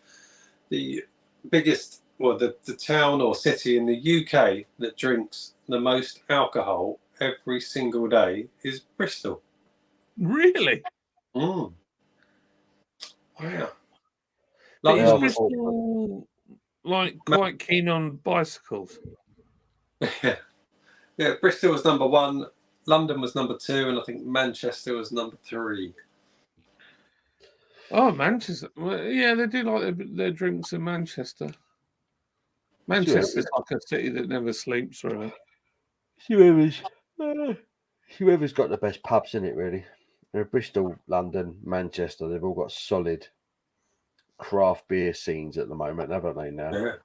To add to the traditional pub culture that's always been there. I mean, London in particular. The old boozers. They did. Pretty much. Yeah. I'm going to disappear. Yeah, that's what I'm going to do. I'm going to wrap it up because I need some grub. And we've been going for 4 hours, which is pretty incredible. Wrap it up before you start buy abandoned pubs and run homebrew schools and reset the beer market scene. That'd be a good shout, wouldn't it? Pick up where everyone left off. Yeah, that would be good. Get things back up and running. That would be good. Right, Chris. Before you go, how do I get Chris on the big screen? Do I just press on it? Got the fireworks again. Yeah. Get me on the big screen with the fireworks. Got to get him on the big screen. Solo, boom. Right, Chris, what you got coming up on the channel, son? Anything to look forward to apart from firework displays and thumbs? No, not really. Which is really quite boring. I'm just going to carry on doing my usual. I've got a few beer reviews coming up. There's some things I've got. Did a bit of beer shopping today, and I've got a beer delivery coming tomorrow. So I'm sure there'll be some weird and wonderful coming up. But we've discussed this before. I look at what my channel does well at, and it's always macro nonsense. But it doesn't mean I'm going to go on do macro nonsense just for reviews. But yeah, I've got some good beers coming up. Good beers coming up on the channel. Fireworks again. I love it. I love it. Love it, Chris. Big John, what's happening on the Nerd Emotion that we can look forward to? So, as you well know, there is a severe problem with the Ford and PSA engine units that have the wet belt system. Oh, the wet belt. And yeah, like you know what the wet belt is straight away. Yeah. And I've done a sort of more technical video on understanding what wet belts are, why they're failing, and it's like a beginner's guide. So if you're somebody that has one of those cars and your belt snapped and you don't really know why, hopefully this goes some way to explain what it is that you're suffering. And I answer the question of, is this all Ford's fault or is it a wider thing? And I believe that it's not all Ford's fault. And funnily enough, the French and Italian government might have something to answer to. So that video will be going live at 9 o'clock tomorrow in the evening. And also tomorrow morning, if I'm not totally hungover, then I will be sat in this chair and we will drink coffee and shoot the breeze. Look forward to that. Perfect. Right. Thank you, everyone, for watching. It's been a while since I've done a live stream. I've enjoyed it. Everyone who's contributed, chatted with us, we do appreciate it. Everyone who continues to support the channel, you guys are amazing. And I'm gonna get my arse in gear and get some more content out there because I've had a few breweries send me some beer. I did Brew London last week, and a load of breweries gave me beer, so I need to get some content out there.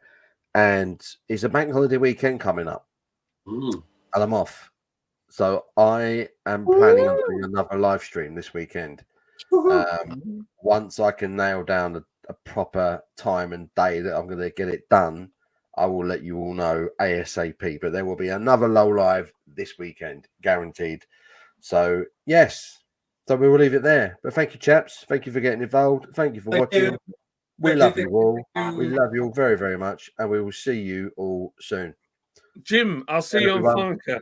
I'll see you on Funker, my man. See you later. Ta-da. Look, it's got fireworks.